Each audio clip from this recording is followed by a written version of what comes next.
They are. As the live stream starts mid chuckle, so you have no idea. We could have been saying something sinister and evil, but instead it's pretty innocuous. So, but anyway, here we go. It is the Alaboom January, the 10th of January in the year of our Lord 2024. Me and Barry starting things off. Um, for those that care, my soda of choice today would be Dr. Pepper Zero Sugar, though I am feeling a little tired, so I might have to switch to something with caffeine in it. I mean, switch something with a little sugar in it later on if I need to. Um. Anyway. Um. Oh, look, it's Bookie Kid is here, of course. She and I were in a chat stream earlier today for a little bit. Um, So are we. yeah, no, I was watching a thing about role-playing games, and she popped in there. Well, because she isn't ever not hooked up to the net, She's a bot. So, well, yeah. I was So, just with her watching Sam Healy's thing, watching him get frustrated with that Thunder Mountain thing. He I've says watched hi, a by few, the way. yeah. I watched a few. I've watched a few of those. I just never have time, man. And it's just like, and if I start paying attention, I don't get my shit done. So Yeah. it's there's a lot of that going on. Whatever. I usually run Uh, them in the background. yeah, Uh, Especially yeah. channels I like, I'll give them the time. Well, and that's not even the weird thing is that yeah, I hear what you're saying, uh, but I don't know, man. It doesn't really work. I guess I don't know. It's weird. I will eventually uh I don't know, not get bored, but I mean, just like, if I'm not paying attention, I don't know what's going on. And yeah, I don't know. I'm more of I gotta have something that's like, it's weird. It's like, I remember, I think I've said this before, but I mean, when I would fall asleep, uh, uh, I would, um, uh, I would turn on like an Adult Swim, I would say I would have these huge playlists of videos on my computer, before the streaming, obviously. I would have these um from things I downloaded illegally, like all of the Thief. adults, like whole movie show on Adult Swim or something like that. I'd have them all in like a playlist that I had, and so I would just start those up, and I'd lay down in bed and I'd listen to them as I fell asleep, because in my mind I knew exactly what I'd seen them so many times. I could sit there and look at. I know what was going on the screen. I wouldn't have to watch it. And so I'd listen to that. And that's kind of the same thing for work, right? So it's like, it's got to be something I know I've seen before. If it's something I haven't seen, I got to turn and watch because I want to know what's going on. And then so like we just have that on the background, and then it just goes.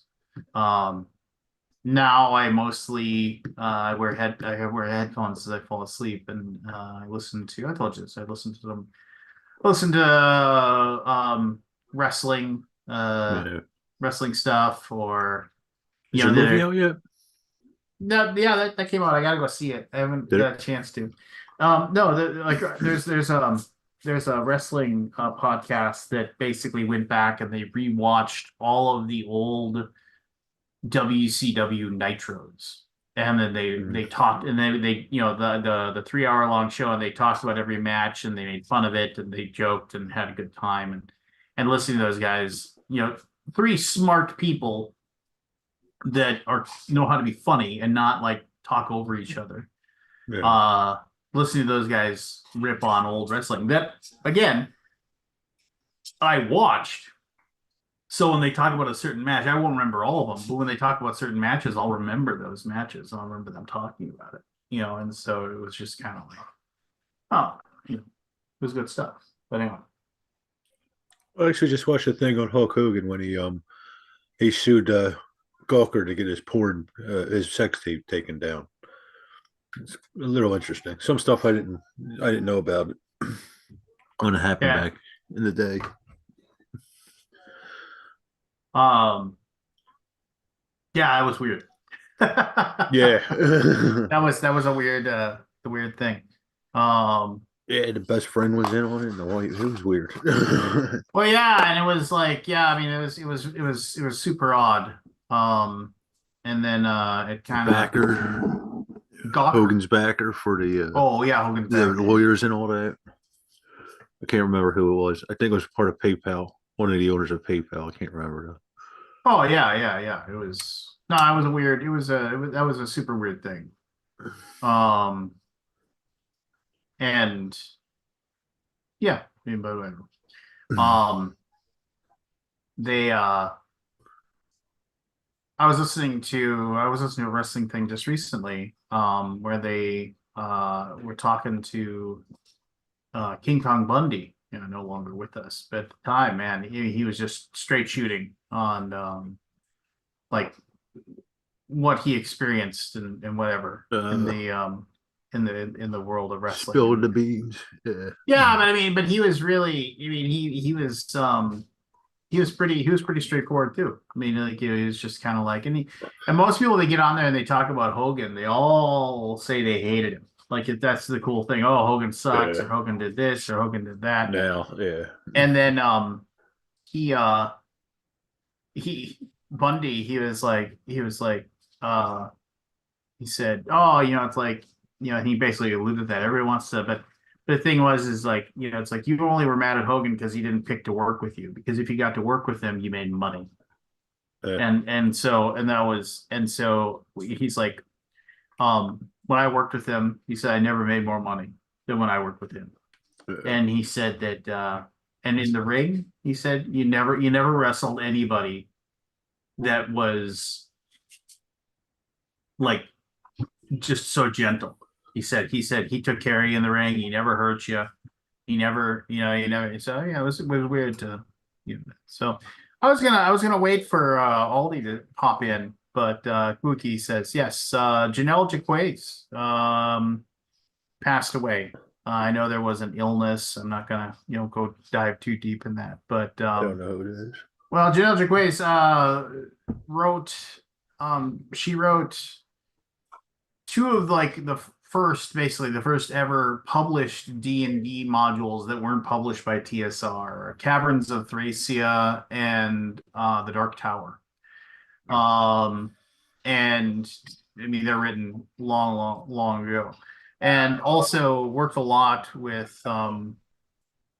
uh worked a lot with Sandy Peterson for a little while. Worked on like the really, really early video game industry as well. Like I remember like with like Doom and Quake and stuff like that. I might be misspeaking, but I don't want to misspeak too much. But um, yeah. So Janelle Jaquays, she wrote, and she was a huge part of uh the both the RPG industry, the stuff that she wrote, but also an artist. Did a lot of did a lot of illustrations in their own works, and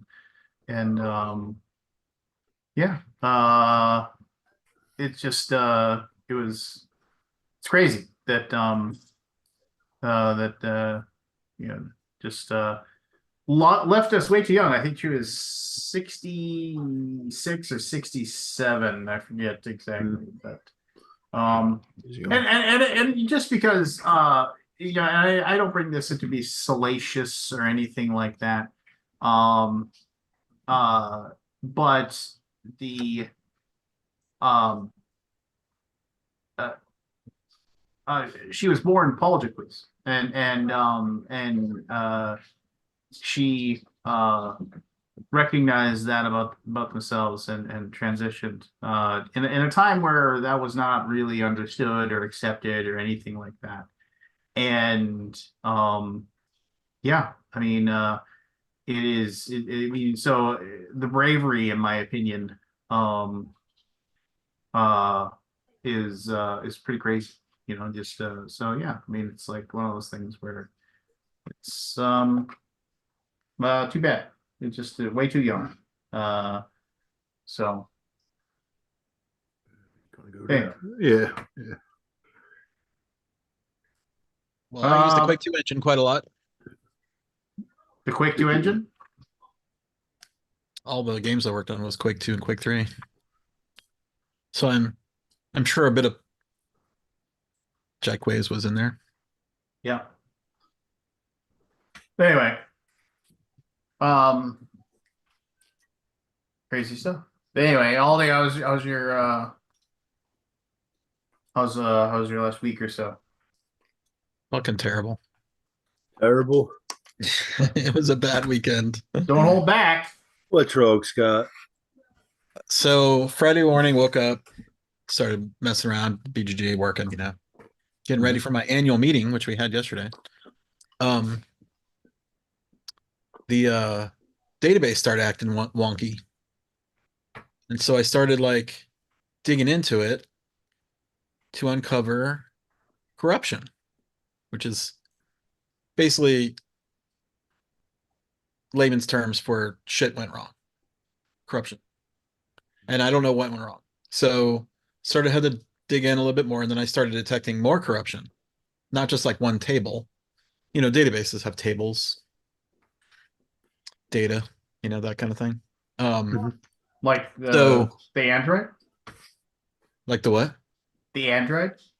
No, it's more like before. Yeah, data, yeah, the Android. Data. See, Sure, I got it now.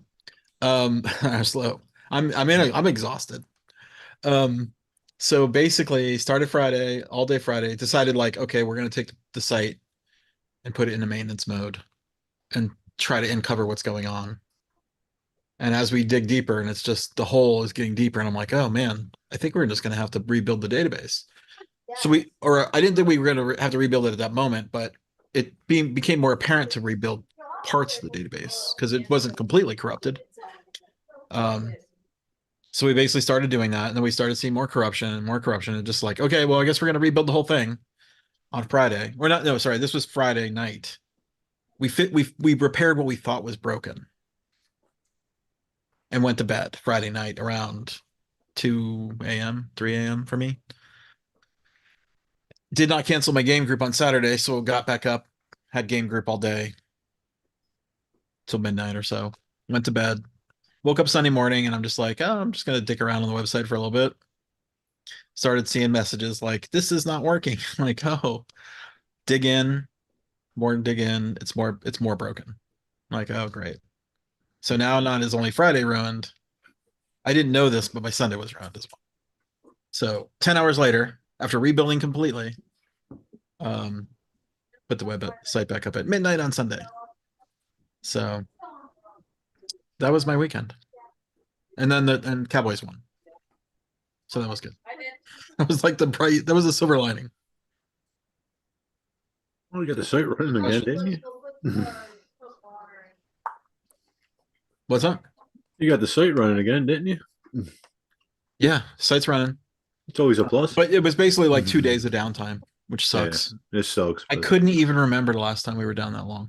Like I can't remember. Do At you? least it wasn't irreversible. Yeah. Luckily, it was not an irreversible, and we could basically recover Yeah. what in place. We didn't have to like start over or anything like Right. Right. that. Which gosh, I don't even know how I would start over if there was major problems. I guess I could go back to December. That was not going to happen though. I didn't want to do that. Anyway, I may be having some changes soon with the database to have it more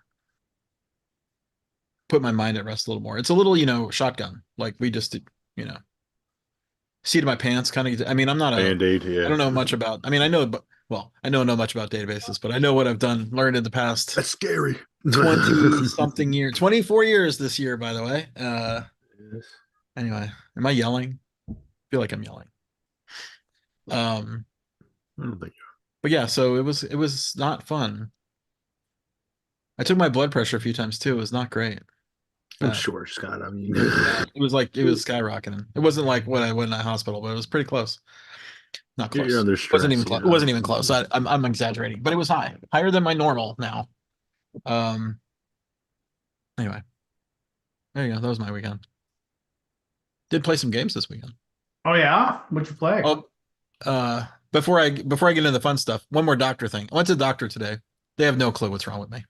They never I've do, done all Scott. these tests. I'm just like, okay. They're like, nothing's. It's nothing serious. Like we've ruled out most of the serious things. I'm like, okay, let's just go. So maybe a drug reaction. So there are more drug alterations and stop stuff like that. Yeah. Anyway, that was good news, I guess. Good news, not good news. I don't know. What do you when nothing's seriously wrong with you? Do you think that? I mean, I'll take that as good news because I know some people right now that are going through some serious shit. Yeah. Yeah. So yeah, Scott Rogers being one of them. Holy shit, Is the withdrawal tough, Scott? the With withdrawal. them from them messing with the medications? I don't think I had a withdrawal on the last one. Okay. I'm hoping not to have another. I didn't really notice anything different with For me, one of the blood pressure meds. yeah. For me, I don't think it would have it as bad as I did with the withdrawals. But I was anxious a lot. The heart was I felt it racing a bit, on the milder Yeah, end of withdrawal. I right. went into pretty severe withdrawal, when I did it. But yeah, some of the medications can do that to you. Yeah, that's what he told me last time, or she.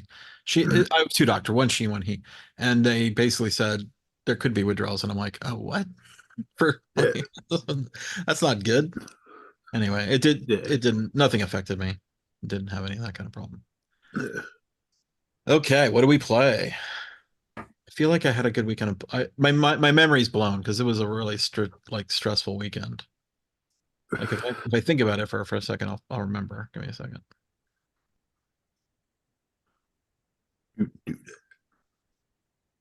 Oh, I need to find my. Sorry. I actually wanted to talk to you about that. We played Terrorscape. Have you heard of this one? Terrorscape. I've heard of it. It's good. I really like it. It's a one versus many. One person's the killer, and the others are just like trying to get out of the house. It's like this house. The base. There's a bunch of scenarios, but the base Yeah, I one is think I getting out remember of the this one. Yeah. mansion, and this killer can't see where the players are. We know Mhm. the players always know where the killer is though, which is kind of fun. So it's reverse hidden movement, you know? Yeah, Isn't that the same thing in Flush, their movie? Where's the mummy? but it doesn't have a giant thing that you sit Well, behind. do the players know where the mummy is? Uh-huh. Oh yeah, I guess that's true. Yeah. So it has been done before. This is Because a the this is a, magnet on the other side, and then you get to that's read right. You can see the the other movements. people's reactions as you move the Right. mummy around. Yeah. Ah, oh, they just redid something. Oh man, I totally Boring. forgot Moving about that. on. I hadn't thought about the game in a decade. Moving Oh, on. Flush, That their is movie it is is a good game. one of my Never all-time heard of favorites to play with my kids back in the day. Yeah. This one's a it. little like more adult. You're basically you're trying to kill the killer is trying to kill the players, right? So it's more, and it's got a lot of fun mechanisms in there. It's really cool. The base game we played against a killer who could stealth, and stealth actually takes them off the board and you don't see where they are. So it's like they get to hide, and then they pop up somewhere and then you're like, ah, hello. So and then we played another scenario with a different killer, the werewolf, and he is fast and quick, but not or he's super powerful but very dumb. I mean, he can't find people that easily. Um, Although he has a scent thing. I don't know. We sort of evaded him the entire game, and I could tell he was a little frustrated. But if you have a 1 in 3 shot of finding somebody and you miss it, you're like, he missed it a few times. I'm like, I wish he would have found some. And then it's a very cool game. Like we had You draw two pieces of gear or two objectives at the beginning of the game that you have to try to accomplish, and they have different ways to do it. So one of the ways to accomplish a mission, they're like two missions, and they give you powers if you accomplish them. The one mission we had was build a bomb, build a landmine or like a trap that will explode if the killer goes into that room and searches, because he can search and you could be standing in the same room with the killer and he won't know you're there. He has to do a search action to see you. Um, and so we sort of like tricked him and let him in there with there's a noise mechanism, so you make noise. So we're putting noises in that room where he would to try to get him to blow up and win the game. So that's how we won. But we equally could have done a different mission that would have given us a different power, right? Hmm.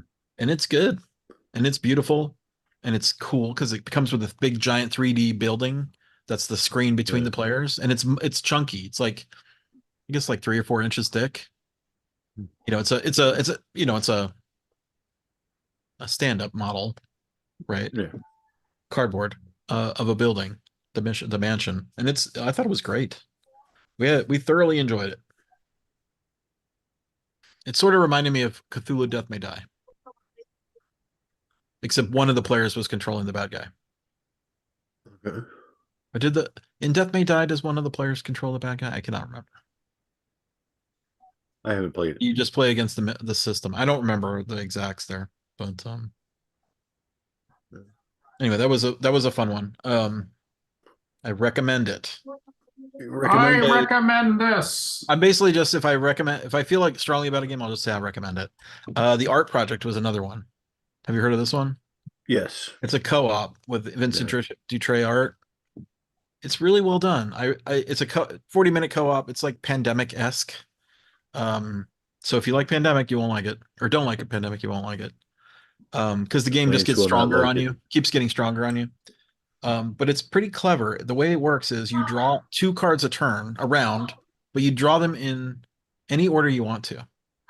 So you can manipulate the deck to give you the cards you want.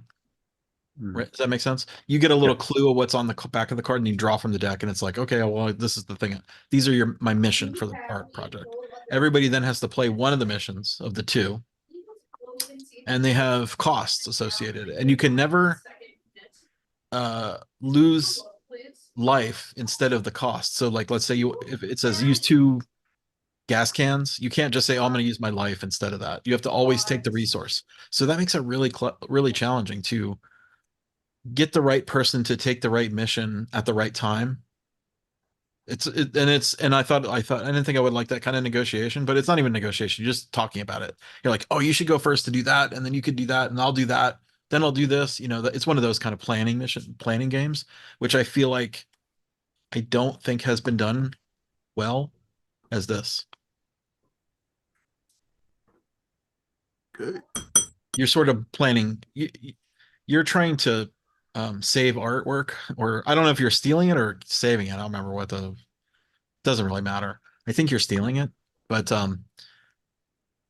you're trying to steal all the artwork before the agents do, and the agents are all the bad guys, or they could be the good guys. I really don't know what the theme is exactly. I suspect they're bad guys, maybe good guys. They're trying to steal it, and you're trying to protect it. I don't remember. You have to get all the pieces of art before the game just like drains you out, right? You run out of resource, you run out of health, and it gets too strong and you can't beat them. And we did beat them on the very last dice roll of a game. It's a die rolling game, so that's a negative if you don't like those kind of things. But I thought it was fun. Did you? I did. How long was Play this, again. Scott? 40 minutes, half hour. 40? 40 minutes I'd with look rules. into it. Yeah, and then it's snappy. And it's really, and one person cannot control that game. You know, like you play Pandemic and you're like, you should go there, you should go here, you should go there. Yeah. You can't do that with this game, which is good in my opinion.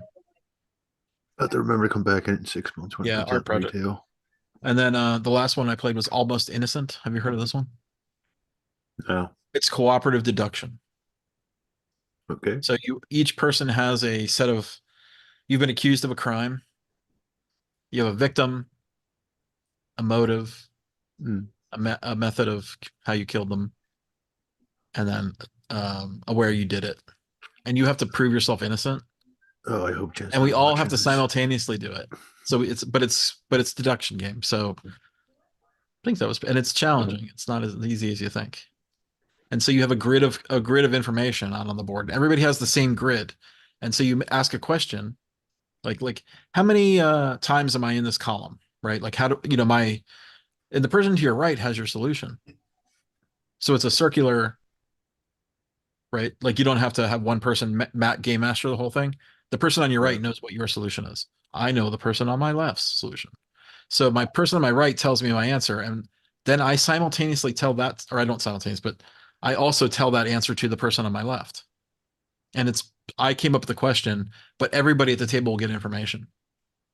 It's not like I'm asking a question, I get information. It's I ask a question, everybody gets information, which is really cool. And it was Kickstarter, I think. So I don't think you can buy it. I'll never Anyway. play it then. Lots of good games this weekend. Solid. And we played that twice because we messed up badly the first time. Did you? You basically have like 10 clues. You have 10 rounds of clues, which is basically 10 questions. And then the next person in player has to tell you their you know, deductions in order. Who is my victim? What was my motive? What was my weapon? And where did it happen? And if they mess up one of them, you have one chance to fix it. Because sometimes people get into this situation where you're 50-50. You know, but with deduction, you can sometimes get yourself in there. You can't prove that you were in one or Right. the other. It's interesting though too. There are 6 pieces of information on the board. You have 6 of everything. So 6 victims, 6 murder weapons, 6 motives, etc. There's a 7th hidden one that you might be. So you have to figure that out. That makes it really challenging. Like if you deduce it and it's not on the board, then you're like, you're the 7th, right? So anyway, but it's random, right? You shuffle, so you might not get 7. Maybe only 6. One of the 6. Okay, done. Done game information. Let's talk about podcast game. This podcast about board games. Yeah, I suppose. Show about board games. Yeah, nah. Not really. Not really. All right. I'm trying to think what I played this week. I know I played something. I just can't remember what. Well, yeah, what'd you play? I can't remember. I did part of a round of Access and Allies, the 1942, and then Beaker swatted it again. That fucking cat. It's the second time. I tried to get this game out twice. The first time he did it within the first 2. When I was on Germany, he swatted the board. This time I at least got the Japan. What do you mean swatted the board? Like he jumps up and hits it with his tail, or he likes the dice. Sometimes he'll try to chew them, or the actual like little dudes. Yeah. But if he swats it, I have no idea where anything was. There's so many pieces that But I played something else and I can't remember what it was now. Did you play anything, Lance? No. Just watch football. I didn't really watch that much football either. Skull. Yeah, Skull. I'm fully prepared for Dallas to be knocked out next week. Oh, I hope not. I hope. I mean, sports ball things that are interesting. It's only like Pete Carroll fired. That's insane to me. They fired him? Oh yeah, What? yeah. What? Because they kind of said something along. I mean, you could tell it because he said something about what's. I forget what the actual quote was, but they asked about next year, and he said, "Well, I'm not going to resign." Well, you know what would be interesting? If Dallas gets knocked out in the first round, McCarthy's out. I'll take Pete Carroll. I think Pete Carroll's a good coach. Well, Mike Vrabel. Who's that? The head coach of Tennessee got fired. Oh, and he took him to the AFC Championship 2 years ago. I mean, he in the short period of time that he had, he was doing great. But of course, everybody says he's getting fired because they're going to move Belichick into the GM position, and they're going to need another. I'll take Belichick too. No, Belichick will stay at the Patriots as like the GM, but they're going to get a coach. They're gonna have somebody come in to be a coach. And Mike Vrabel is one of his It's sad. understudies. So That video of him walking off the field last weekend with his face all covered up with like he had like this full ski mask on. yep. I'm like, wow. Yeah, What's waste of a season. yeah, The most intriguing game that and I'll watch it is Matt Stafford goes back to Ford Field. I mean, you couldn't script it better. I mean, after yeah, they that would trade be him they trade him they traded him away. away. He wins the Super Bowl, and now he comes back with the Rams. I picked Matt Stafford The very first first season. very first playoff game they've ever hosted in Ford Field ever, and he's gonna come in there. And I just, and I realize I'm weird when I say this, but I just in the back of my head, I want to hear it. And that's the fifth touchdown for Matt Stafford today, and this blowout of 43 My to dad will be 10. livid. My dad will be livid. Is he a Lions fan? Oh yeah, lifetime. Yeah. Well, I mean, I don't know. That's just I don't know. Who knows? Um, what? No, this last weekend I went to my old high school and Hey Matt. did the Hey. speech and debate Matthew. judging for kids, and man, that really, in a lot of ways, it made me like it was neat. There was a couple of people that I remembered. My dad stopped by. I ran into my sister-in-law who's a teacher there and talked to her for a little bit. And I actually ended up judging a couple of debate rounds. The one was in her classroom, and I judged a debate round in my dad's old classroom. It took me a while to orient myself. The school's completely different, but the library is still in the exact same place. So I was able to kind of figure out where everything buddy. was walking around, and I was able to, and some of it, Did it feel weird? it felt really, Did it feel small?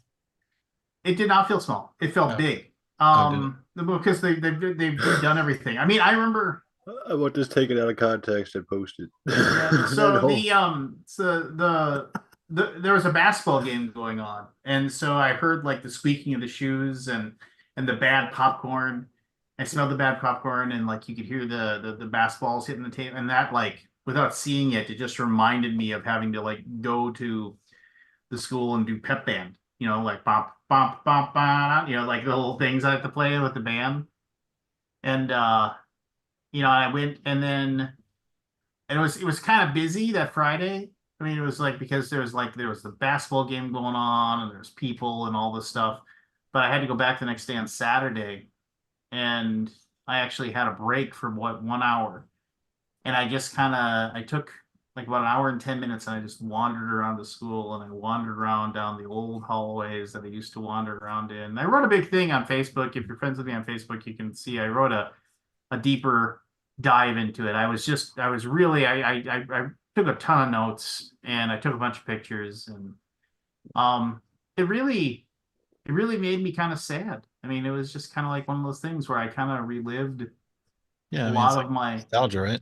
well, yeah, the nostalgia really hit hard. I mean, I not to bring everybody down, but I mean it was like one of those things where it's like it was hard not to try to think about um not to think about myself, like when I was that young, when I was like, 17, 18 years old, and just cruising the halls, and I mean, like, and I wasn't Joe Cool at school. I wasn't in sports or anything like that. But I had my core group of friends, that like basically the smart kids group, where we took all the AP classes and just all that stuff, and it was just kind of like, and I can remember.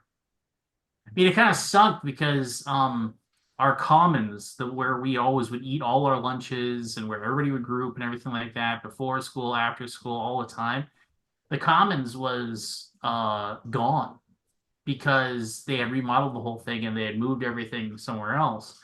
And I actually found the commons just because there was these windows up above the commons let the light in, and they were above like the English offices, like the English teachers' offices were above it. I found that, and I remember walking in there and like standing where like but this is where I would have eaten lunch. This is where I would have so it was kind of neat that way. But I mean, it was just kind of like, not to get all poetic here, but I mean, it was like, I just, it's like you kind of get that feeling of that old you was still there in a way, just like still, and you kind of put yourself back into the shoes of that 17 or 18-year-old kid, and you try to like think about, just exactly like, I mean, just how at that age, how you just felt completely and totally immortal, and just like nothing was ever gonna like, yeah, you had bad days, but I mean, it was just like, who cares? I got a full tank of gas. I got a $20 bill in my pocket. I mean, Going ding-a-ling-a-ling or yeah, ding-a-ling-a-ling. yeah. I mean, it was just, and it was just like, and I mean, I can just remember the sheer joy. Like, I remember like senior year. I mean, it was like, it was one of those things where I just realized that like I had completed most of the credits that I needed. And my senior year, I had a journalism class, which was just, editing the school paper and the school yearbook, which I did with another student. And there was like, we wrote stories and stuff for the paper. And there, I had a journalism class. I had two bands. I had advanced placement Western Civ, and I mean, I took like a day of math, and then I realized I didn't need any more math credits, so I just dropped it. I was like, because I just was like, I don't want to take math. I don't want to do this. And you had to take an English class. And so I pretty much had to do, I mean, my school days were just easy. It was like, the only thing that sucked about it was that the journalism class was first hour. So I had to be there first hour. And then I get there first hour, then I had second hour off. And then like third hour, I went to like AP government, stuff like that. But then the rest of the day was like, oh, I got to go to a band class. So I'm going to play my trombone for a while, stuff like that. And I mean, I remember every day of my senior year, I was like, get to eighth hour, I would just sit in the library bullshitting with my friends, reading the USA Today until my girlfriend got done. All right, snap out of it. Yeah, Yeah. exactly. Quit doing that. That feels Yeah. super.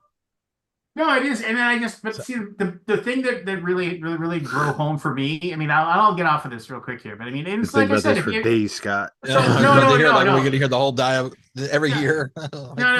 He So I recreated mean, I every apologize. moment. I apologize. But if you're friends with me on Facebook, go read my thing. And I mean, Oh it's yeah, like I'll go read it. every once in a while I Sure, write Scott. something. I write something. Every once in a while I write something, and I don't really like to talk it up or talk big about it. But I wrote something, and I really liked it.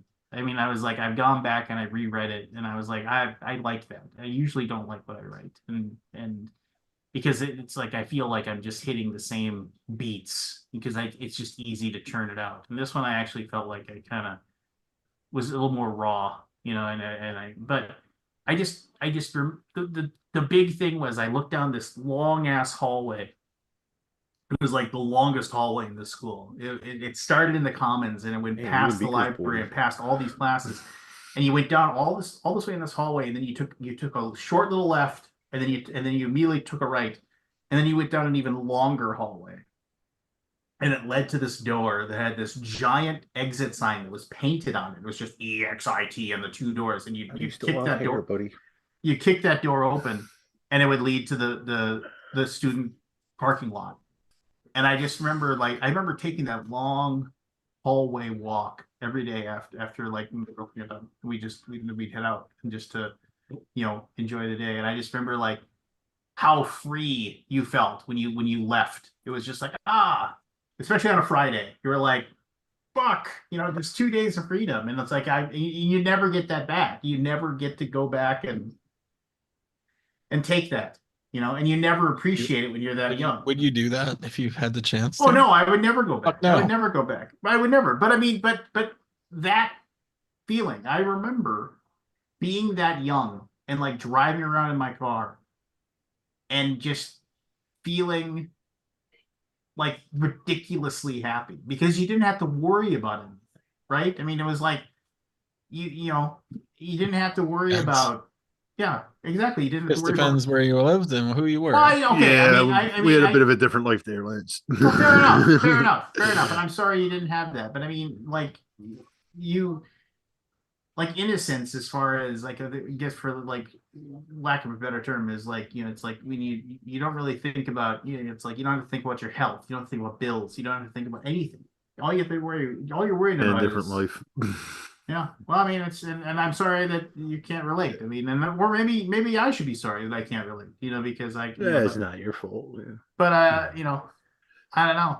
It was just I liked I liked doing it, and I had fun being there.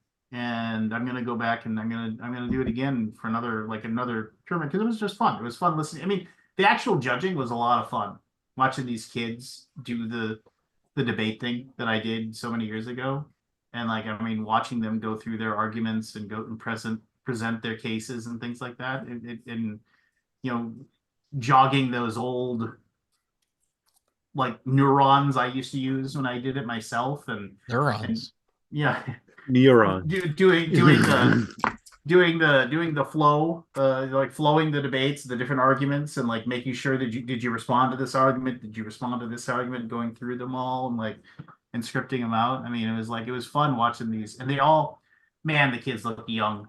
They looked so young. I mean, it was I don't remember ever looking that young, but I remember just watching these people, and they're just kids. It's weird. Anyway, Yeah. I'll stop talking about it. Okay. Last time I went back to my high school, I got escorted to the principal's office by a security. I was 25. I was pissed. Maybe you shouldn't have been looking for a date. I wasn't. I was looking for help. And my shop teacher, I used to go to him and take kids from him if they didn't make it into the union and, take them like an apprenticeship on jobs I had. And between 1 year and the next, security got real tight. The shop was in the back of the school, so I just instead of going to the office and sign in, I just sneak in to the back into the shop through the back door and see the teacher and go through whatever we had to go through. But yeah, that was the last time. Yeah, I mean, yeah, I again, I agree. Yeah, It was. What were you saying? He said, "I'll be right back."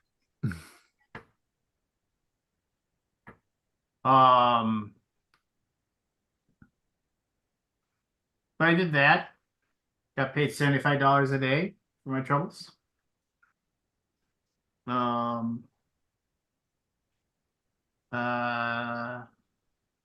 don't know. I don't really have anything.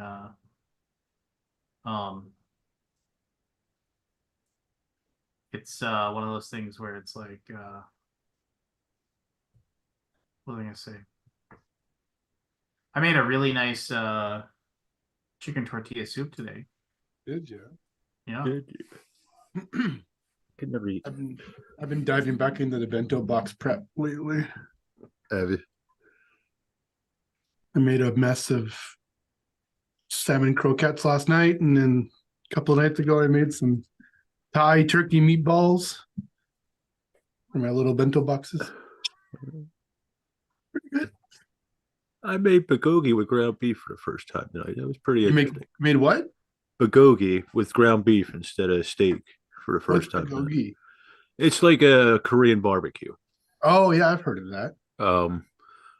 I'm not big on ground beef, so it No, was okay. Jen liked it better than I did. Yeah, I just as a kid it was overkill with ground beef. oh yeah, Like I couldn't. There's certain things I can't eat anymore. Hoagies was very close just because I worked at a hoagie shop and I made thousands and thousands of them. yeah. I actually went about a decade without even looking at one.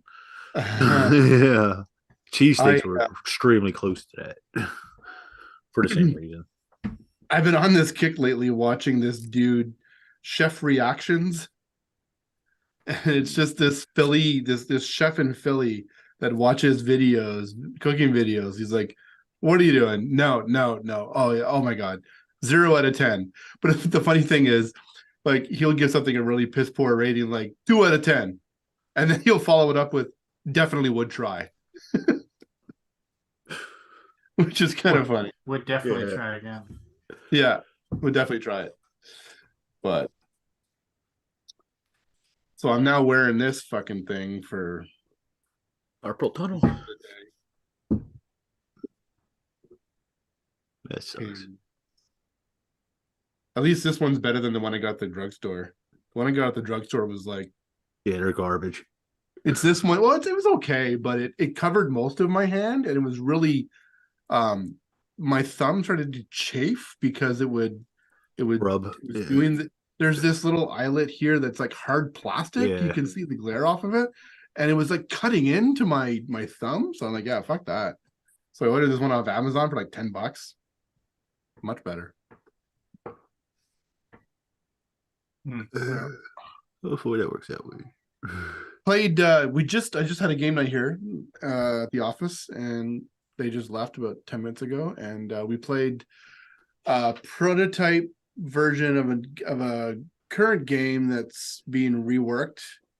Did you say curd?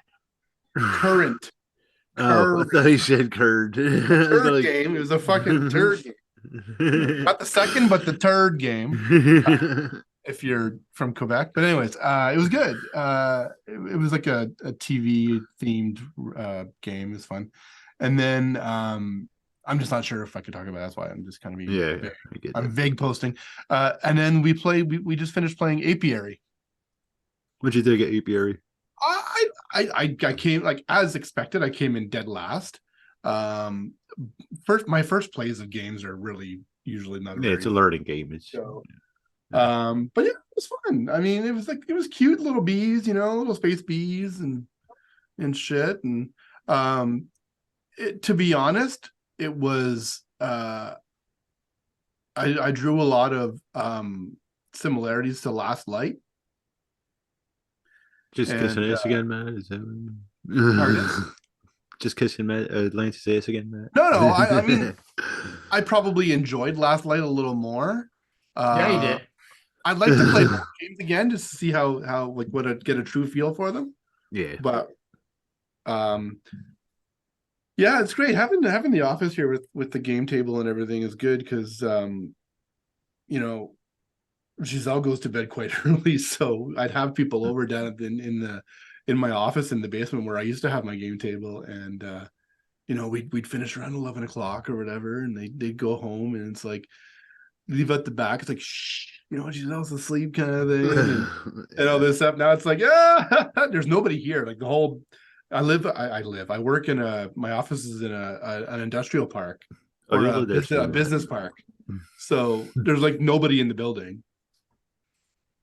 So we know you're one argument away from going there permanently, Matt. Don't lie. Which I just wish that we have a love seat here. We don't have a couch, like a full couch, which sucks. So I gotta like curl up on it, but get a hammock. I should, but yeah, that's why I don't have game nights here. Is Jen goes to sleep usually like 7, 8 o'clock at night because she gets up that so early. Yeah, she's up at 4 or 5 o'clock in the morning. Yeah, well, Giselle's been going inside the shop. So today was our first day open after the shutdown on Christmas. So yeah, we got dumped on last night too, like 4 or 5 inches of snow. I came out this morning. Keep it up there. What's that? Yeah, thanks. Keep it. I came up this morning and because we had our snowblower guy coming at 10 o'clock, so he doesn't do our steps, so I did the front and back steps, and literally there was like say this much snow. I'd walk on the snow and I would still be this far up above the ground. It was so dense and wet that literally would just kind of go. It would crunch underneath you, and you're like, snow. Oh yeah, really good snowball snow, but not it's very good. Pain in the ass shoveling. Shoveling snow. Yeah, especially with this. yeah, I'm sure. Let's think about that. I haven't shoveled snow in like 5 or 6 years. We haven't gotten enough to really shovel. And I was thinking, I went out earlier, or the other day when it was cold, I was like, I'd be freezing now. There's no way I could do it anymore. Yeah.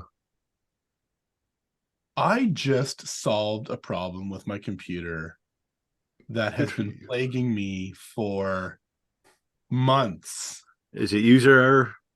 No, it was a software incompatibility error. I'm in Illustrator, and I would click on an object in Illustrator, and if I was like working quickly, which I often do, you'd click on it and you go to drag it, there would be a really big delay and it would sticky click the object Like a so lag. that I've actually let go of the mouse button, but it's still attached to my cursor. Yeah. Yeah. Like, what the fuck? And then I just saw online, I looked up the problem and it's like, oh, well, if you have the Magnet app installed, I quit that and it solved my problem. Like, oh, I do have the Magnet app installed. I wonder if that would do it. Sure enough. What does the Magnet app do? So you know in Windows how you can like snap your windows to like different full like a Windows key up is full screen. Mac doesn't really have that, and it has this really fucking annoying feature called I can't remember what it's called, but it's like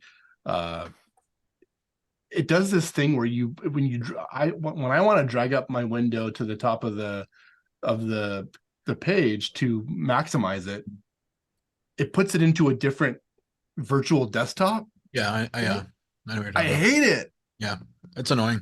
And you I've got to never turn it had, like- off. You can turn it off. Yeah. But it says but I have 3 monitors. And when you turn it off, the dock and the menu bar up top is now only on your primary monitor, which is a pain in the ass. I see. It's bullshit. So Bullshit. bullshit. Got your Christmas card today, Aldi. Oh yeah. Thanks, man. That's a good photo of you and Michelle. Yeah, we took that in Alaska. Ooh. Oh, it's I think my head beautiful. is too big. You think you're what? My head is huge and hers is small. I think you could fit 2 of her heads in my head. It's like the Kids in the Hall episode. Yeah, it's like, Hey, I don't think I got a Christmas card. What the hell? Yeah. Yeah, I rate. have you ever sent us one? We only send back to who sent us one. Touche, Oh. Lance. Touche, man. But someone had to start the process because I don't have anybody's addresses. Believe me, it's not me. I don't do any of this stuff. Yeah, I'm the same way, Scott. Michelle, this is all Michelle. Yeah.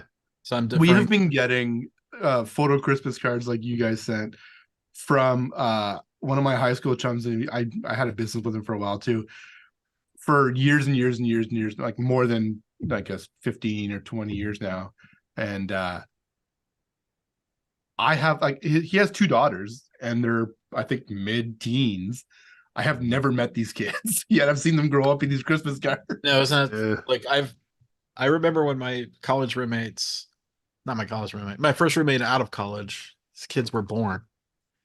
Saw them one time when they were like newborns. Yeah. And only ever seen them some pictures online, and now they've graduated college. I'm like, holy fucking wow. shit. Yeah. Like, okay, I feel old now. You are, but yeah. Because we used to, I mean, yeah, I'll remember, get nostalgic about that, man. We used to, there was like parties at our house and all kinds of shit, raucous stuff. We almost wrecked our fucking rental house. Like we got torn up. I mean, this was like first year out of college in working at a real job, right? Yeah. And I was kind of like a party guy in college, so I had a party at my house, and we invited the department, but it's only about 40, 50 people. Okay. And holy shit, they fucking put a rager in. I mean, it was a rager, and it like almost wrecked the house. I'm like, no. what the fuck?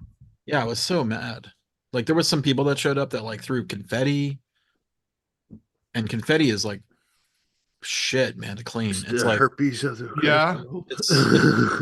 and it was wet, like the floor got wet, and like the confetti started bleeding its colors all over the thing. So like I'm literally on my hands and knees, like scrub, like it's not my house. It's a rental. Man. Yeah, that's I wish I had cell phone photos of all that stuff. Do you, Scott? I Then kind you'd of be liable. There's there was no evidence. cell phones back then. I mean, There's evidence. like no iPhones, no cell phone photos, no digital cameras. I had a digital camera that was shitty, but it's not like it's like it didn't do anything. Actually, I don't think I had a digital camera until I moved to California. Yeah. Anyway, but I was like, it felt like that.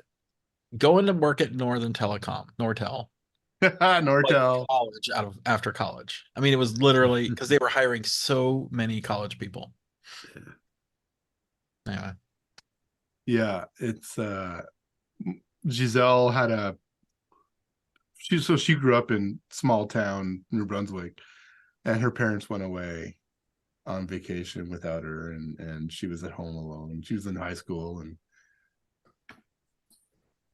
she had a party, and it grew too big, and she got was it one of these? Do this, Matt. Like that. Do the. There you go. I haven't done that one yet. Oh, you haven't done that one? Well, Have you done this we're one? on Zoom because I mean, yeah, Yeah. there's this. But you're on one. your Mac. You gotta. Is it a Mac thing? It's a Mac thing. Oh, is it really? I don't have it. I didn't know that. I keep thinking it was like a because it Yeah, usually if happens in you Google do that, Meet. you do it'll get a thumbs up. Yeah, you can do the double thumbs up, which gives me like fireworks in the background. I think because your thumb is messed It's up. my brace. Yeah, hold on. Yeah. There we There go. you go. And you can do I like would the do that heart all day too. long. Yeah, there you go. Is there, I think there's more too. There is. There's a ballooned one. Betty one or something. There's a ballooned one. Yeah. I was telling Lance and Barry I played. We had a game night here just a few minutes ago or tonight, and we played Apiary. And you like Good. it? Yeah. It was all right. All right. Is that? I mean, you recommend it? I would play it again. Are you playing? Okay. That's Um, Sometimes you I don't even really need to play them again. You know, you play them once, you're done. a lot of the time I do, yeah. But the thing is, like, first plays for me are very Random. well, they're very random, and It's a rarely fuck do up I game. Yeah. get into it. We're like, oh, this is a great game.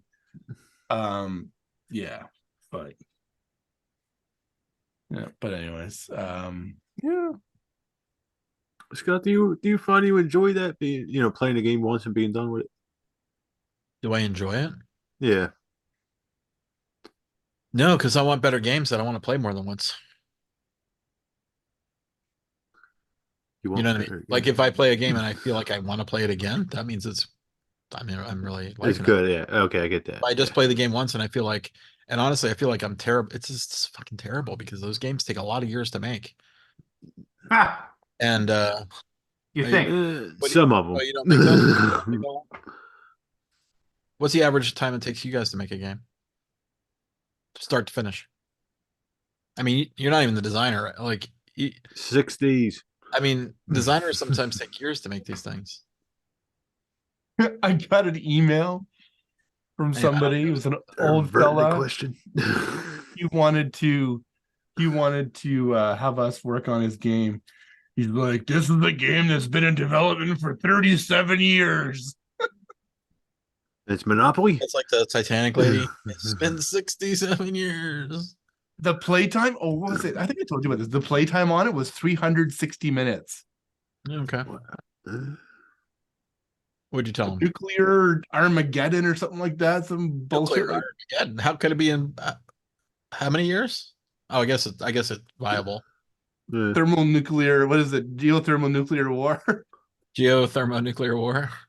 Geo- Is that what it? That was from Let's play War Games. Geothermonuclear war. Or just was it global thermonuclear war? Global thermonuclear Nuclear Armageddon. This is it. war. In development for 37 years.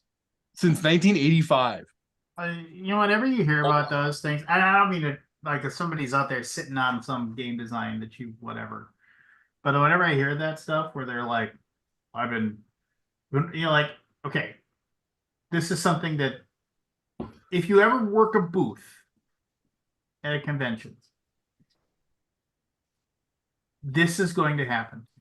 You'll see a guy come up and he'll have, and I say guy, and I'm not saying a woman couldn't possibly do this. I just have, as of yet, not experienced a woman come up to and you can see them a mile away. They're walking towards your booth.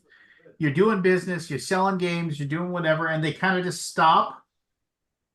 So they're about 6 feet away from your booth. They're being respectful. They don't walk straight up. They wait. They're waiting for somebody to have some time. They're waiting for somebody to break off or whatever. If you're busy, you're taking money. They don't interrupt.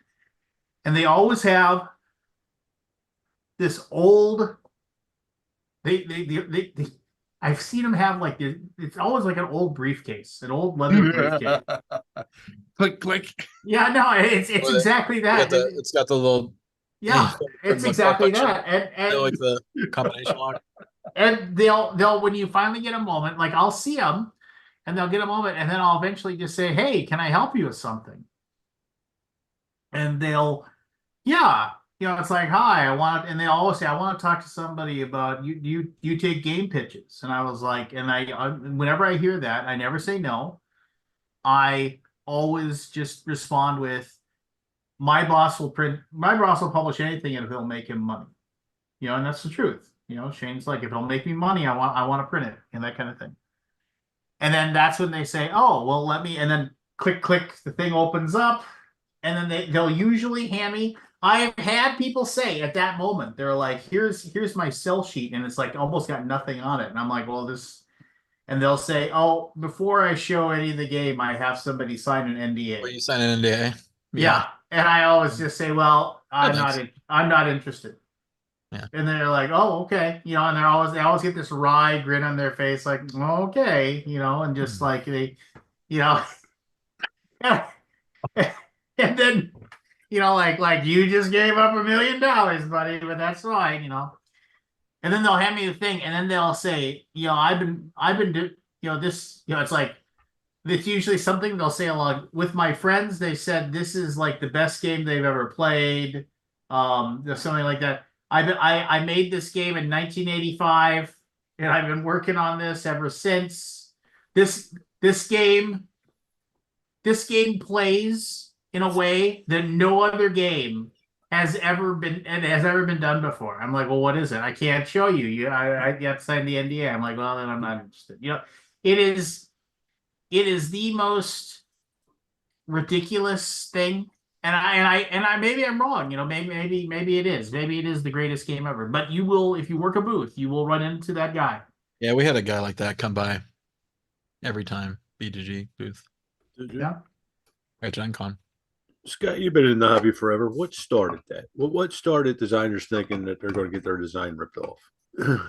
Oh, because we live in America and anyone can sue anybody. I mean, it's basically that's what it is. Is it? Yeah. I agree with you. We live in Keeps you a happy. highly litigious society, and you want to protect yourself and your ideas. Here's the thing: ideas are easy. Yeah. 50 ideas a day. Yeah. I can't make them. I'm not 50 ideas a day, but you know what I'm saying. I had somebody say that to me. I can't make them happen. That's the hard part. People don't going through with it. Speaking of ideas, I got an idea for you, Scott. But first, I got a question for you, Lance. Oh, here comes one of the 50. Yeah.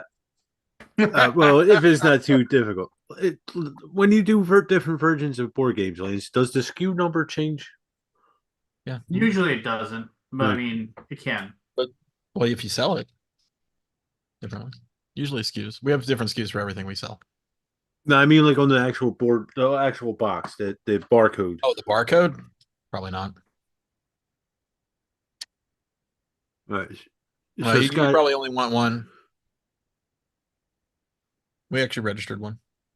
So I was curious with the board game app, Scott. This is the idea. Could you do that where you could scan the barcode on the box with your phone?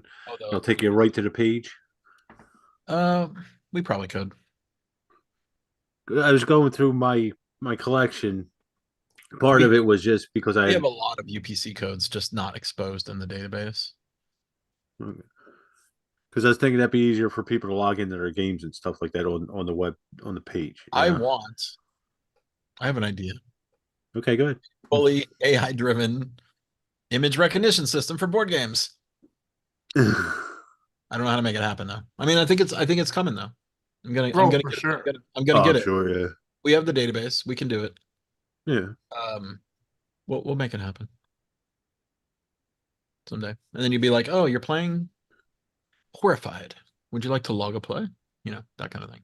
That would be easier. Hmm. I think that's in my mind dream.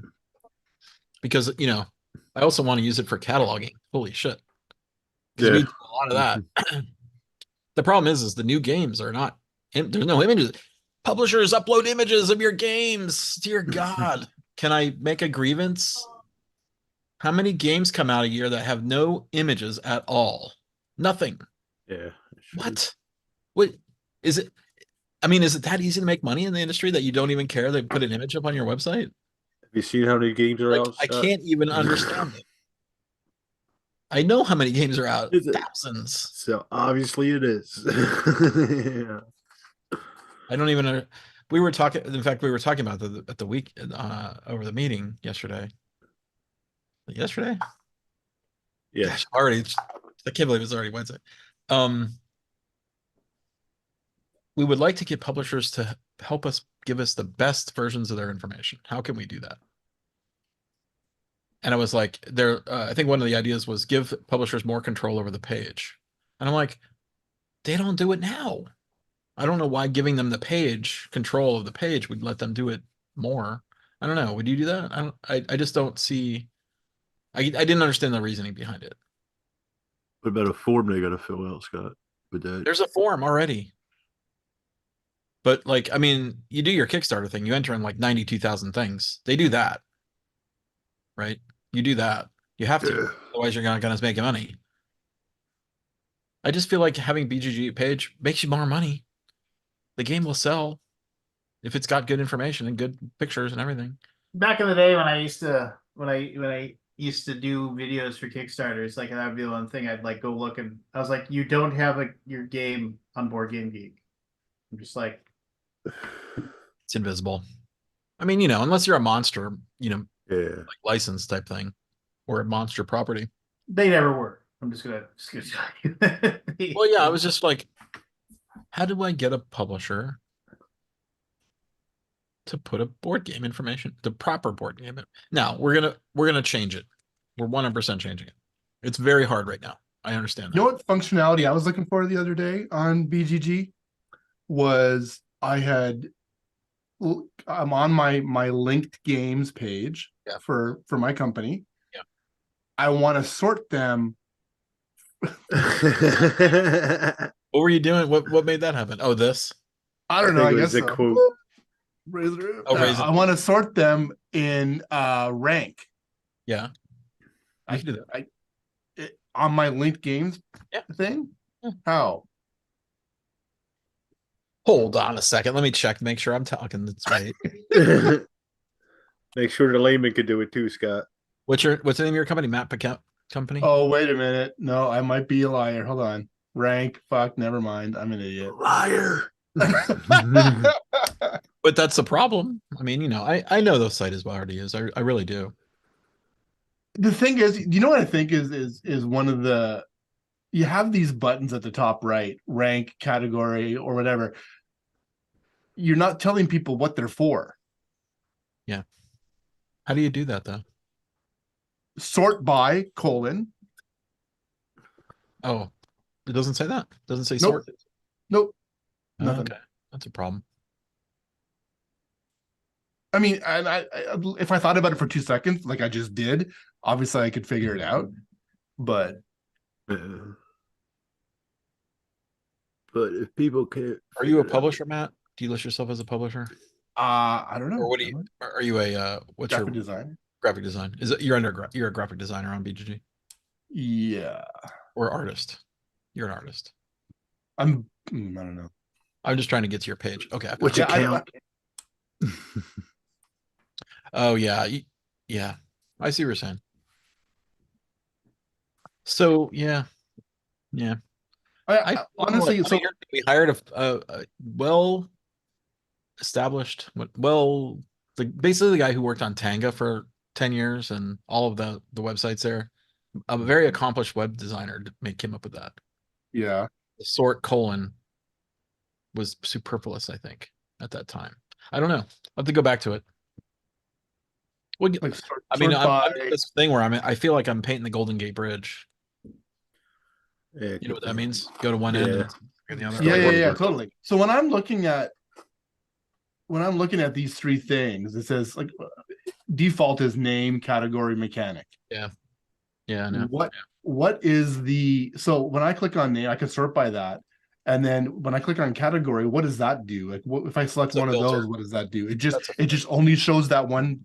Yeah, if you switch it to economic, you'll see it's a filter. Yeah, there's probably a better. I think that UI is a little dated as far as like for Yeah. it's like the Because those are two different things. The filtering first and one sorting is is different. Yeah, it a needs like the sorting little thing. it needs the little arrow dot with the that it's like an arrow with what do you call it? Like little hashes on it. Have you seen those arrows? Not important. But there's basically a UI for sorting. Yeah. An icon. Oh, I know what you mean. Yeah, yeah. Because I mean, like the first one is sort by. The second I'll two, show it to you. Yeah. the second and third one are only show me. Yeah, it's a filter. Yeah. Yeah. I don't want to rag on this because it's an amazing Oh site. yeah, no, it's yeah. Shit, sorry. No. Yeah, I mean, it had its day in the sun. You know? Yeah. Was What? Blockbuster. Yeah, one kidding, day Scott. we'll be talking about Blockbuster. Or Game Geek, the MySpace of gaming. Yeah. Well, let's not praise it too much. I know. Yeah, Don't give me that too point, much credit. We had a very successful fundraiser, by the way. We did not hit our goal, Oh no. Oh, no. but it did not quite make it, and there is definitely some rumblings out there. There's some sky is falling people for sure. I have to ignore it though. There always is, Scott. I have Yeah. to ignore it every year. I have to Yeah. like have to ignore it. Yeah. What do you mean ignore what? Well, if you don't make your goal, like we're not Kickstarter, like we didn't make our goal. That doesn't mean we shutting the website down. People You know what I mean? ingrained with that thought, though, Scott. What's that? But And no, they people are are so used to- exactly like Yeah. if you don't make your goal in Kickstarter, you don't fund, right? Yeah, you don't you still have bills to pay. I mean, the life keeps going here in Dallas. Yeah. The website going. I mean, by the way, biggest year ever as far as visitors, page views. We had 2 billion page views. 2 billion. Oh, Good for you, Scott. Isn't that crazy? Yes, it is. Anyway, it's all right. I don't want to grievance or anything. I'm very happy. Yeah.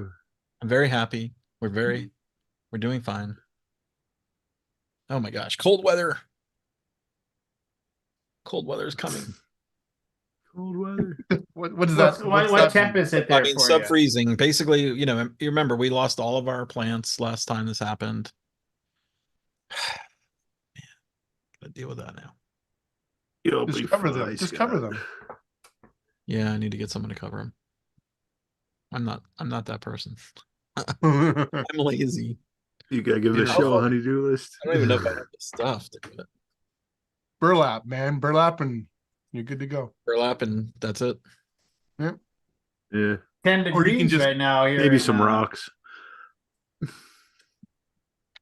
It's the dew, Oh my right? gosh. The dew that freezes. We had a Yeah. power surge yesterday. Every single circuit breaker in the house got tripped. Wow. Oh, Wow. wow. I don't That know is a surge. That's a surge. Yeah, It's something from the main. Yeah. from the main. Yeah, I mean there was a windy night. Like it was super windy, so something must have popped. Did the main Yeah, breaker go off, or just all the no, other not the little main breaker. ones? All the sub. But the main one didn't. the main did not go. I look into another circuit breaker there, Scott. The GFI. Give me a minute. It's not GFCI. It's a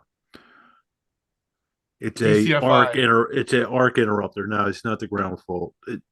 I look into getting that. It's a bit expensive, but Well, I want to get it'll a save all your electronics. Yeah, I have I wanna another get a question. generator too. Back up. Yeah, that's a smart idea. Small. I I have don't another- think you need a huge one, but I have another question about BGG. Sure. About site functionality. Here's a question: should I do like a live stream sometime and just like talk, answer any questions? I mean, I guess what we really, 100%. what we really need is like some are really videos, right? You know what? You know what people I think would actually click on, and I'm not trying to disrespect anything. content creators are a dime a dozen. But if I saw the guy that owns Board Game Geek is doing a live stream Q&A right now, especially if I didn't know you, I'd be like, okay, I'll put this on in the background. I'm curious to know more about this faceless person because you make yourself very no. I'm believe me, numbers I've gotten here. out of the public eye. Well, no, but Yeah, you're still yeah. you're active and you're a face, but most of the people that don't know you because they're just casual board game fans. Well, they're not casual, but they're that next level. They're not us hardcore, but they're I backed a Kickstarter too. I picked up a couple games from Target. Hergé.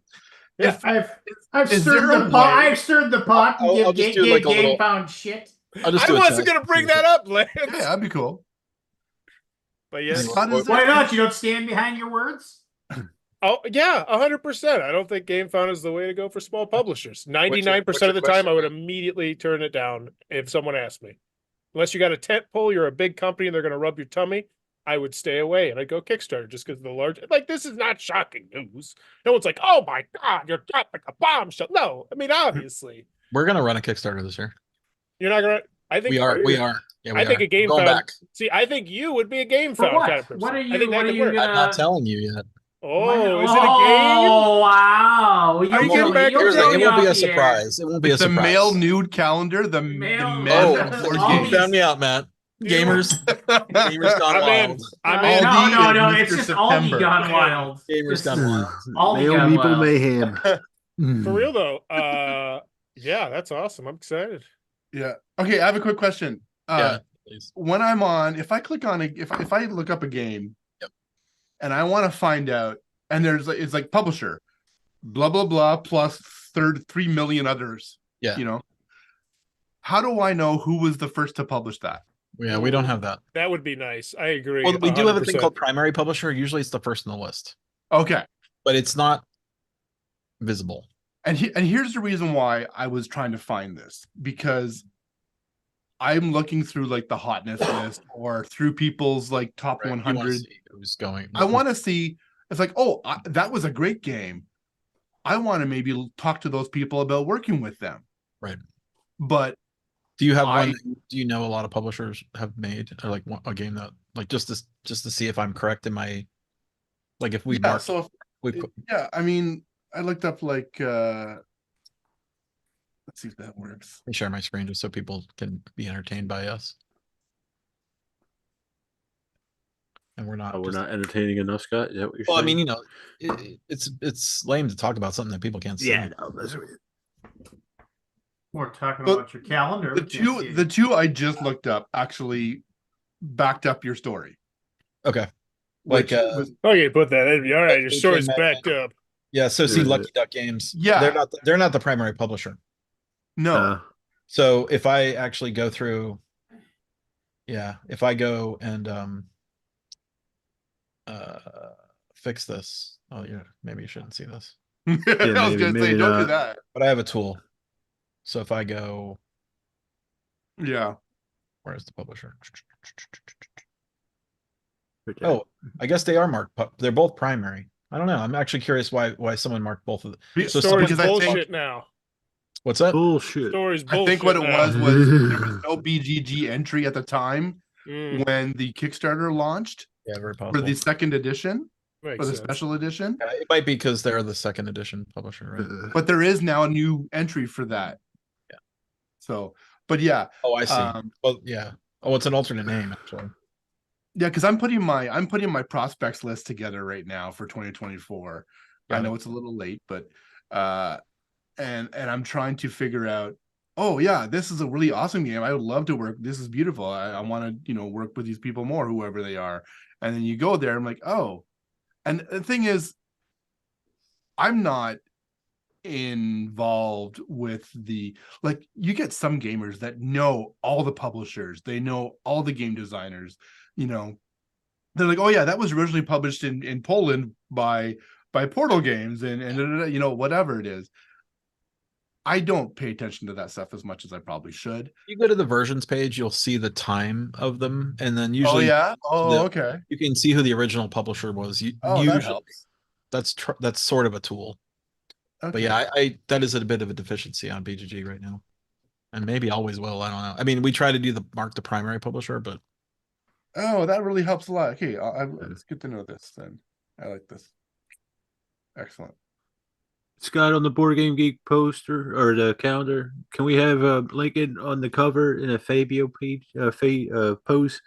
Fabio post. Yeah, Fabio pose. Hair There's blowing in the wind. Still trying to come. We need to get our model list. I'm in. Your model. You don't work for PGG. I'll go as tasteful or as untasteful as you want. Ooh, 20 met bucks. I met with the dudes from Kinson Key Games last night to get started on the Galactic Cruise Kickstarter page. Ooh, I'm excited to see how that one turns out. It's beautiful. Yeah, I believe it. Yeah, I am really excited to get going on that. I was looking at the meeples and Ian, like, the way he works with negative space, yeah, Tool, just fucking amazing. I like how you name drop one name, Ian. Yeah. Ian O'Toole. Yeah. Just A tool he ain't. What is it called? Galactic Cruise? Galactic Cruise. Fit to print, Carnegie, Dead Reckoning, the new Raw. Damn, he's been on a hot streak. Oh yeah, Escape he Plan, is. Black- Oh yeah, he's Dude, great. he's yeah. been going ever since he did Nemo. There are a few people lately on the Amazing. art side of things that have really kind of turned the afterburners on. Vincent Dutre is another one that he's Who? like literally Vincent Dutre. Sorry, Oh yeah. It's Yeah. like, ooh. Yeah.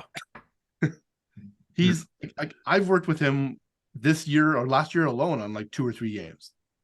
Dixit. Wasn't he Dixit? No, that's Jackie. Nah. That was Jackie Davis. What's Vincent Dutre? He did Atlantis Rising, the new one. He did a Holy by Floodgate. He's done a ton of stuff. The really cool thing about him is he does everything non-digitally. Paints.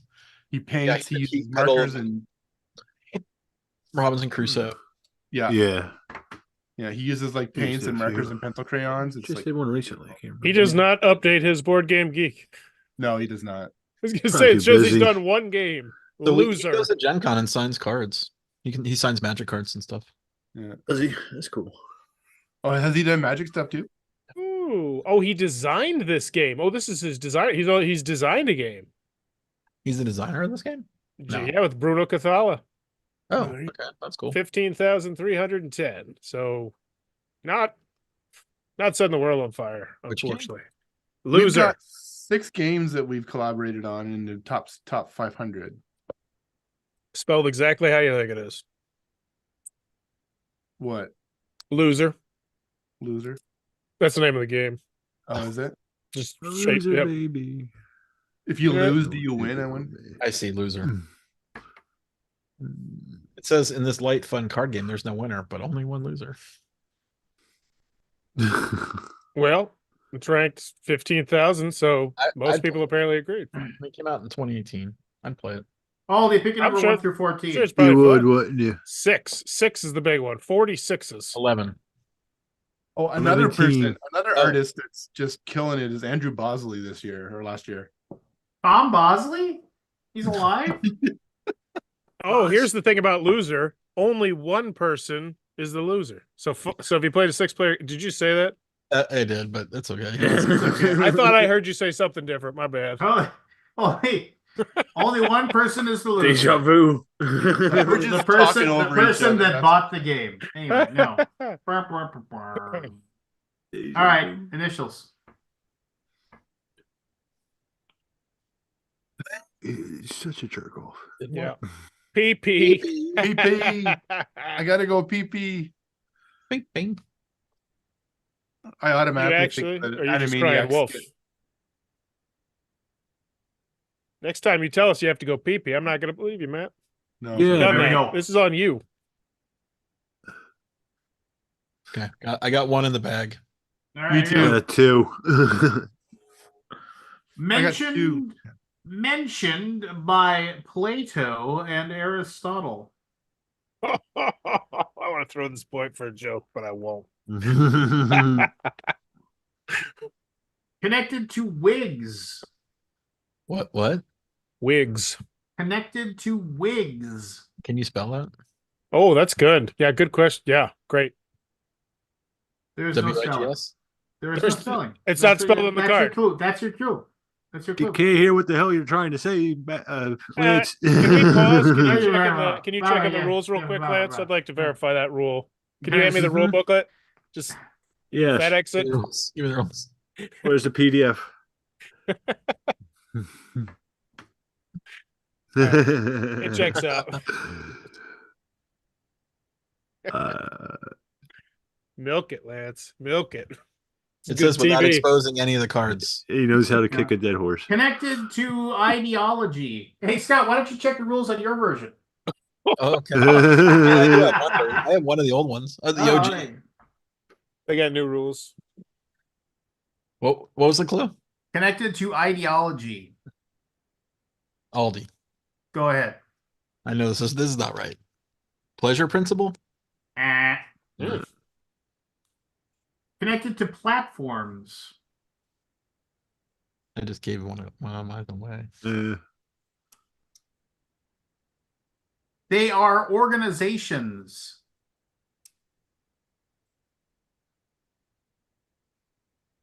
Matt, Go ahead. political parties? Oh, Correct. wigs. Parties, Yeah. yeah. We should have guessed that when he wouldn't I answer know, the I should have- spelling. I'm I never gonna. I knew that's what it was too. I'm just I like, was getting close. I'm Question- just glad I was Number smart enough one. to know why you I had it. asked. Often connected to stones. Clue number 2. Contains poison. Clue number 3. Sometimes featured Brandon Walsh.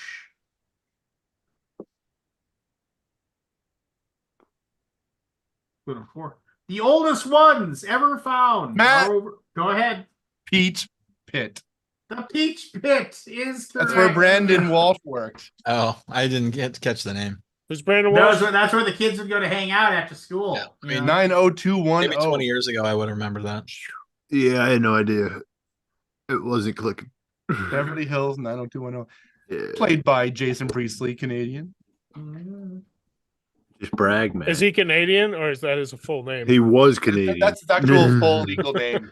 There's a comma in Priestley there. Canadian. Mhm. Priestley's his middle name. Kind of like Bond. That's James the Bond. joke, Lance. That's the joke. Yeah, I know. I wanted to explain it because it got funnier. All right, here we go. Clue number 1. Released in 1985. Aldi. Go ahead. The pleasure principle? Eh. I'm gonna use that. Clue number 2. Connected to a famous death in 2016. Pocket now. Oh, should go. Clue number 3. Includes symbols.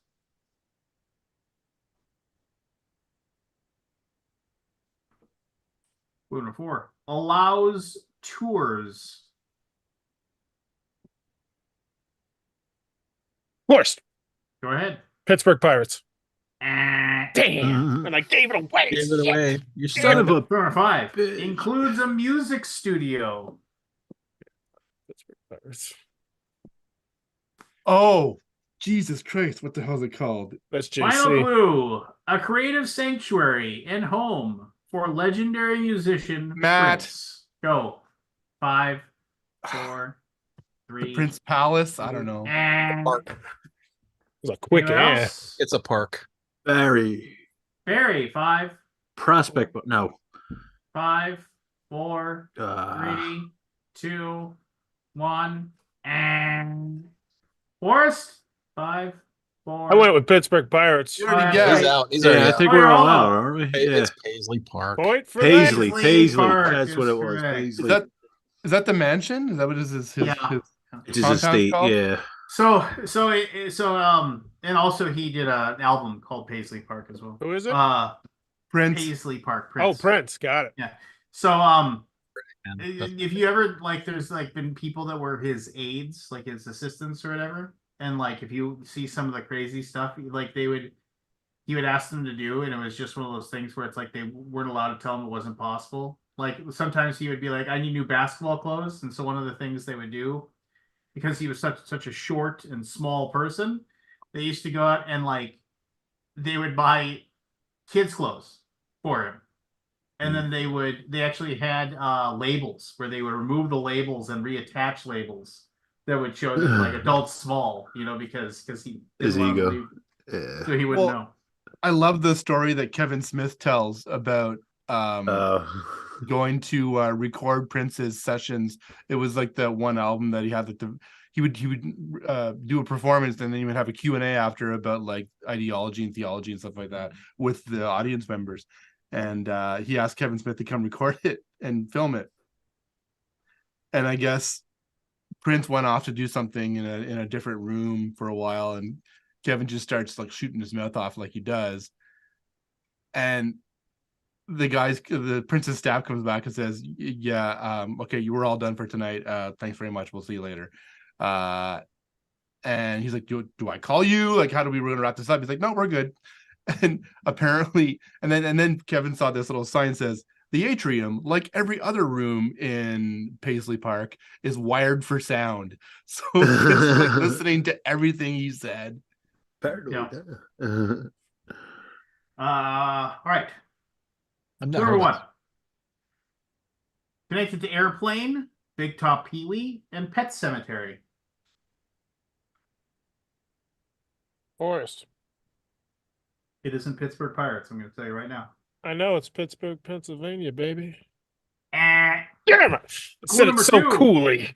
You did. Connected to Ghost, Wayne's World, and Forrest Gump. Oh, fudge. Number three. Connected to Mean Girls, Star Trek Nemesis, and Vanilla Sky.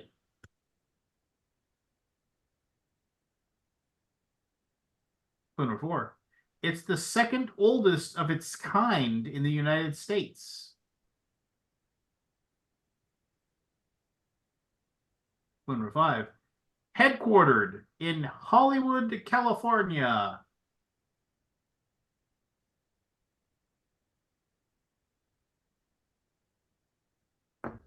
Final clue. Its logo includes stars and a Matt. mountain. Matt, go. Paramount Pictures. Paramount Yeah. Pictures. Matt's running away with it. Matt's running running away. You got one, don't you? Wasn't even on the ballpark for that. I got Neither one. was I. Something else. Is that a I Pittsburgh just got rid of Pirates my reference? subscription to them. Probably. Number one. Commonly hyphenated. Number two. Is a female character in the Start over. Number two is a female character in the Mario universe. Forrest. Aldi. Go ahead, Forrest. Princess Peach. And Aldi, did you want to still ring in? I withdraw. Okay.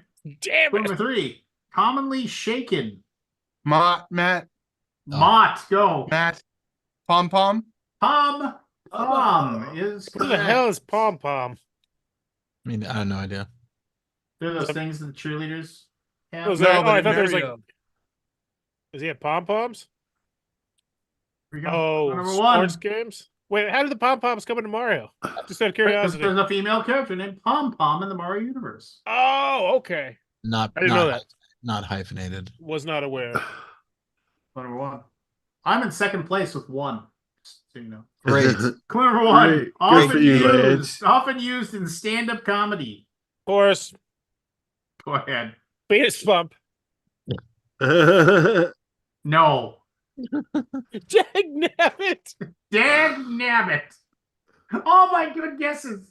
Clue number two. Involves temporary waiting. Clue number three. Involves temporary silence. Clue number four. It builds suspense. Matt. Go ahead. Pregnant pause. Is correct. Oh cooked my with the gosh, is pregnant, yeah. anybody gonna slow down this steamroller that is the Canadian I'm ready for him to destroyer? win. I'm due. I'm due for these first Can, guesses to start hitting. Roll us over here. Clue number Yeah, one. Matt. Died in 1998. course. Go Lance ahead. put that head up. Because you and I both know it's Peter Parker. Oh, come on. Damn it. Clue number 2. Connected to chaos. Clue number 3. Was sentenced to life in prison.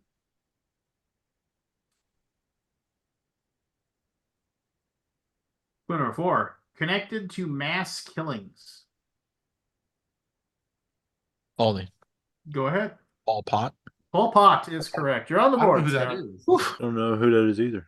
Pol Pot. He was the communist leader of Cambodia in the Oh, okay. 60s and 70s. Yeah. An absolute shit human being. Yeah, he was. I didn't realize. I forgot his name. Yeah. Clue number 1. Has existed in the U.S. since at least the 1860s. Clue number 2. It's often spoken, although its intent is connected to action.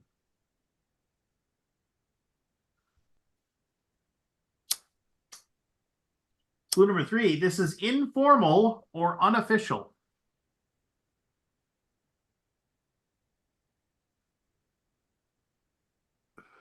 Clue number 4. Most commonly connected to children.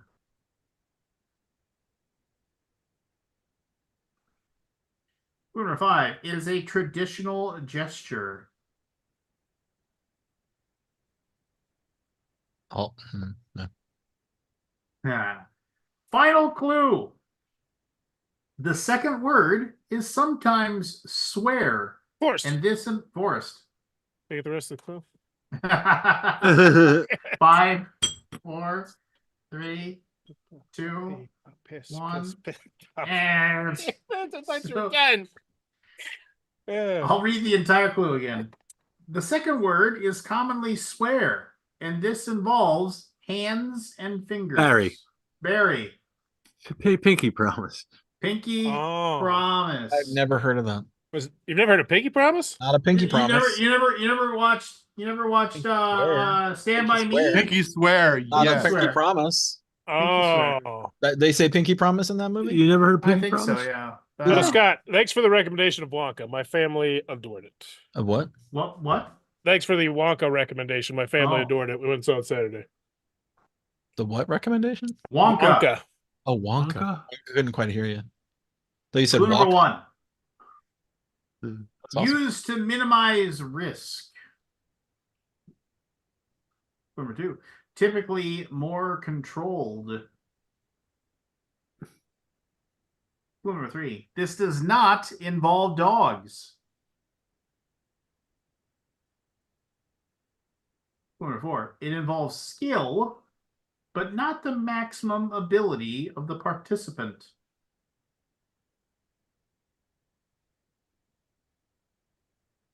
Clue number 5. Are often high and short.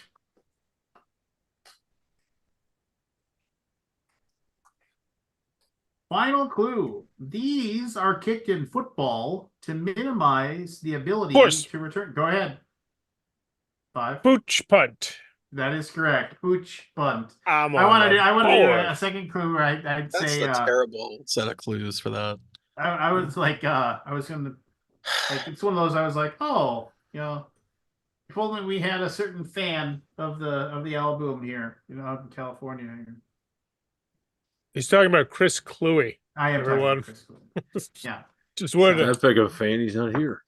It's too bad he passed away, Chris Cluey, eh? No, he Yeah. didn't pass I saw that away. on Twitter.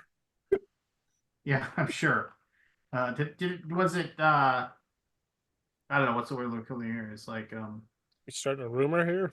no, it's It's the terrible. Yeah, that is terrible. We should not joke about Yeah, that. we shouldn't I do should. No, I should. Though I did like a few years back, a famous punter for the Vikings, Bucky Scribner, did pass away. So Did he? Yeah, but did he ever take a stance for human rights? no, Bucky Scribner did not. So fuck Bucky. Oh, Chris Cluey is the greatest Bucky. all-time punter in the history of the Minnesota Vikings because he took a stand, and I say that in all seriousness. Got blackballed for it, but God darn it, he did it. And that's amazing. I salute you, sir. Seriously, I mean, you got to look at him. He's, he was. Yeah, it was an admirable thing. It's a historical thing that might be talked about 50, 100 years from now. It's amazing. All right. Clue number 1. Clever. The target demographic was teenage boys. Forrest. Go ahead. Which one that is? I'm gonna go Peter Parker over Peter's pup, sir. Well, they both be wrong. So. Yeah. Well, you can't say that. Scott was about to buzz in. Clue number 2, connected to nylon.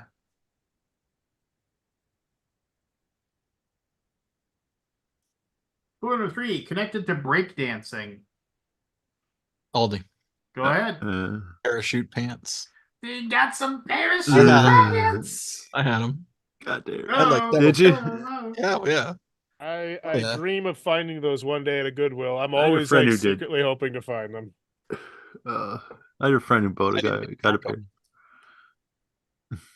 There we go. Clue number 1, connected to alliteration. Aldi. Go ahead.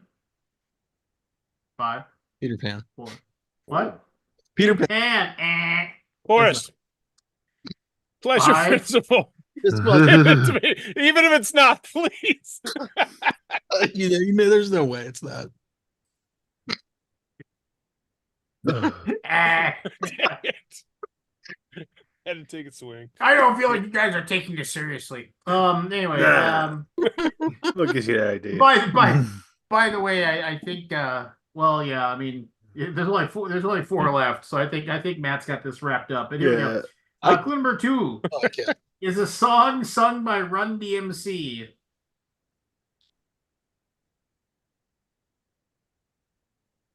Clue number 3, over 200 years old.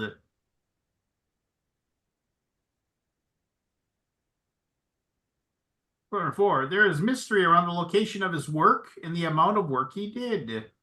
Matt, Go ahead. Peter Piper. Peter Piper Oh, yeah. is correct. Yes. very nice. Very nice. And Matt wins. But here we go. The last. Oh, we knew that 3-4 questions ago. Number 1. Song title for James Bay and Mobb Deep. The fuck is that? Aldi. No. Yes, what? Pleasure principle. No. For the lulls. Clue number 2. Can have a positive or negative effect. Barry, Go ahead. Peter's pulp. No. Clue number 3. Deals with conformity. Aldi. Didn't you already ring Yeah, it? you can't ring it again. It looks like it's you and me, Matt. Clue number 4. Can occur at any age, but it's often connected to a specific age group. Forrest. Oh, damn Poopy it. pants. Poopy pants. No. Clue number 5, Matt. Sometimes connected to intimidation. And final clue, kids often face this when dealing with drinking or smoking. Oh, yeah. That would be the peer Pittsburgh pressure. Pirates. The peer pressure is correct. All right, here we go. Clue number 1.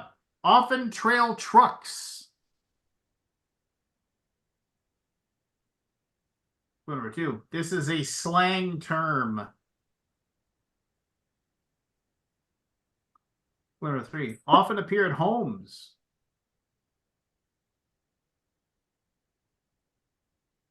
Clue number 4. Often appear on camera.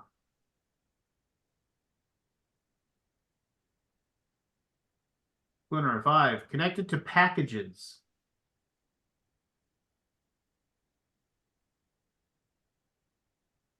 Final clue. These are thieves. Matt, Go ahead. Porch Pirates. Porch Pirates is Behind is a trucks. terrible Oh, yeah. That's one of those This is ones where it's like, terrible oh, look how sentence. clever I am. yeah. No, yeah, I don't like the cleverness of this round. Clue number Sorry. 1. You win, What? Matt. Oh, seriously, that was awesome. Clue number 1. Debuted Not in over. 1940. He might disconnect. What's that? Debuted in 1940. Forrest. No.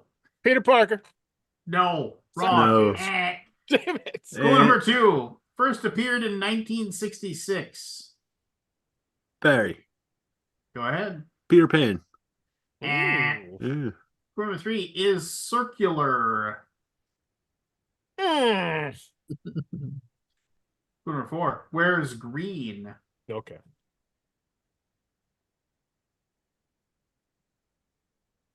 Clue number 5 is often referred to as Sir.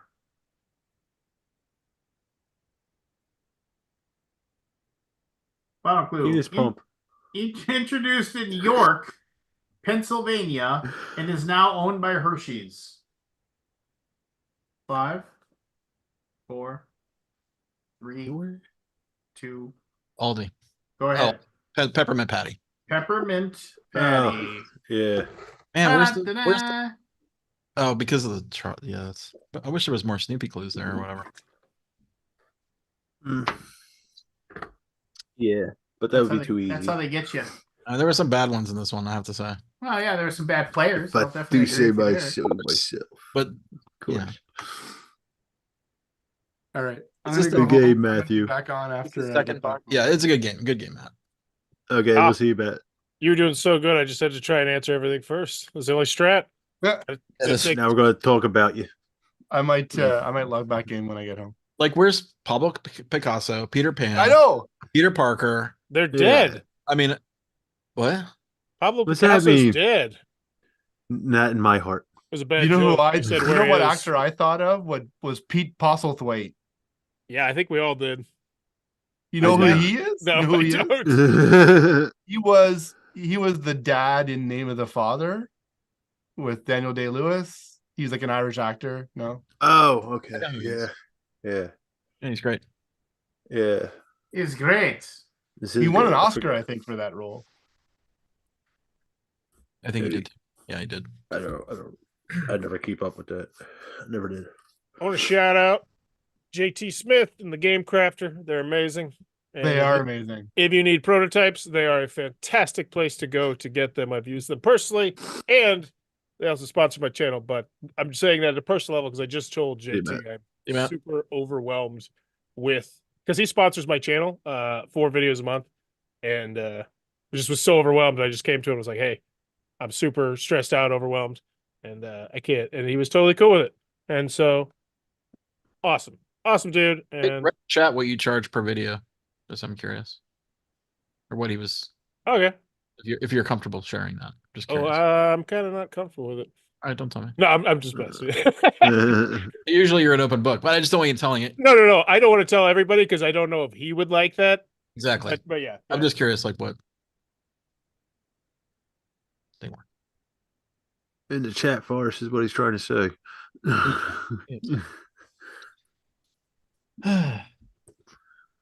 Trying I to figure out agree. what convention's going to go to this year. You going to Gamma? You go to Gamma? Is that a thing? Yeah, we're not going to Gamma. You going to Gamma, Lance? I don't believe I am. A Oh. game, dude, you're getting screwed. What? I'm very happy with that.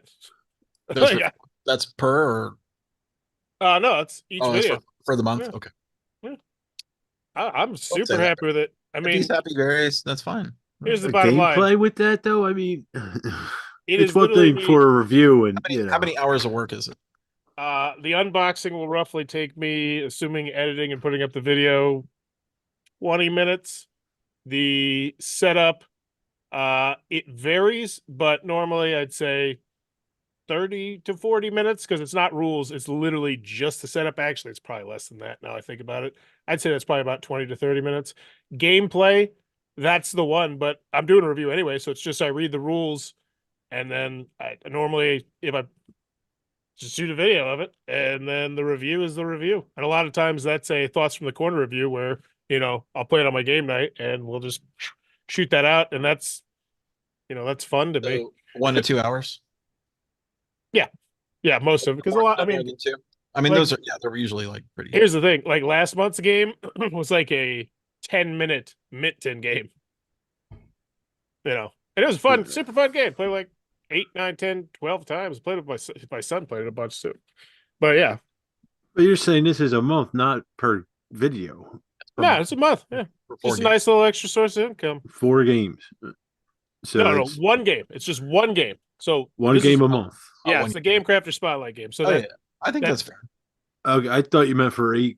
The 4 games over 4 months, 4 video. Over the month rather.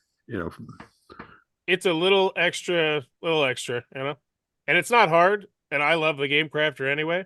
And here's the other thing: a lot of times, like I've been recognized so much from the designers of those games, not from those videos, but like the designers. Like, oh my gosh, I freaked out when I saw that my video got covered because Game Crafter games like Dice Tower's not covering that. Man versus Meeple aren't covering. Like nobody's covering Game Crafter games Yeah. unless they blow up. So it's like it's actually opened me up to a whole different kind of niche. And the nice thing is that's exactly the target market that I'm going to be trying to infiltrate when Hirsch unleashes me at Origins of Gen Con, when I'm going to go prowling around the convention trying to find these aspiring game designers and say, hey, you need to get a quote from us because it's not just a manufacturing quote. It's me helping you with your Kickstarter, doing this, doing that, the other thing. We got artists, we got shipping, we got fulfillment. It's a true one-stop shop kind of thing.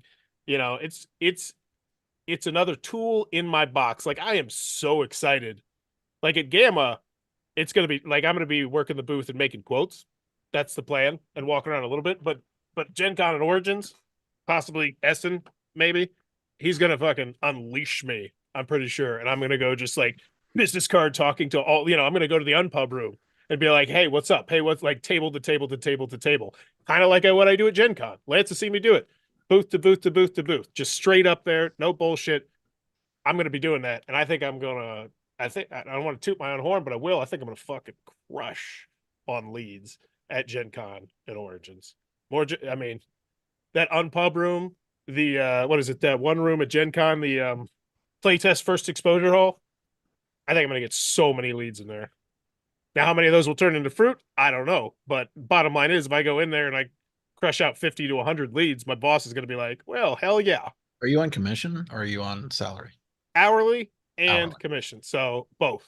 Oh, Both the nice. best worlds. I will be right back. Can't wait.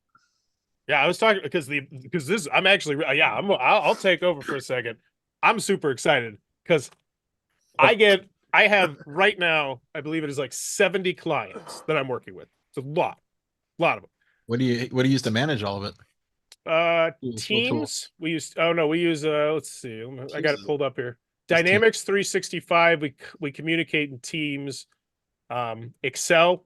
I use Excel a lot because I got to figure out what size token sheets people use and figure out shipping to some of the countries that, like, we have the shipping pre-done for like Europe and Australia and United States of America and Canada.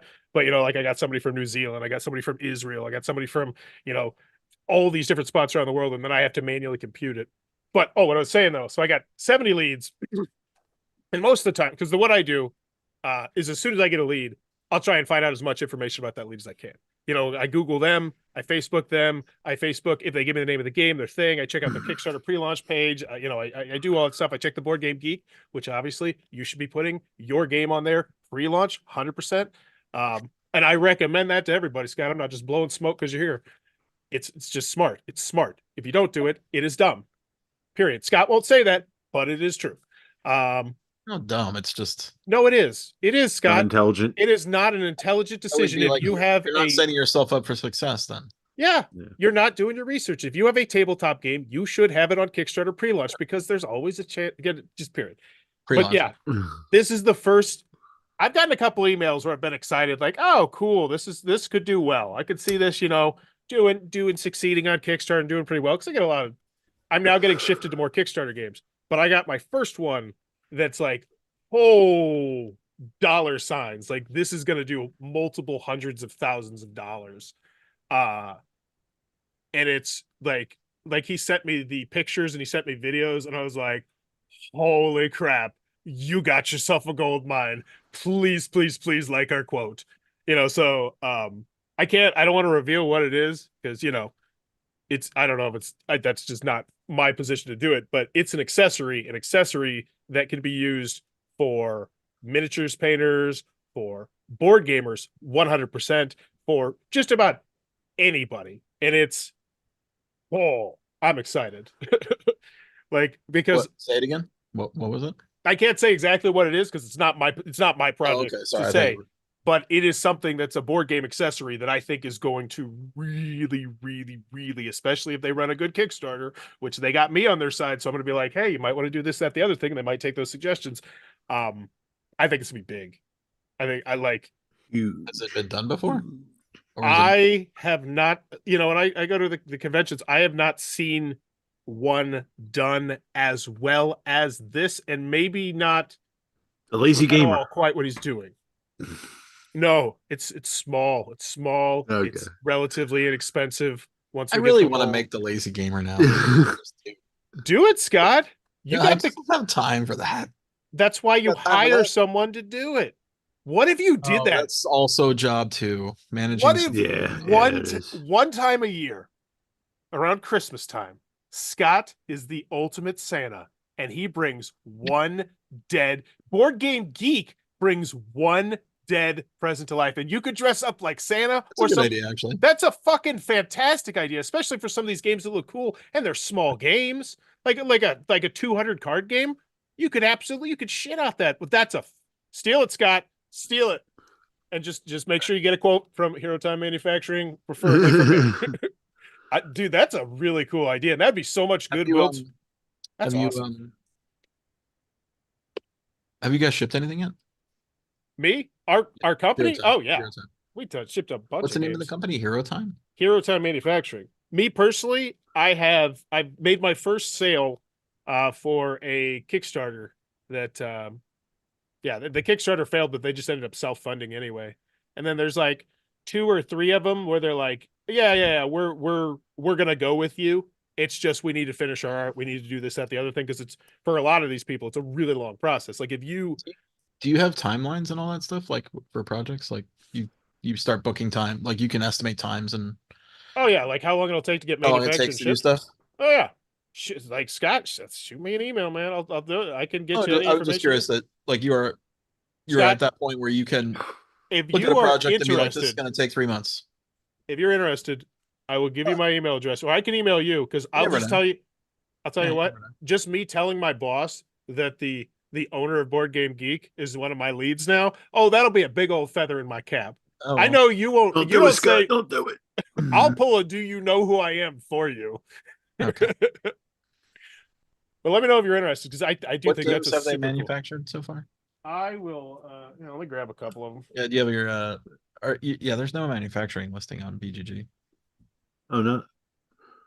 Really? Not like It's just Panda? not that Not interesting. Pandas. I mean, I feel like it just doesn't make sense. I mean, only because if you're looking to make, maybe it's a resource as a board game, like Yeah, might be I a good. thought it would be for a publisher. But it also Yeah, just feels like a little bit of an advertising without getting paid. you got a point. Got a point. Well, Fuck them. in the tabletop sector, in like our branch of the hobby, we haven't had like a home run or even I'd say a double. Well, like I mean, honestly, have you shipped the game? oh yeah, tons. Okay. I mean, yeah, like they're like it's a whole factory. Like they, Oh, that's nice looking. oh, the quality's great. Like that was honestly one of the things I was What's concerned the about. What's the rainbow printing? The hologram. Well, that is Party Wanted. It's a party drinking game that was on Kickstarter. But yeah, like I was honestly a little bit nervous when I was like, yeah, send me over a bunch of the stuff so I can show customers and Yeah, whatnot. you have I to can show off the product. and I'll be honest with you, I thought there's always a chance that hey, this quality is going to suck, and I'm working for a Chinese manufacturer that doesn't do the best. But no, it's sturdy. I'd say probably our biggest tabletop hit because we've got a couple on Amazon that have like 500 to 1,000 reviews or something like. I think Hirsch was telling me is I think one of these two. There's EOS Rise, which I don't know how popular this is. I'd have to check Board Game Geek, of course. Well, I don't know. That's a where else kick. That's a Earth Rising. This one is heavy. Oh my! I don't know how popular these are. And then this one I think is the biggest one because I actually saw it in my friendly local gaming store. And I remember covering on Kickstarter. Ahow, Rulers of Yucatan, who holler at your boy is gonna be. I'm their customer service representative for the next game, which will probably succeed on Kickstarter. So I'm gonna get a little cut, and hopefully the game will kick ass because I don't know what it is, but Yeah, I'm curious now. I'm actually really curious to see. This one needs more ratings. I mean, it's got high ratings, 10, 9, 8, 7, 6. Yeah, but that's But you never Not know. on ice. it's Yeah. early. Yep. Thank That's a you. little early. You know, I look at the Yeah. comments too, right? Like I read the comments. Project EOS Rise. Opponent list, It stress sounds pills. interesting. Yeah, For a the rule co-op. booklet on this one was a beast. I was gonna play it on game night, and I was like, ooh, solo Earth Rise. This Let's is a check this small one. box. Is it a small box? It's very heavy. It's smaller than so. Like this one's more like a Ticket to Ride esque size box, and it's like, Yeah. Yeah. Earth Rising. This one might be cooperative. That What's might Earth be- Rising? I don't know. I'm checking it out on Board Game Geek. Check it out. like the boy, name. baby. Oh wow, 19,085. Okay, that one did Ooh. not land. Not land. It says work together to transform society before it causes an ecological collapse. What else does it say? It's got a lot of ones. Did it get bombed? Boring theme, bad game from a bad company. That seems like a little bit of Stop, bombing, drop, and roll yeah. games. Their other game they did was Pugs and Mugs, which is about dogs and coffee mugs. was this a Kickstarter? I think so. I don't know for sure. It was before my time. Before my time. Then Ahow, which I think Ahow rules you 10. Oh, 8,500. Very respectful there. That's more hits than misses. It's close. Re-implemented by Batab, which I wonder if that's the game that I'm working on for him. I don't know. There do it. That would be weird if they were re-implementing their own game 2 years later under a completely different name. Little shady. I don't think this is the name of the game. I think it's something different. Oh, let's see. Forums, hot threads. Aha, just came out 6 months ago, and already there's a scheduled reimplementation. Michael Grifka had the same question I did. Yes, an implementation is in the works that builds on the mechanism of Aha, but transports players into the city of Chichen Itza in the post-classic period. It will be similar to Aha, but different in a. Oh, okay. So Did you say Chicken Itza? Chichen Itza. Okay. Oh, it's a worker placement game. Okay, It's a I gotta get worker Aha to the table. placement game. So it's not a revised edition. It's a new game that uses similar mechanics. Okay, so that's way different. Cool. Well, yeah. The hell was that? You got a donkey in there with you? Yeah, we put out a bunch of games. Actually, I think there's a list. I can send it to you if you're interested. I actually kind of want to look at it. I should see what our highest rated game on Board Game Geek is. That feels like valuable information to know as someone who works for this company. You need like one hit. Hey, Yeah. I'm Yeah. working, man. I'm working. You're working. And I'm the Kickstarter guy, so now I get the majority of the Kickstarter projects, which is gonna be cool. Because you scratch enough lottery tickets and some of them are gonna fucking hit.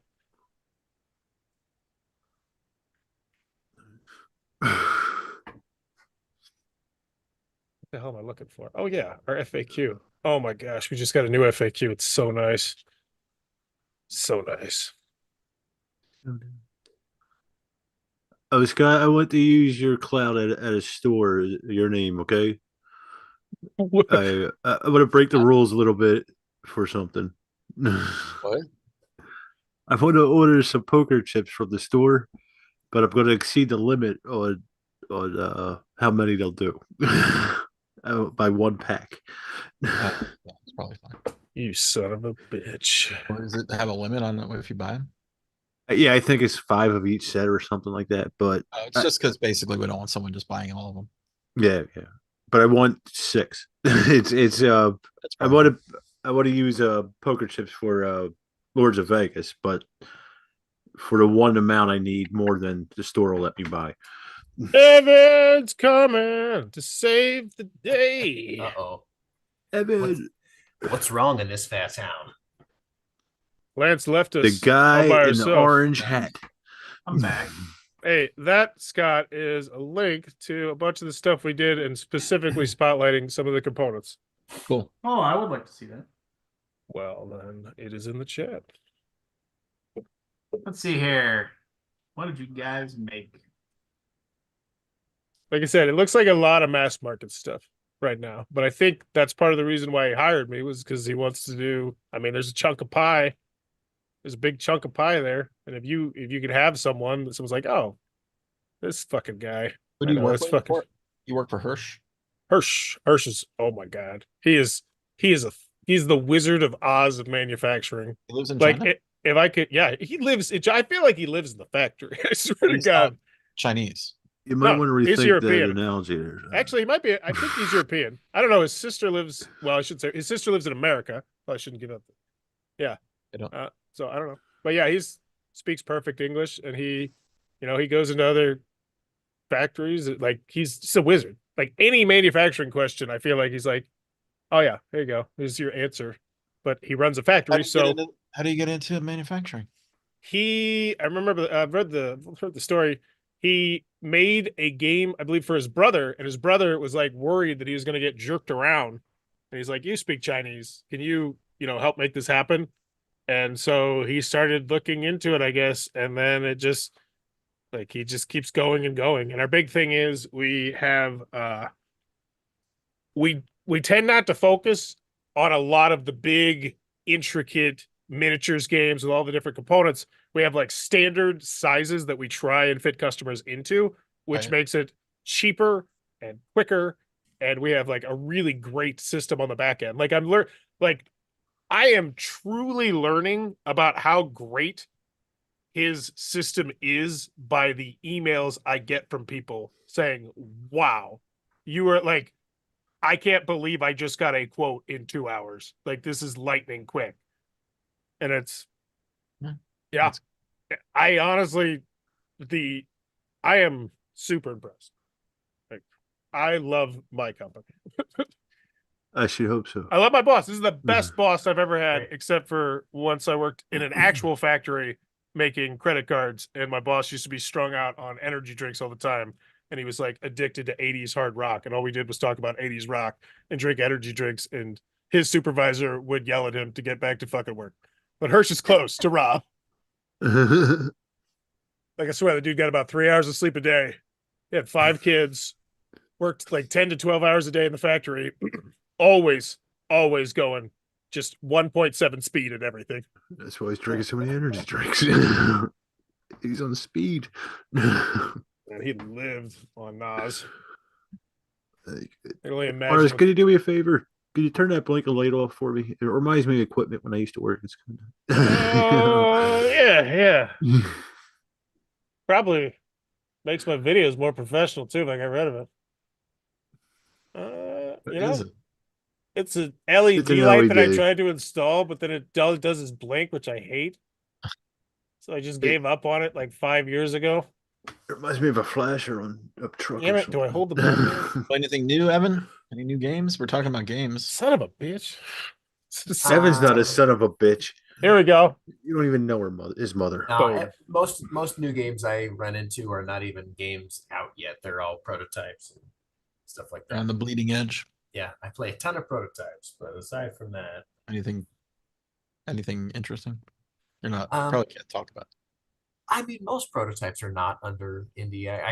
I've only played one recently that like I literally can't talk about. All the rest, they would love it if I talked about them. There is this one game.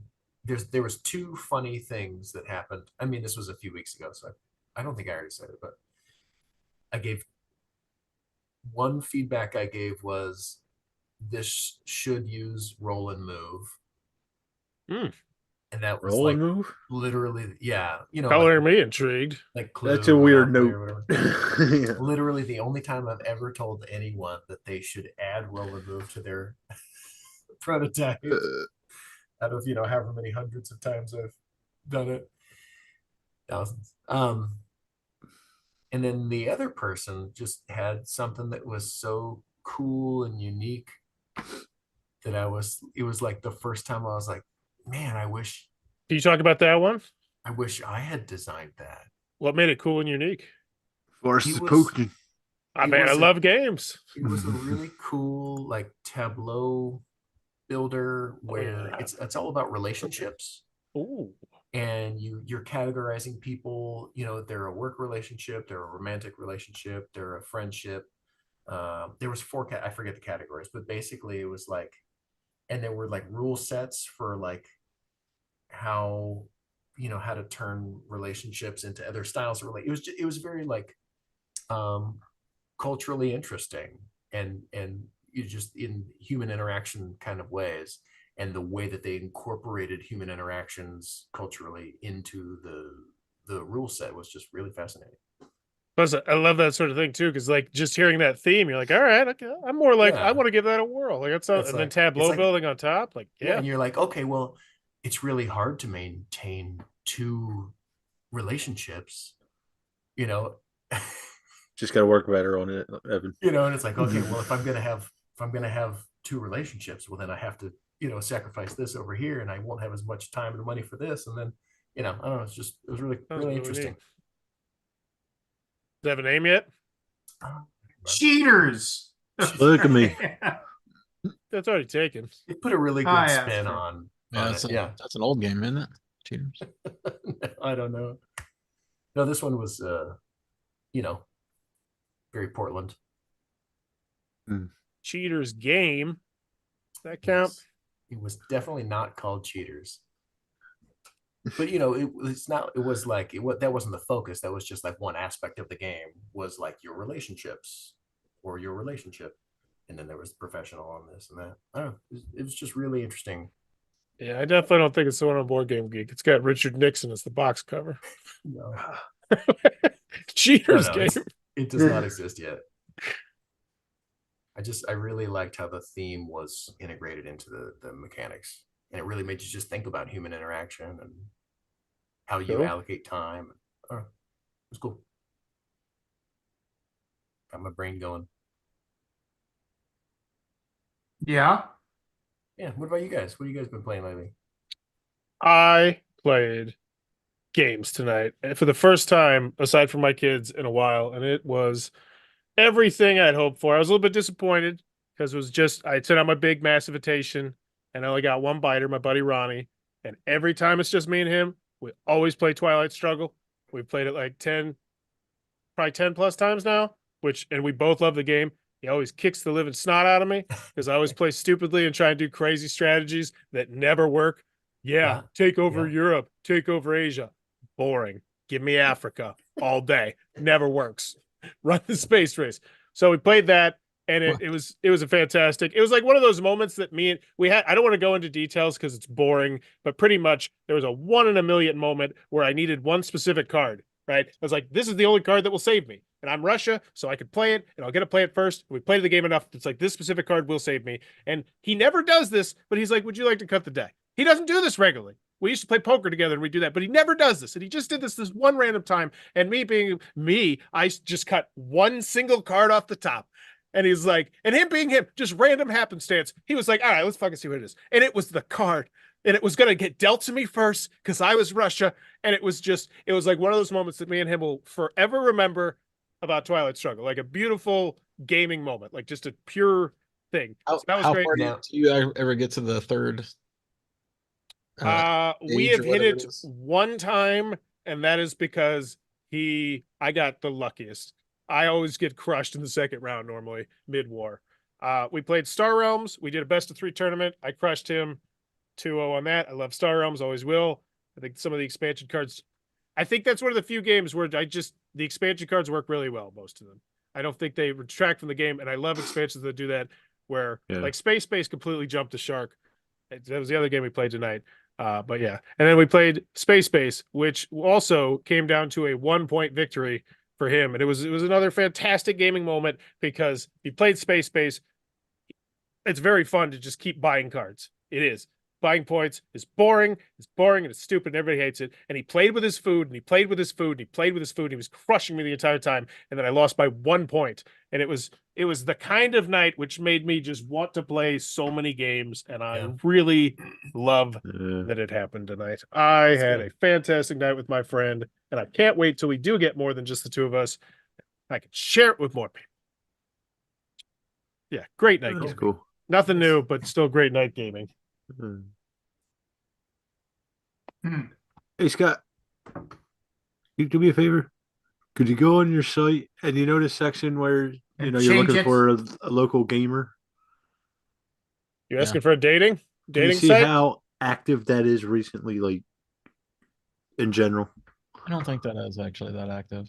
I think it's actually broken. That'd be a cool thing to spotlight, especially now with Oh, just if it how works, yeah. antisocial people are and how people It's on don't want to get Find out of the Gamers house. with Google Maps. Is that the one you're talking about?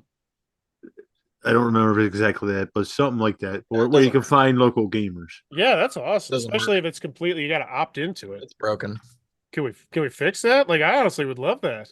I'm with Barry. That sounds awesome. This is a sector of Board Game Geek I didn't even know existed. I thought you were talking about just like Well, the here's the thing: it's been forums. broken for like years, and no one's out. Yeah, So I figured that's what it's. Wait, That's what it seemed like when I Barry, looked at it last time. Barry, do you happen to know anybody who works at Board Game Geek we can get in contact with? Let me think. Well, there's a couple I could think off a hand, but I could get directly to the main owner, the main guy, a couple ways. Yeah, because I was thinking, like Forrest was saying, I have an interest in war games, but there's not many around me, I'm sure. But I like somebody flexible. Yeah, like actually, let me see. Which year is it? 19713. I gotta think about that all the time. Just works in general. 19713. Yeah.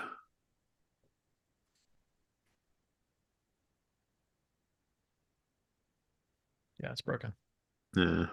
Do you own this website? I do. Somebody just ask Yes, I you. do. Are Wait, you sure? It's broken. Hopefully, it'll But ask me that, and I'll lie. Yes, I do. I mean, here's the thing: Google Maps used to be kind of free, and Uh, now it's not. Okay. I didn't necessarily mean. Is that Always connected? money. That makes sense. Is that connected to the forums, or is that a separate thing? What you're talking about here with the maps? It's a separate tool. It's Oh, called. I Find- was talking about the forums themselves. I thought that was just part of Oh, something new on no, there. no. You could. I mean, you could post like looking for. Unfortunately, we don't have like city granularity. That'd be cool. Like if it was just Okay. optional, like It's actually an idea. Like we were thinking about. Like, I think the next step for BGG is it's too big for one forum. Like Right. groups are really where it's at. So what if you it have was by zip code? Well, not the whole thing, but like the instead of city, I think zip code would be cool too because it's like wide enough that I think. Well, unless you got, yeah. I mean, we had that. Codes. It's broken. So it'd be Oh. something like Facebook, like where you would have the main page and then different you would have groups. Group. Yeah, I mean, we have it already. It's called guilds. They just haven't been. Right. Yeah, that's Yeah, what I there's was a lot thinking. of things. There's a lot of moving parts on BGG, and A lot It's of all negative about connotation priorities. about guilds. I would just want to be the Like, first one to complain about them now, Scott. I just wanted to see how before you they react when I said implement that. it. Mm. There's not. I don't think there's a negative connotation. oh, guilds. Yeah, I just wanted to see what your response was. Why would there be a negative connotation? You know, the thing that happened. I have no idea what you're talking about. The thing. Evan I have knows. no idea what you're talking about. I'm just, I just want to see your reaction. The thing that happened. Okay. I'm joking. Am I missing something? No, that's the I joke. wouldn't say you're missing it. I wouldn't say I'm missing it. My wife says it cracked me up. My Uh, own best. So I have something that I did tonight that is 0% related to board games, but you might find interesting. Yeah. Nope, What is it? moving on. Yeah, exactly. An Push. old roommate of mine reached out and said, "Hey, can I meet up with you?" And I was like, Oh, "Sure." go Yeah, on. this is from like 2014. In a hotel, 2013, or- I did that with my college roommate recently. So Yeah. I don't think there's nothing weird about that. I said, hey, you want to meet up for like a Zoom or something? Yeah. So I was like, "Yeah, man, cool." And because we didn't like leave on bad terms or anything, and what it turned out the deal is he is in AA Hmm. and he's Oh, going he's- around doing his This thing. Yeah. Good for him. Oh, his one of the like steps. amends, you know? Right. And and I was like, dude, honestly, like I don't really feel like you wronged me at any point, but I'm happy to sit here, and chat with you and catch up. So we ended up having a nice time, but it was just a very interesting Nice. thing. Is this the first time this happened to you, Evan? Yeah. I've had it a couple times with AAs and narcotics and stuff like that. But it's Yeah. weird because it's like they're apologizing for something I didn't think anything of, Yeah, or just completely forgot about, you know. totally. Same. But it, you know, makes them feel better, whatever. Yeah, no, I was happy to I was happy to reconnect. Like I still have affection for the guy, so I just thought it was really interesting. That had never happened to me before. I've never. So I mean, this is not really the same as you, but there were a couple times when I've had people that like it happened at work one time. I was working at US Bank, and I'd like worked in this one area, and then I like left to go do something else or whatever, and then like one time I was walking back in that area, and this guy like waved me down. I was like, "Yeah, what's up, man?" And he's like, "Hey, I just really wanted to apologize for how kind of like rude we were to you when you worked over here. You know, I was just like," and I was listening to him talk. I was like, "Dude, I never really felt anything." I was just like, but I was like, I also felt bad. I was like, he obviously this had been gnawing at him, Right. you know. But I also know that like if I say like I don't really care, dude, you know, whatever. I mean, like that's actually like worse, you know, because like I thought so little of whatever it was you were doing to like give me a bad time that I was just like, whatever. You think you could hurt me? Yeah, exactly. That, and then I've had people like do that like on Facebook where they're like, "Oh, by the way, I unfriended you over this whatever," and it's just like, you know, and then they like I see like, "Oh, you have a friend request from so and so." I'm like, "All right, you know, whatever." And they're like, "Oh, thank you so much for accepting my friend request. You know, I unfriended you whatever ago because of this, that, and the other thing." And I was just like, "I had no idea you had unfriended me." I was just like. But you also don't want to say that because then you sound like you sound like a prick, you know. So you just kind of want to say, You were missed. yeah. Oh no, I'm glad we can put this behind us. I'm so sorry that this happened, you know. But I'm also like, dude, who cares? You know, just like whatever, moving on. That scene from Old School always comes up in my brain in moments like that, where the guy re-gifts. I forget what it was, but he taped it back up and he re-gifted it to a guy. Hey, you know, happy birthday, or whatever the thing was. Happy birthday. I got you this blender. Dude, I gave that to you 3 years ago. Thanks. I love it. You know, like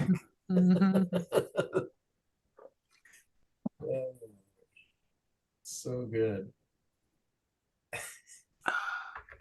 Breaking news: the Fruit Strike gum is going to be discontinued. Oh. Does it cause What? cancer? I didn't even remember that it was still being made. Yeah, I did not realize. Apparently nobody else knew either because they're going out. Was that the one that had flavor for like 10 seconds and then That's tasted what like I plastic? remember of itself. Like Yeah. you chew it like 3 times, and it's like, what? Where'd it go? Yeah, you're like, well, that's done. All right. Yeah, the sugar. It was tasty for a few seconds. Uh, Yikes! Stripes, fruit stripes, gum, something like that. Straight. Yeah, it had like a zebra or something. Yeah. I don't remember. What was that zebra's name?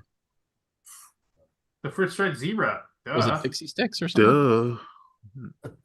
Yeah, was why are you that making was a it so different candy. tough? I mean, Oh, Pixie Sticks was the other candy. Yeah. The sugar that kids Sugar would in a snort tube. up their nose, even though Like rip off the top and just tip back some sugar. Yeah, exactly. Kid Coke, yeah. Delish, yeah. Playing Gaia Project. Ooh. Scott has me Oh yeah. has Game me like, Lolly. oh gosh, I couldn't this is a remember. good I couldn't game. remember how to play. I was just Yeah. doing stuff, and I'm like, Yeah. for some reason, I'm not. No, the game was like basically telling me I couldn't do anything. Somebody's like passing all the time. I'm like, I gotta figure this out. Here's an idea for you, Scott. Read You the talked rules. about no. Yeah. This is Watch a broader. video, Zoom something. it back out. You're talking about doing an FAQ. Why don't you do an FAQ while you're playing a game on Tabletop Simulator, where it's just like you're playing the game, you're talking about the game, but at the same time you're answering questions, nice laid back, chill kind of thing. I think people would like it. I think it'd be so popular potentially that you might do it again. I I think I'm just crushing it right now for these Do ideas. you That's really it. want to do live streams? Dude, Your ideas are plenty. Yeah, they're plentiful tonight for sure. I'm check telling you, the man, that image Santa Forge idea Bower. sounds super I mean, cool. the Santa idea's got legs. I don't care who the hell you go with manufacturing. That's an awesome idea that gives you so much goodwill and it exposes you I'm- directly to the I just target want the market that you're looking projects- for. I just want the projects that I missed out. You could have people vote too. Like which project should which project should we bring back from the dead? You're shaking see your the head, you know forums it's now. gold. It's gold, I Jerry. mean, we go. didn't make our fundraising goal. I'm not spending money. Yeah. Yeah, really. Okay. Fair enough. Fair enough. Fair We got enough enough. stuff to spend money on. Go get yourself some Yeah, tuck box card pinball games and bring those back. machines and- There you go. Bring tuck box card games for the Back to the Dead. Those things are dirt cheap. Why You- would Tuck? Where did? Well, Tuck- I'm saying like 120 cards. Like find something small, something So where we actually had an idea to make Tuck boxes to buy for games, like with nice art and stuff. But it just sort of fell by the wayside. dude hit me with a quote. Tuck box Okay. card games. Well, I are kind of like dirt interest or cheap. just Well, put on no, the bait pre-made- back burner. I mean, just the Tuck boxes, like Yeah, $5. I'm telling you, I'm saying the tuck boxes are dirt cheap. I can give you prices right now if you'd be interested. I could pull it up in like Sure, pull me up 2 minutes. 2 a price. minutes. Actually, it's For not going to take 1,000 2 Tuck minutes. boxes. You want to see how awesome our system is right now? You're just The talking about BGG what kind logo of, on wait. It's You're gonna talking. break. It's this is like Watch the chat this. GP. All right, are we talking? You want to know bridge cards? Or you want to know standard poker size? I don't know. Let's say bridge or bigger. Right? Bridge are smaller. Oh, smaller. You Let's do fit 7 in poker. one. Poker.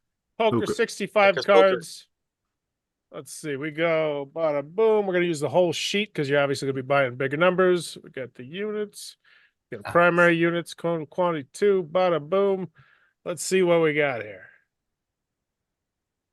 Now I need to put in some numbers to see because obviously I imagine you're Got to run some numbers. well, no, like give me a Lot of number. ins, What do you lot want? of outs. 10,000 of these tuck boxes. We're talking No, 100,000. no. I mean, honestly, I probably only want like 100, but Ah, let's say 500. yeah, Make it at 500 least- is our minimum. I could grease Yeah, some 500. wheels and get you 100 if you really want. No, to. 500 is really. I I like get you a it. toe. I like you. I guess it. I I can can get you a anything toe. you need, man. Okay, let me see. Fucking amateurs. By the way, I was doing some laundry, and I would like to run my pitch that I'm thinking about using at Gen Con by you guys. Like my actual pitch. I think I got a brilliant one. I was doing laundry. All right, let's do the. All right, well, you the should quote honestly first. run that by me We were not because aware as of a, that. as a person that as a person that is somebody that you would have to impress, that I would have to go with, I would love to hear what you Just would give up now, suggest. All Forrest. right. I will, but first, oh shit, I fucked this up. Okay, I can't give you the actual shipping quote just yet, but I can give you the tuck boxes if I would have done this. You want in to a- be my latex salesman? All right, 500 tuck boxes is going to cost you $374. Now, once you get up to 3,000, you're going to get $704. But you're a big timer here, and I think you're very underestimating the number of tuck boxes you're really thinking about. We'll see, and I'm just giving you the numbers: 5,000. And that's boxes. like full print, like any kind of art. Yeah, four color, and this is 350 white core paper, AAA quality. It's the Rolls Royce of it. Like we could, if you wanted to bump it down, we could. No, I'm not overselling you. Like he's standard puts nice boxes and nice cards, so that way, if the price isn't what the customers are doing, we can say, oh, that's not a problem. If this isn't a competitive price, we can bump down our quality to say what what Panda GM is going to use because we want to use this the nicest quality. But yeah, for Like there's no tuck boxes for Arc Nova, is there? It's just cards in the box, right? that's a great idea. I wouldn't have said that out loud. That feels really easy to steal. You got to get permission. You got. Oh, yeah, you got the to jump wheels. through. You, Like I said, I'll come up with ideas all day. if you're reputable, there is. It's hard to get I that. I could see this on Amazon in a second. What was So- your latest idea, Scott? Oh, but here's the idea: 500 is 75 Latest idea? cents, 1,000 is 44 cents, 2,000 is 29 Not saying cents it a out piece, loud on here. 3,000 3,000 is 23 cents, and 5,000 is 19 cents a pop, just for the tuck box, fully colored. And I imagine the shipping is going to be dirt cheap because it's by how much it weighs, and it will weigh next to nothing. I think that's a really cool idea. Yeah, because tuck boxes ship flat. I've had this idea for like almost 10 years. Yeah, you should do I'm that. like, I want boxes for my thing. Like I have to wrap everything with a rubber band or like a plastic Yeah. band. Like what? And all you got to do, I want an cool art print tuck box. You'd have the connections to the companies, and then you just have to like literally get tuck boxes I know. and go It's through just- game to game, hire it's someone to go from game to game for the most popular games and say, is this system going to work? Is this going to fit in the box? And you say, we verified that every single one of these. So when you play well, game with X, sleeves also. ooh, so Right. yeah. Got to do that. How But many- yeah, how just for many starter How cards, many cards fit in a sleeve? Do you have numbers for cards versus sleeves? I'm sure if I talked to her, she could whip that up in 5 seconds. Good to know. It's good to know because people want to. I mean, Oh yeah, that's a spectacular point I wouldn't even thought about. Because yeah, there's gonna be people like, yeah, but it doesn't hold the sleeve cards in there. I had to put the damn meeple on the outside of the box. yeah. One out Son of of a five. bitch.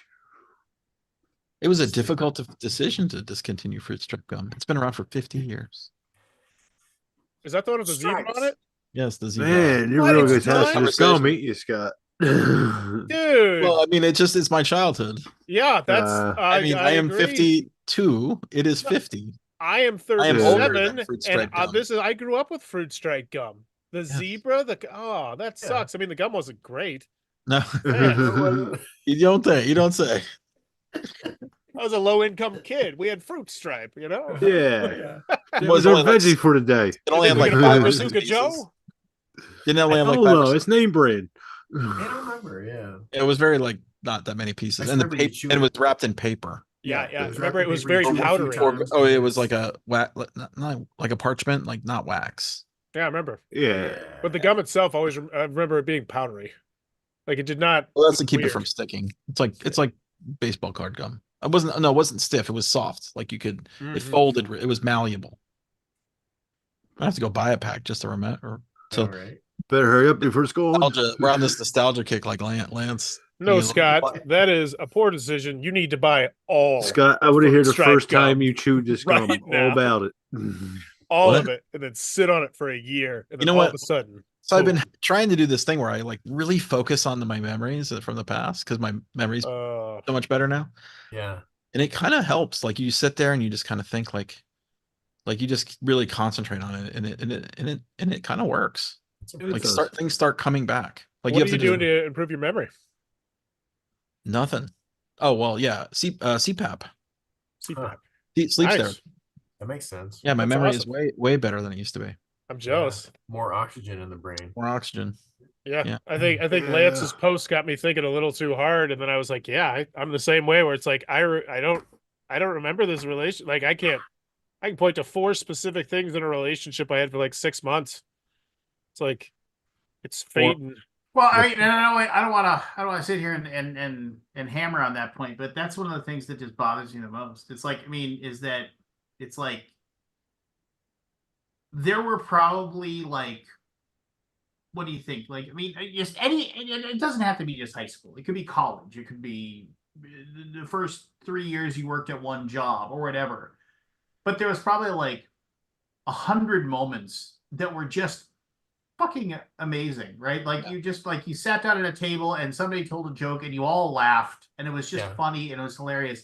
You went on a date with a girl and it was just freaking amazing. Moments you thought you'd remember forever. Yeah, and they're just gone. I mean, it's like, I mean, it's like, and I don't want to sit here and I mean, like, and because it sounds like I'm pining away for her, but I mean, like my high school girlfriend, there was a girl that basically I dated, like all my junior and senior years. It was the only girl I dated, and we broke up after I went to college, and we tried to make it work, and it just didn't, right? And just because she was a year younger than me, and and it's just kind of like, I don't know where she is or what she's doing now. I ran into her once 25, 30 years ago. Just, oh my gosh, hey, how you doing? That kind of thing. No idea. I'm sure she's got her own life, whatever. I'm not pining away for anything like that.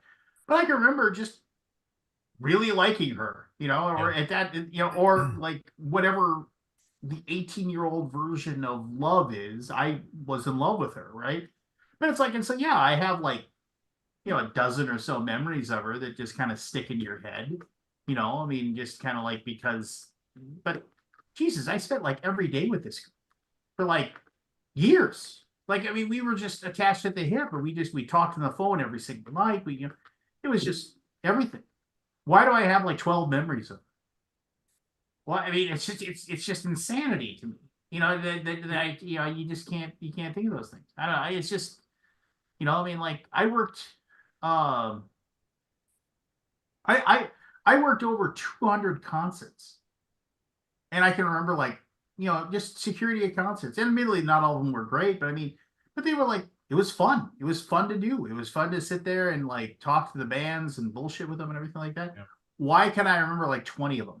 Yeah. I was actually thinking of that exact thing a couple of days ago because I was talking to my kids when I used to go to this bar and I probably saw over 100 bands and they were like name some, and I could name like 6, and I was like, I'll look at my ticket box when I get home, and then I go through my ticket box and it's like, oh yeah, oh yeah, oh my god, how do I forget? Oh yeah, it's just, and that's what's so sad about like when someone near you dies. It's like that there's so many memories that you will never ever remember again because they were that connection that you forgot because it meant more to them than it did to you. And that's doesn't that suck too? Yeah. Oh, And yeah. somebody's like, oh, you remember when we went to this? No, I don't. I don't remember that at all.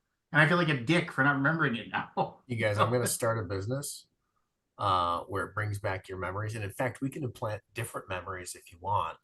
Yeah. It'll be called Total Recall. That sounds stupid. You should just focus on that TV pilot.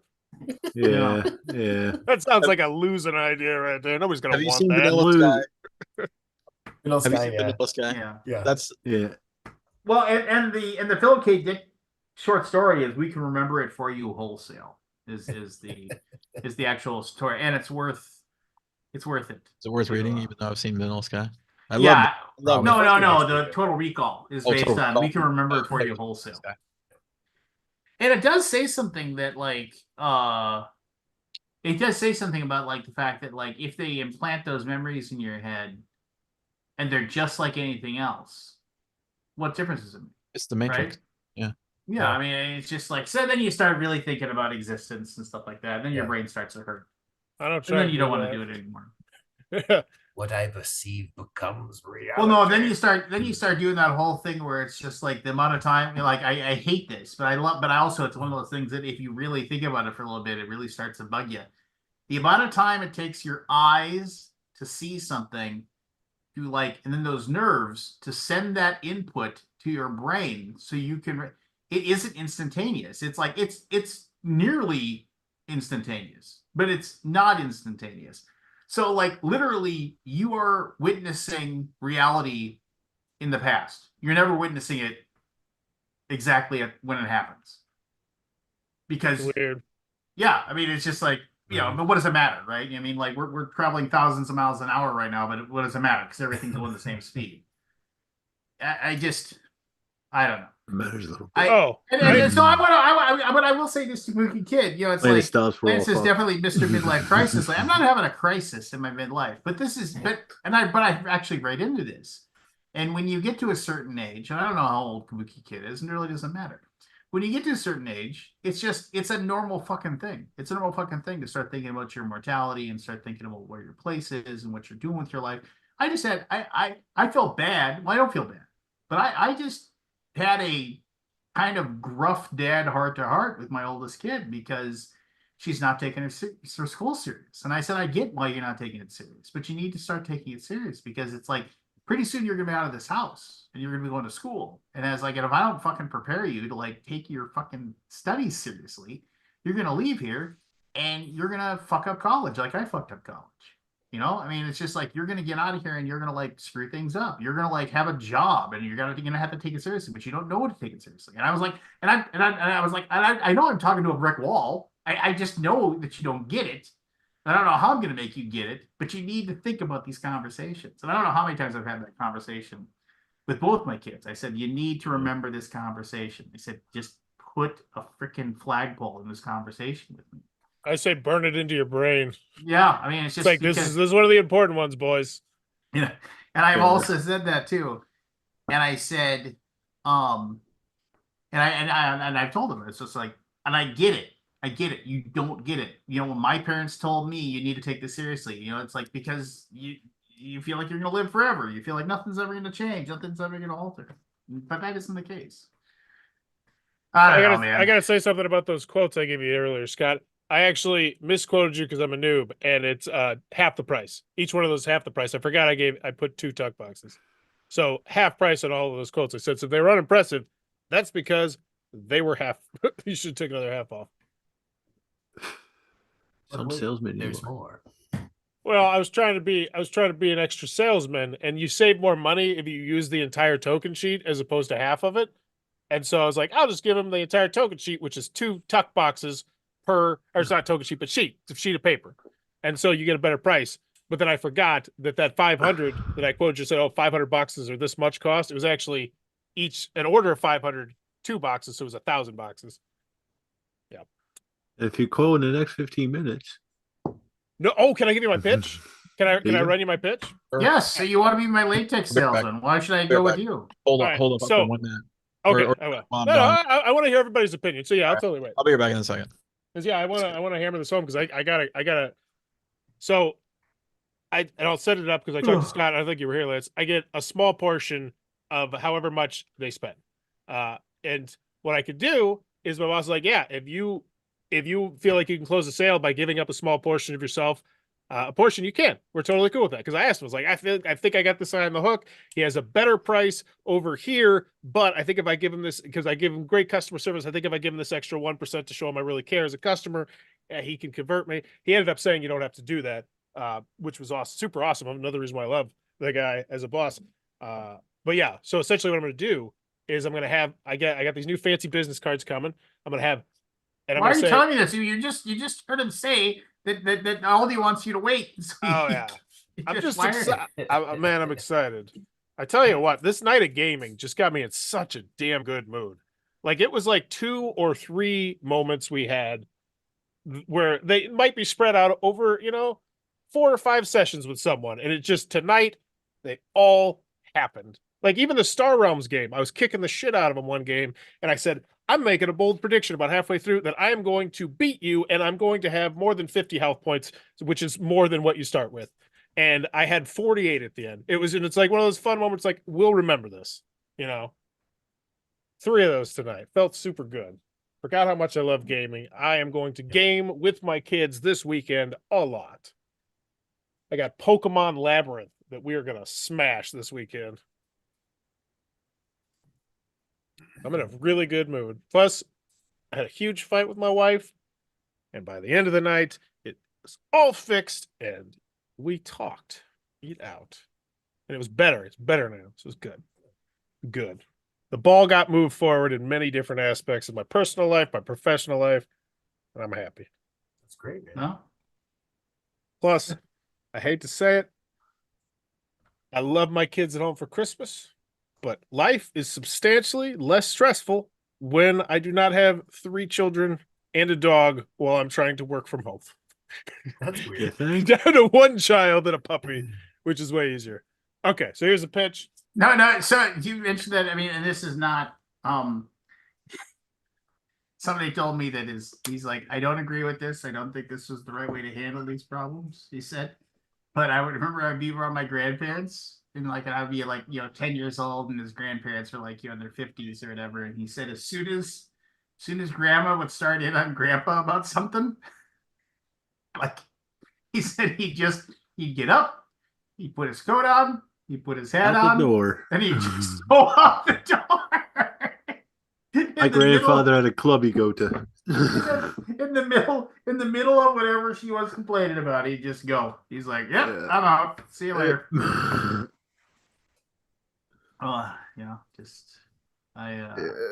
Crazy stuff. Anyway, all right. So you want to be my latex salesman?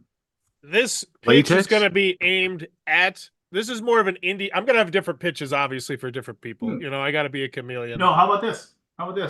You a chameleon? No. Here. I'll just say it's like Hey, you just approached me at a booth, Forrest. That was not where this pitch was going, but sure. got some we'll go your rubber way. things Hey, you're trying to just approached sell. me at a booth. It's third day of Gen Con. It's like 5:15. It's like I'm a little bit like just like, hey, how can I help you? Hey, I'm Forrest. I know here's who you the are, thing. Forrest. There's the thing. There's going to be people who say that, and there's going to be people who say that with that exact same tone. Hey, I'm Forrest. I'm working at Hero Time Manufacturing now. I don't know if you've heard of us, but here's my business card, and I would love to give you a quote for whatever your next game is. Obviously, you got a lot of different options, but we pride ourselves on getting things done quickly. Obviously, since you are a publisher, not like a first-time Kickstarter or something like that, I will be giving you much more focused attention and you will be getting things done a lot quicker. Here's my card. If you can get to me within, say, the next week, or just mention, that it was close to being a week or something like that, I can hit you with a 1% of my discount because I get paid a little bit on the back end for however many games you end up making. And I believe that if you see our quality and you see our customer service, you might make the switch. So well, here's the deal. We've been going with the same two manufacturers forever. They've been making our stuff. You're either going to have to do it better or cheaper or both. Well, here's what I can do. How about I'm going to look at your catalog of games. I'm going to give you my business card, but I am going to write down your email. What I could do is I will look through your catalog of games. I'm going to find something hopefully recent, and this won't always be possible, but hopefully recent. And I'm going to see if I can whip you up a quote of what it would cost from us to see if it's comparable. That'd be something we could do. Now, obviously, I'm going to take a look around their booth, because if it's a big fucking minis game, like that's not our bread and butter.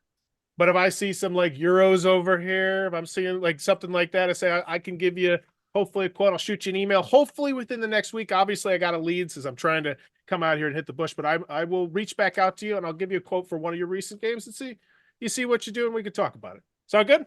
I know you're busy. All right. I was like, and then like, that's one of those things where you should always ask for their card. Well, yeah, that's what I said. I'd take your email. No, yeah, I'll take your card. Take their email. But here's one of the things. I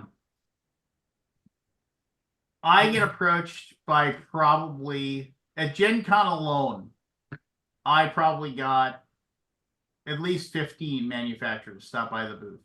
Some just had a card, some had, like as simple as a card. Some people had like, oh, here, look at these samples we have here. Oh, the vast majority of them, like literally they gave me a box.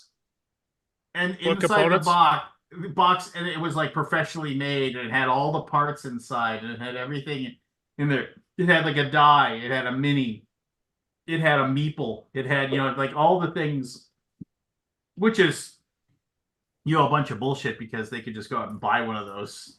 They could buy somebody else's mini and put it in there. There you go. That's everyone just held up, like that's the size of the box that like, here you go. And here, this is it.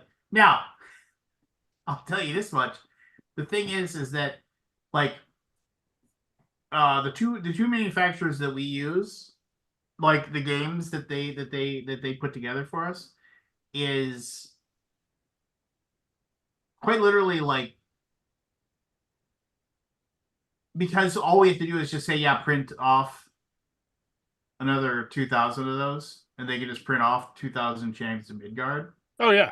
Because you don't want there's just the cost to switch that to somebody else is just ridiculous. You're never 100%. Oh yeah, you're never going to get that person. What you should be going for? No, what you should be going for is the Kickstarter stuff. When it's like a brand new game, brand new art, brand new everything, and get them in the door. I mean, that should be your focus. Well, that if you wouldn't have gave me your hypothetic, that was my focus. That was my pitch. I'm hitting the streets. Yeah, I'm going to go through. I'm going to talk to all the booths, hopefully. But I think where my bread and butter, where my biggest area is going to be, is the fact that I'm cultivating this personality of being a Kickstarter expert. And I hate throwing that word around, but my boss actually just had me apply with Kickstarter to be an actual Kickstarter expert. So I can now, when people talk shit on Facebook, and I see it all the time, why is this guy a Kickstarter expert? One particular person, a lot. Thomas Covert. It's totally cool to say that because he says it on Facebook. He's not a fan of what I do, and that's totally fine. There's a lot of people who aren't. But that's where I think the bread and butter is going to be. Because I can talk to them Kickstarter. I can talk Kickstarter language so hard, and if they recognize me, that is a huge foot in the door. If they've seen one of those 1,000 videos, or even if I just say, hey, are you working on a project? I would love to take a look at your work in progress page. See if I can give you some, like I can just schmooze. I can talk Kickstarter all damn day. And now that I can throw in the manufacturing costs, I can look at their prototype potentially and playtest, publish, alley, whatever the hell these game nights are, and say, oh yeah, and we could even lower the prices potentially if you'd be willing to go down to say bridge size cards. Because I see you got a 70 card deck here. You know, if you go with the poker size cards, you're only gonna be able to fit 65 on a sleeve, and then you got to buy 1.25 because that's just how we manufacture. But if you turn those into bridge size cards, you'd be able to get yourself a cheaper price, less box weight if it's not going to impact the gameplay. Plus, on the back end, you're going to have 4 extra cards in that sheet where you could potentially use those as free Kickstarter stretch goals. Or maybe that's the kind of thing where you say, if you sign up for our email list right from the jump, we're going to give you these 3 extra bonus cards. Like something like I can just talk Kickstarter so hard to them. And I don't know what these manufacturers sound like, but I feel like I could be a pretty charismatic MFer, especially if you get me talking about board games. And like, that's going to be it. I'm going to be walking those prototype alleys. I'm going to be, unpub halls. I think that's going to be the bread and butter. Yeah, I'm going to talk to you, and I'm going to talk to everybody else, those people. But, those back 2 rows of Kickstarter, I'm going to be prowling around those, those people like, yeah, we're launching in June or whatever. Those are going to be ones where like, yeah, you got to get yourself another quote. How many quotes you got? You got 1? Oh, no. Risk-free. Here's my card. I'm going to give you a 1% discount. You're like, that's where I'm thinking I'm really gonna be picking those fruits from those trees. I'm excited, but how's the pitch in general sound? Well, it's fine. I mean, the problem is that there's so much. I don't think it's fine. Okay, lay it on me. It's too much car salesman. Yeah, I was thinking The whole back end discount thing, I would drop that part. Giving you a 1% discount on your game. That's how much I want your business. Well, that's the problem, though. 1% of what? I don't have a 1% of how much you spent. Well, that's why you shoot me an email and get you a quote for your game. But why? I can tell you exactly how much it'll be, and hopefully, this is also where I could talk. And this is one thing I didn't mention. We're a one-stop shop. This I really need to throw in there. We do the Kickstarter. We got artwork. We could take a look at your rule book. We got a service. I would focus more on that and less on the you talk money later. Use that 1% as your that'll be the last resort. How do I swing it? Then I'll do the 1%. That's the icing on the cake, and it's damn fine you don't come out of the gate shooting that. I would be very wary of that statement that you. Well, here's the other thing that I was thinking about in there. I'm going to specifically mention, my boss, we're out here, we're trying to get as many leads as possible. And I really, well, don't call them leads. Don't say that. Don't say that. Trying to get as many because when you're no, don't say no. This is exactly what I want to hear. This is perfect. No. Because I hear you're out here trying to get everybody, that means I'm not important to you. Yeah. Okay. I hear stock market. You hear that because that's why I'm going to have different pitches for different people. If I'm talking to the guy who's like, do you guys do a print run smaller than we're trying to talk to everybody. If I'm talking to the guy who's worried about being able to do a 500 print run, is that 1% discount going to be more to him than more to you? You're going to get more out of the 1% discount, but I imagine that guy's going to be like, okay. Whoa. Time out, John. Wait, a 500 print run of a game, I'm going to charge you whatever. You're going to charge him $1,000 or whatever to print off his game. It's like 1% is $10. He doesn't give a shit about that. But he doesn't know how much 1% is going to cost because he's a fucking Kickstarter person. But here's the deal. You shouldn't be throwing out 1% at all until you get to a situation where, you have a price, right? I mean, it's just like, if you gave me 1% on $1, I'd be like, who fucking cares? It's a fucking penny. 1% matters. 1% matters when it costs a lot of money. Well, I need to and that's why it's going to be the icing on the cake. I need to talk about the cake first. I need to talk about how we do stress-free fulfillment.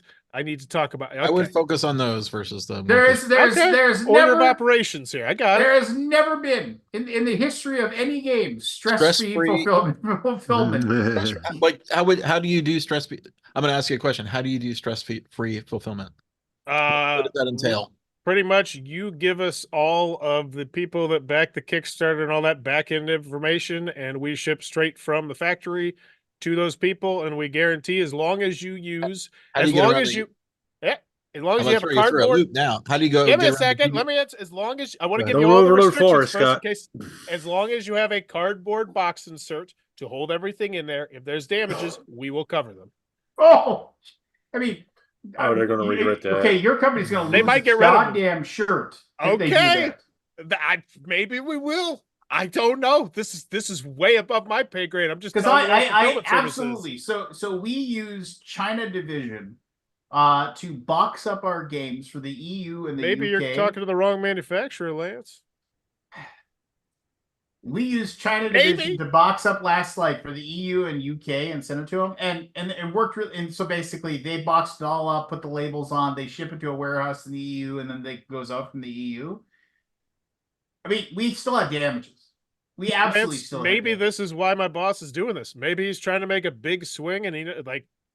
Okay, but here's the problem with that. I'm just going to tell you, you should probably talk to your boss about this. Listen to this.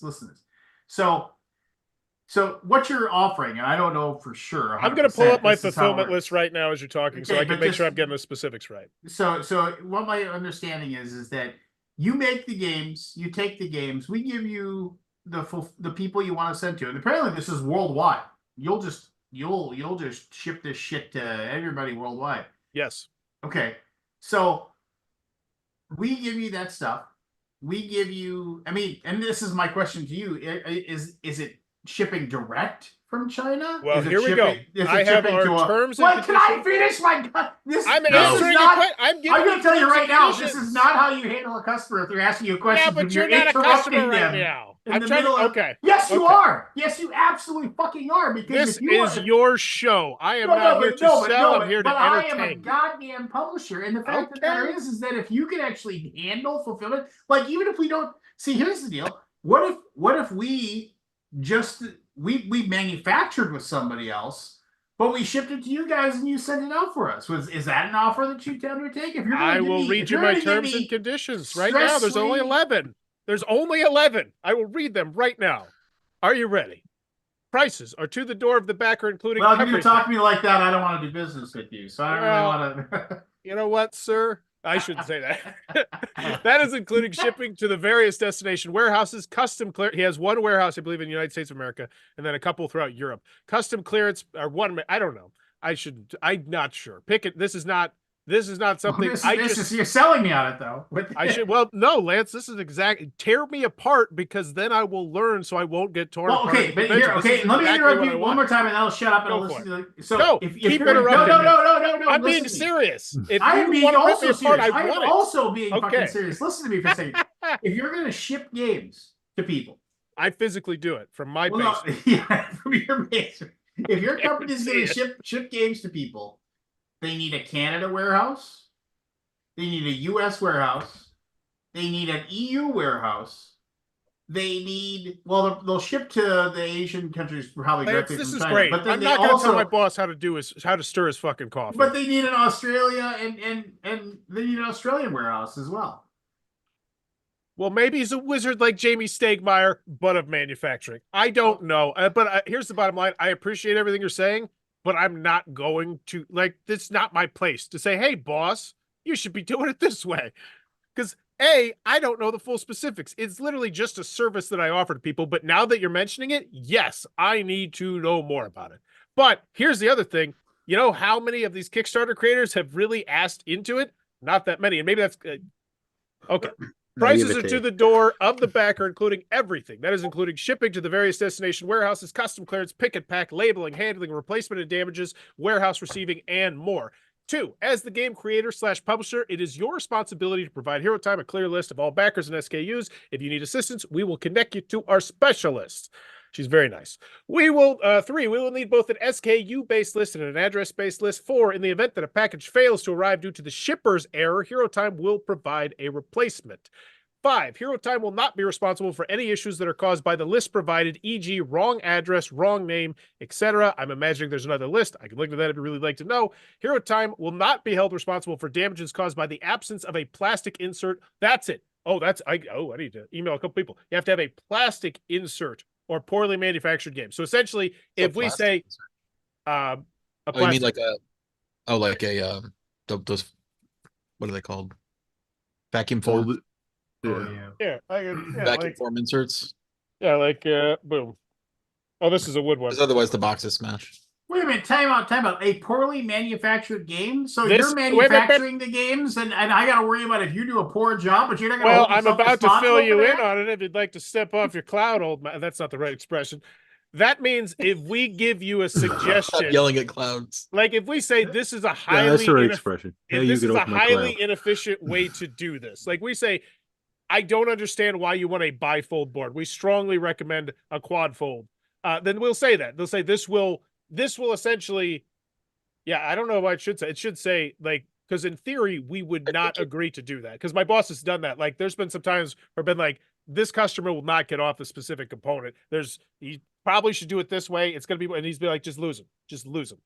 Because what we do is we have to, yeah, okay. So let's keep going. Payment for fulfillment must be completed prior to the game's departing Chinese customs in order to prevent delays. The backer list should be submitted within 10 days after the commencement of mass. Any charge to the list that is made after the list was confirmed will be charged $10. And we recommend game box quality and thickness. If you do not follow our recommendations, we will not bear responsibility for damaged boxes. That's what they mean by the manufacturing. So essentially, if someone came to me, that is also probably why we start off with the highest box quality and card quality, like I said. So if someone says, I want to go down to 200 GSM box because I'm trying to save money, we'll say that means we can't fulfill for you because we're not willing to take the risk of the damages. But seriously though, man, like friend to friend, this is exactly what I need. Tear me apart because yes, I don't want to come off like a used car salesman. In my mind, it sounded brilliant. This is exactly what I need, and I appreciate every single bit of you tearing me apart. Too fast. Yeah, are you reading it like a Well, car that's salesman? because I want to be entertaining. I don't want to talk forever. I talk a lot faster on camera than I do. Okay, in but let me ask you this. So Yeah, this but you is, sound this like is, one of them and horror I know you films. probably don't have an answer to this. I know you probably don't have an answer to this, but here's one of these problems that I have with this is that, okay, so you handle a shipment to whatever. Like the way this normally, and I'm not going to say 100% sure this is how your company will do it, but my understanding is the way this will work is that we give you our backer list. And then Johnny Jones has the base game, the expansion, and these 3 add-ons. You're going to take a box, you're going to put the base game, the expansion, these 3 add-ons, put in the stuffing to make sure it doesn't, I'll put in the peanuts or whatever to make sure that, tape it up, you're going to slap a label on it in China. Yes. In China. But here's the thing: I'm trying to help you understand on the back end. But yes, go. Because this is what these companies do, and if you do it differently, this is what the companies we've dealt with done. They're going to then take Johnny Jones's order and everybody else's order that live in the UK, because that's where Johnny Jones lives. He lives in the United Kingdom. They're going to take all of those, they're going to put it on a pallet or multiple pallets, depending on how many. And they're going to ship those on. They're going to put it on a freight. They're going to put it on a boat. That boat's going to take it to in the EU or the UK or wherever their warehouse is. They're going to take them off the boat. They're going to drag those things to the warehouse, and then they're going to then just basically slap a different label on each one. And they're going to have DHL or whatever, probably DHL in the EU. And they're going to ship it to the people. So, and that's all. So now all of a sudden, hey, these 5 customers didn't get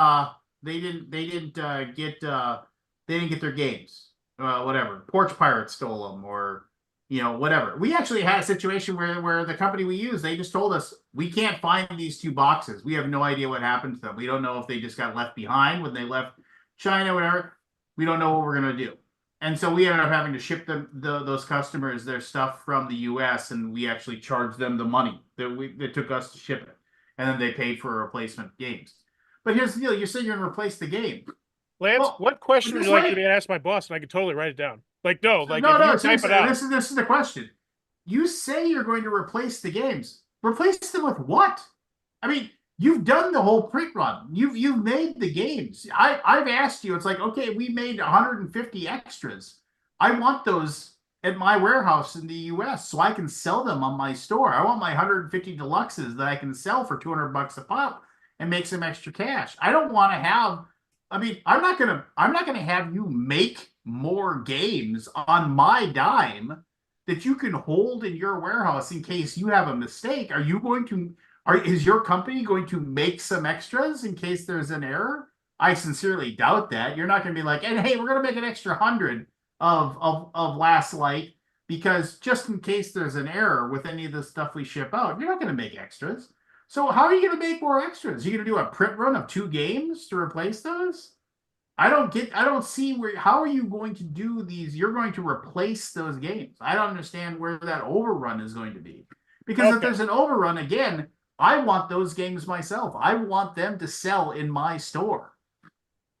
What is the question condensed? Because I'll be honest with you, I really got to piss and I missed a bit of it. And I know in conventions, I will empty my bladder before I walk up to your booth. I'll summarize the question in one question. Yes, because I can get an answer from my boss. Hopefully, how are you going to fulfill games that get damaged after the project is over? How do simple question. Fulfill games because you say you're going to damaged after the what the game after you've done after you've shipped everything after all the games are shipped out. How do we fulfill games that get damaged after? How do you replace? Okay. Yeah. How do we fulfill / replace games that get damaged after all the games are shipped out? That's a good question. That's a great question. Let's say Lance, I love you. I love you. This is exactly because I bet you there's going to be a couple publishers that ask me this exact same question. You know how many Kickstarter companies are going to ask me this? Diddly squat. 0, I bet you.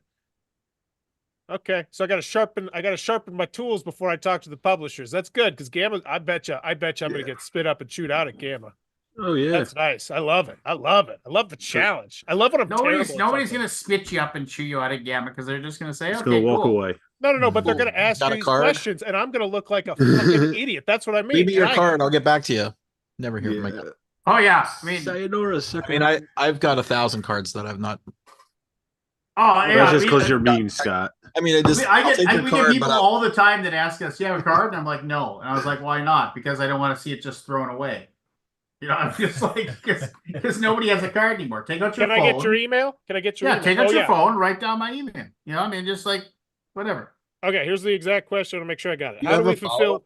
I gotta pee. Give me a second. How do we fulfill replace games that get damaged after all the games are shipped out? Just go pee and come back. Jesus. All right.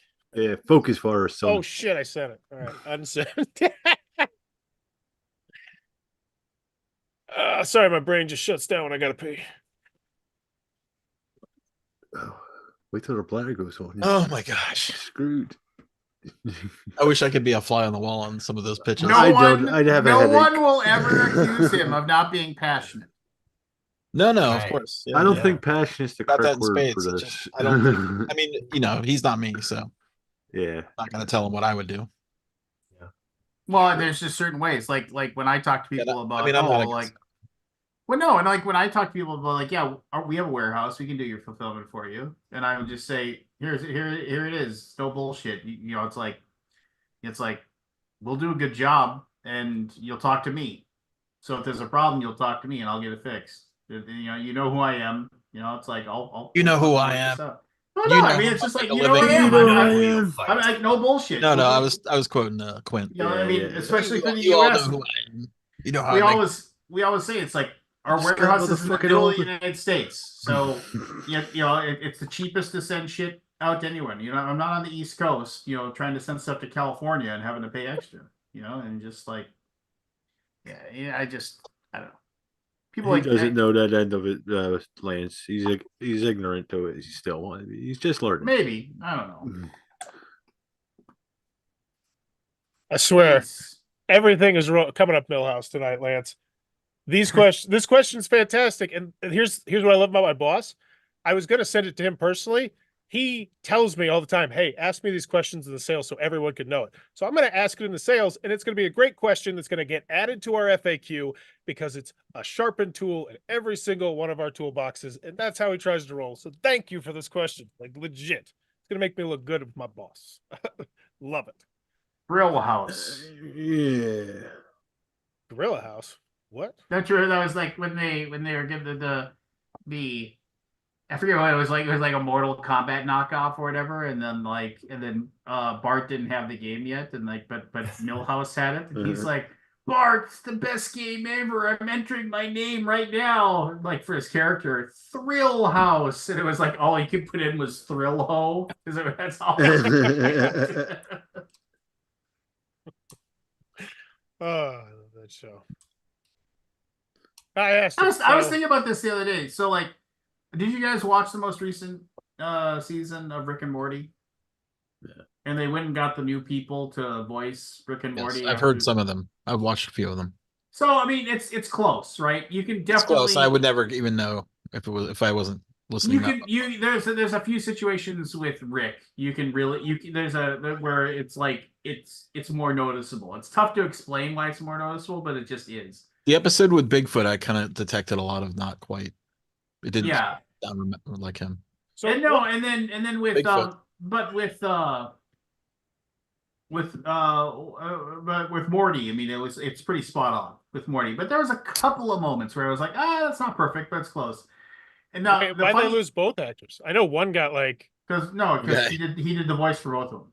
okay. Yes. I had a question about that too. Well, no, but here, let me finish. Okay. finish. Sorry.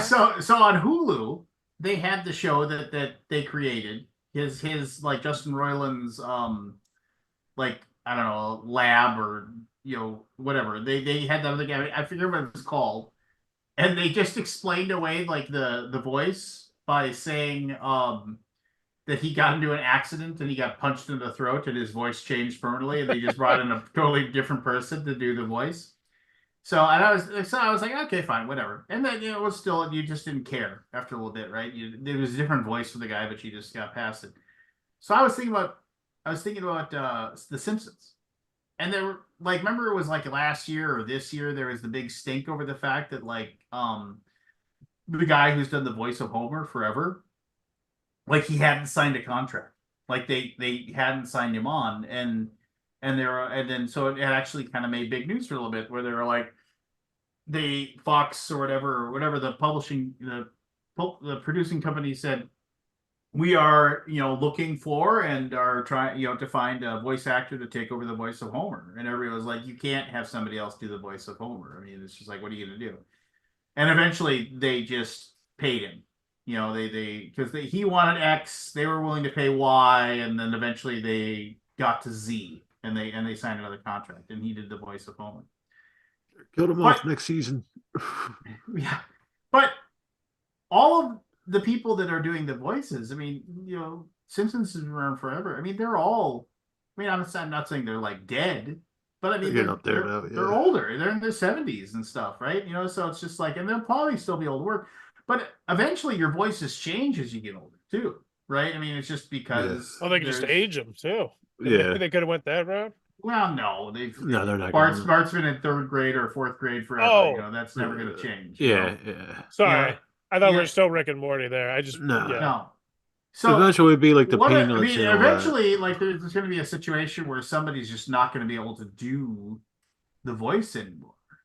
And that's sad to think about. That's so sad to think about it. But you also got to think about the fact that like it's been 30 years. The show's been on for 30 years. So I mean, but it's like Nancy Cartwright. I mean, like for whatever reason, can't do the voice anymore. Well, what do you do about Bart then? I mean, yeah, they could find somebody to replace it. But I mean, I was thinking if one of the main characters, like whether it is Lisa Kudrow or not Lisa Kudrow, Lisa Simpson or if one of those main people that does the voices like can't do it anymore, would they just stop? Would they just be like, "That's it, we're done"? No, it'll be like the Muppets and everything else. They'll just get a new voice actor. I mean, Jim Henson was every Muppet just about. They replaced him with the Peanuts. They replaced the voice of Charlie Brown and all that. They'll just find somebody else. Mickey Mouse, Donald. Yeah. Well, I would like to say this. I am really thankful that we have the Alaboom on Wednesdays, so Evan and Scott can play board games. Well, I get a lot of work done too. I'm actually looking at some other things. These are important things, Lance. I understand. I better do my turns though. I still got to figure out how to use it. I was on it the other day or last week. I think. Good. It's good. It's a good system. Lots of I haven't games. sat down with it yet. I am literally responding to a comment about Tabletop Simulator and Tabletopia right this second. That's interesting you said that. because I was on Kickstarter and somebody was bragging about their board game geek rating, which if it's a reprint, all for it. If you're just launching on Kickstarter now, it's like what the hell does that mean? Like, who cares? Like, what? Like, yeah, it's your friends tugging you. Like, what? And then this I got like this guy, see Goody, I don't know, 564, looks like he's about 19 in his profile, in his picture. He's like, I totally disagree with that because I rate a lot of stuff after playing it on tabletop simulator, and I was like, dude, you're totally right. That's the old fogey in me who's only played like online, like 3 or 4 times ever. Like, it was like, this is why I love comments, the comment section, because it's like you literally just changed how I'm going to handle people doing this in the future. And like also just suggesting to people, hey, if you're a publisher, if you're like at Evan's things, you should totally ask people to rate your games on Board Game Geek after they play them. Do you do that, Evan? No. But it's not a bad idea though, especially because then you could potentially use that as a selling point when you launch.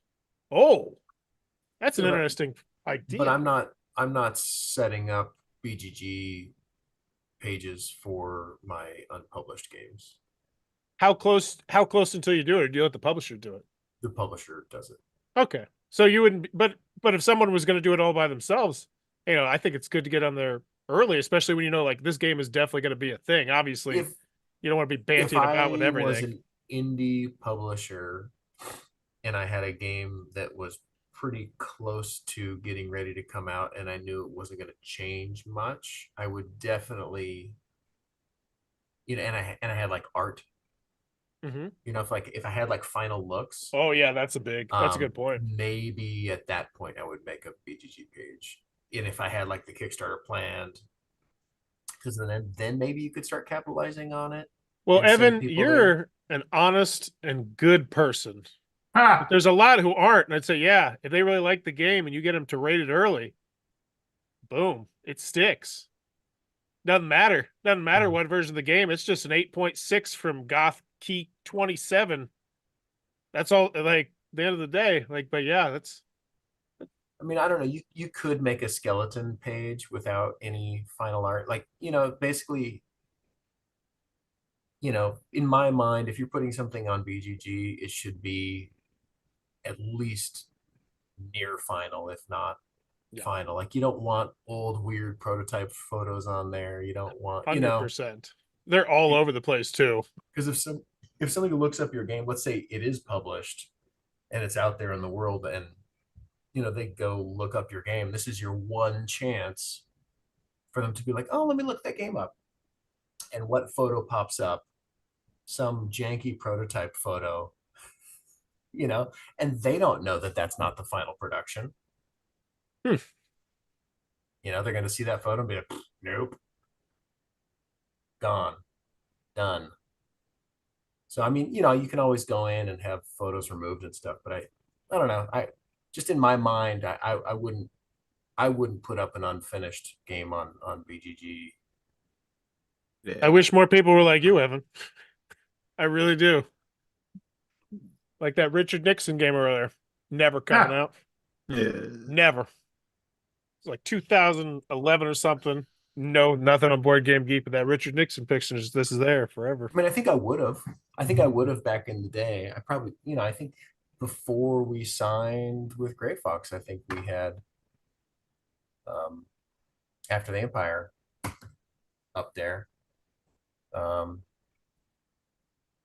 I think that's only because I didn't know any different. Scott, is there a way on the site to prevent that nonsense? Like just people dumping a bunch of shit on there? Like I got an idea. Here's a page for a game. Never happens,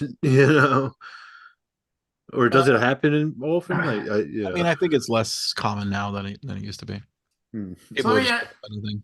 Actually, I have a question for Scott, and you might, and if you just want to say, hey, I don't want to talk about that, I'll say, okay, cool, we won't talk about that, and then we'll, everybody will move on with their lives. Okay. I won't. I won't dwell on it forever until I get It to wasn't answer as Scott. bad as it was, but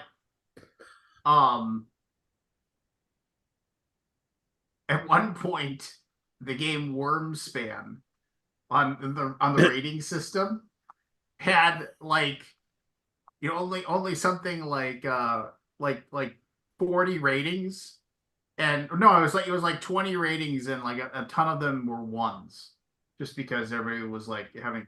And now, if you go in there, it's got 28 tens for a game that's never been released, 4 nines, 9 eights, and like 10 ones. And I just, Quality Yeah. game. I understand it's the rating system, and we can hold our breath, and it's you just say it's the rating system, whatever. It's people are allowed to rate for whatever reason they want, as they say, right? So, I don't know, man. It just What seems about it? odd. I mean, what's your question? Well, I guess my question is that, I mean, does this even come up internally with Board Game No, Geek? Like, not at how all. should we? How should Less than zero, in fact. less than Less zero? than It zero. actually We don't care about it at all. Like, negative amounts of why would conversation we- occur about He it. doesn't care about What's us. the So point? Why would I Yeah, care? As soon as there's you no- start policing things, then you're Yeah. you're going down Yeah. a slippery slope. yeah. Yeah. There's literally no action What's you your- can take what- that. Why can't you rate a Yeah. game now? What are the rules? Like, what? How do I have to know you're following the? It's too much. Yeah. Yeah. I mean, look, I know it has some weight with people because people talk about it, I I know- talk about it a lot. but it's not the end of the world if something happens to your game and it's not like the best yeah. initial response. Over time, I feel like over time, get 50,000 ratings, then come talk to us. Like Yeah. if there's like a serious problem. But I don't think anybody's ever even mentioned it to us like that. No, I'm sure. Only third parties are offended. Like what publisher? I mean, do you dwell on this stuff? I guess coming out of publisher, like I you mean, know, I'm like- not gonna name names, and I'm not gonna I mean, because if it was my boss, I would have. But I know absolutely, like, I mean, look at Facebook posts, Hey, man. make a good game. It'll go up in the ratings. That's Yo, gonna be man. my. Just pick yourself up by your I'm gonna take a bootstraps. picture. Tell me a game. I'm gonna take a that is- screenshot of you looking all smug, and when somebody posts a thing like, "I don't like how this is being rated," it'll just be you going, "Make a good game." That's It won't matter. I mean, You people, should flip the Yeah. poster of buy that. That'd be good good. games. People buy and play good games. I mean, it really boils down to that. Yeah. I And then disagree. someone will I think go and put Kickstarter has changed that a little bit, a lot of it. I agree with you to an extent with that, Scott. Yeah. That's actually a problem I mean- we're having with the hobby. And you won't have to worry about your rating. Hmm. You'll be so happy with all your sales that you're making your good game, and it won't matter. I have seen way too many people in Kickstarter comment sections say this exact phrase. I'm not talking hundreds, I'm talking thousands. You had me at that artwork. Sure. Well, fine. Just like Yeah. But that's a different audience. Yeah. Board Game Geek is not the Kickstarter audience, right? if you start Santa and reviving Yeah. people, hey, this thing has 25,000 people. I'm Santa Claus. Here we go. What's up? Reach out to the people. Be like, hey, I'm hoping to bring this back to life, but I'm going to get some sweet PR out of it. Damn it. I would only bring something back to life if I wanted it. Trying to be PR. All right. Hmm. All right. I just heard a lot of bad Oh. buzz, especially after the guild incident. Most complaining I have heard on this topic is from actual publishers. Well, I mean, I don't know what to say. Yeah, I don't think the average user would really care. How do you police your audience? Yeah, I don't think Yeah. most Your own- users how do you either. police your audience? Like, do you just not want to hear from them? Yes. Close your eyes. Yes. Lance, what would you do? Close your eyes. What would you do, You don't- Lance? You don't see your audience anymore, but you do want to interact with your audience. So, I mean, I don't know. Whatever. It is a I mean- slippery I mean, slope. it's We don't like- have any rules. I You can guess rate a game for any reason, anytime. That's it. What he said. Yeah. Case closed. My- Moving on. my only thing is that, and I realize that it's a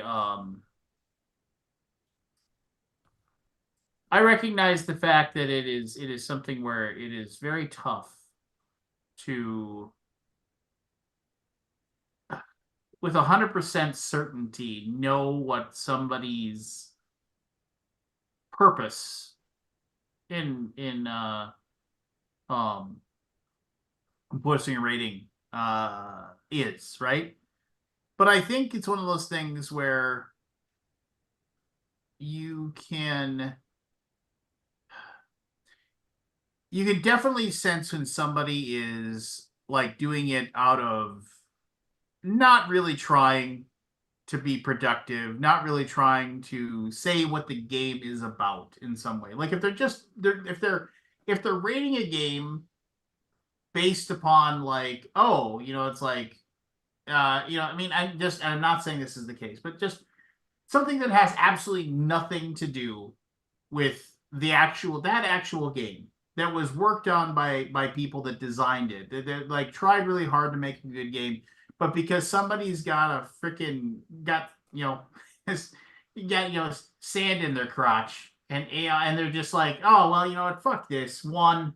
Worst game ever. This game sucks. You'd have a better time if you were, you'd have a better time stubbing your toe against the side of a door than playing this. You're just kind of like, But how do you know if they don't actually feel that? Like, well, how do you? I mean, who knows? Maybe not. But I mean, You it's one of reading those after things the where it's Empire like, but if that person went to every single, and this is an example, like went to every single game that person published and said the exact same comment in a one, exact same comment in a one, exact same comment in a one, and just did that out of spite.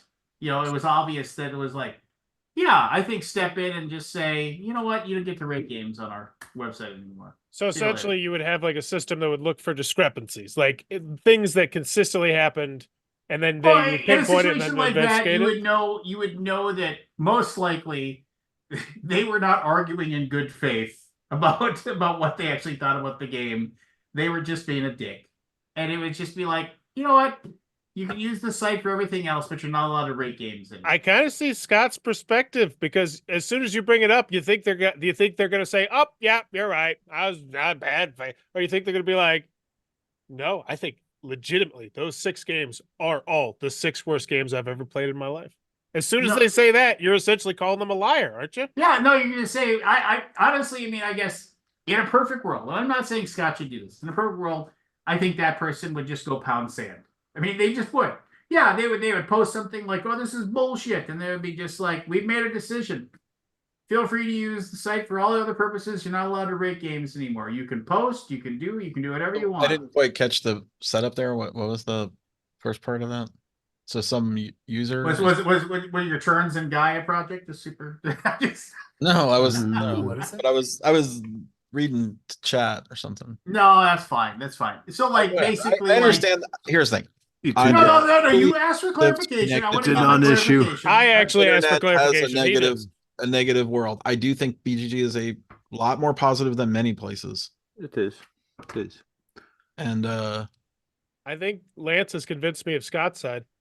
Honestly, Yeah. I see so many Mhm. Facebook posts of people complaining and whining and moaning, and you say, Mhm. we're gonna throw them out, and it's fine. And I'm not saying your way is a bad way, but I see those posts all the time because I'm joined to each one of those groups, and I see them quite frequently. I would say almost daily, a few times a day, people complaining about stuff like that. And as a PR perspective, seeing those every day, and maybe it's just one person every couple days, but it starts to be something say, oh yeah, I Okay, think let me- I see let me- Scott's let me say perspective this. 100%. So Scott, I noticed in the I chat. forget where we've gone here. I noticed in the chat you said there We're are just shitting on BGG, 3.5 don't worry about it. million users on BGG. 20 is nothing. Yeah. Does every game have 3.5 million votes No. ratings? Does any game on Board Game Geek have 3.5 million No. ratings? No. If you're talking about Close. 20 over thousands and thousands of games. Please let me actually say what I'm going to say, and then refute what I'm going to say. So I don't like I personally I don't like the argument that it's like, oh well, we've got 1 million active users, so 20 ratings don't matter.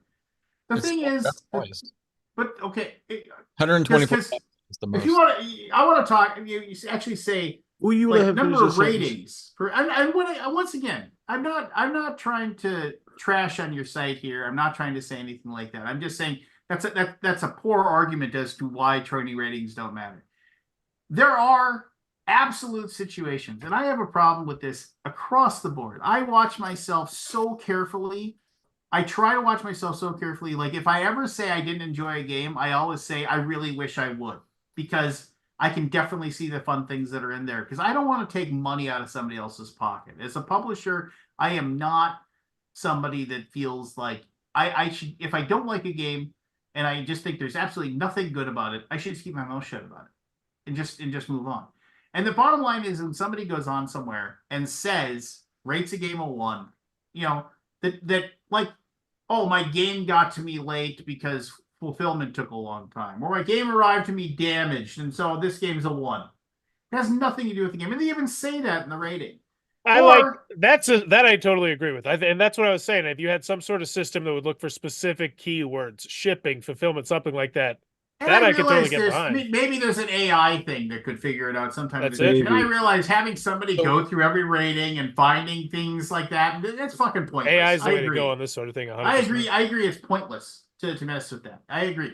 But this guy the horrible thing is that, and I don't know what your algorithm is, but just whatever. If there was enough negative ratings that were really valid and that actually like changed the overall rating of the game to the point where somebody goes, you know what, I'm not going to buy that. I don't know, man. That's kind of bullshit. And I understand you can't really do anything about it. It's just like a bad Yelp review. Even if it's just one, no. I think even if it's just one, even if there's one where you can say this 100% because the comment that they left is not about the game at all. I think as a designer, especially if you got 65 reviews, just getting that one off, I think that'd be great. Lance has got. I like part of your idea, Lance. And then that's. I mean, it's like when you go on Amazon, you look at the. Oh wow, okay. What's the best electric blanket? And you go onto the reviews and it says shipping was late, 1 star. Oh, exactly. You can't. I mean, you can ignore that stuff. But people will look at that, but on Amazon, and this is on Amazon, but people are going to look at that and say, well, this thing's got 47 1-star reviews. If you do it tastefully, if it's just an automated email. We've looked at this rating you had here. It has been removed because the rating system states that this should only be about gameplay. We're sorry to hear about your experience. And you could have a pre-printed message that the AI is going to shoot out. Like that's kind of a cool idea. It's not going to happen because Scott's the boss, but I think Lance has got a great idea there. Hell no, I won't go. The website can do that. I love your idea, Lance. The website can set up a rating game, play with it, make the ratings you want to see, and that'll be what you do. If I'm, I get it. I get it. Let's get the game designer in here. I want to hear what Evan has to say. This is his bread and butter. You want to let me go with the code? I'll open my code editor. What do you think, Evan? But no, I just want one other thing. I mean, what do you think, Evan? Do you think it's okay then that like because of that? I mean, and again, I realize this is a gotcha question. I'm cornering you, and you can just say, you know what, I'm not answering that. And I'd be like, yeah, I wouldn't either. Yeah. Would you? It's one of those things where the rating of a game, whether it is poor or good, on Board Game Geek will affect its sales. Somebody will go to a game store, they haven't seen this game before, they'll pull it up on Board Game Geek. Oh, rating 6.1. Oh, rating 8.2. I mean, it's one of those things. It is something that and for some people it'll be like, well, I'll never own a game that isn't at least an 8. And because of some negative reviews, it just clicked into 7.9. And how many of those negative reviews are bullshit? I mean, I don't know, man. It's just, and I know it's impossible to police. I mean, who knows? Yeah. Maybe somebody uses ratings to buy games. I don't know. I mean, I'm sure. I see it. I'm sure it's not the only factor. All the time. I see it 2 or 3 times a week. Someone pointing to stuff like that, especially on reprints. Like I think, but only you got to realize people rated the game and they wouldn't buy it. Sorry. Go ahead. Here's the thing. And I really want to talk to Evan about this. I want to hear what he has to say because he's a freaking designer. But just the fact that it's like, and what if you sent out, oh my God, this is how you do it with the AI. You, Lance, I got an idea for if Scott passes you the ball somehow. Like, what if rating gets removed and the designer, publisher, artist get this automated email and say, hey, this was removed and now your Board Game Geek rating has moved from X number to X number. Oh, Evan, hit me with that endorphin rush. Would that feel good? Especially if it was a nice round number, like, oh, we go from 2001 to 1999? It cuts both ways. Yeah. Both ways. Does it? Who cares about the fucking people they know they shouldn't be rating that? The asshole who said this guy sucks. You think he's going to really feel bad? Oh, they removed my ratings. Be like, well, all right. I'm saying it cuts both ways. Okay, never mind. You're not. Oh no, no, sorry, I didn't understand. I thought you were Remove defending like tens the equals asshole. ones if you just make this higher this AI. Well, I think that people would understand. They'd be like, all right, they don't want to game the system. Like, it's Scott, not like, I don't think anybody's going to be shocked to have it removed because how Lance is saying it's going to be done potentially is that is going to be clear and deliberate that obviously you have broken our rating terms of service, which might not even have known existed. But shipping The is rating not terms about of the service? gameplay, and we want What are the our terms? ratings to be as accurate as possible. Accurate. Yes. How do you define accuracy with opinion? You An don't. opinion. He's not. But Lance isn't talking. He's talking shipping. He's talking. This guy's an asshole. You know these hedge. Oh, you're talking about.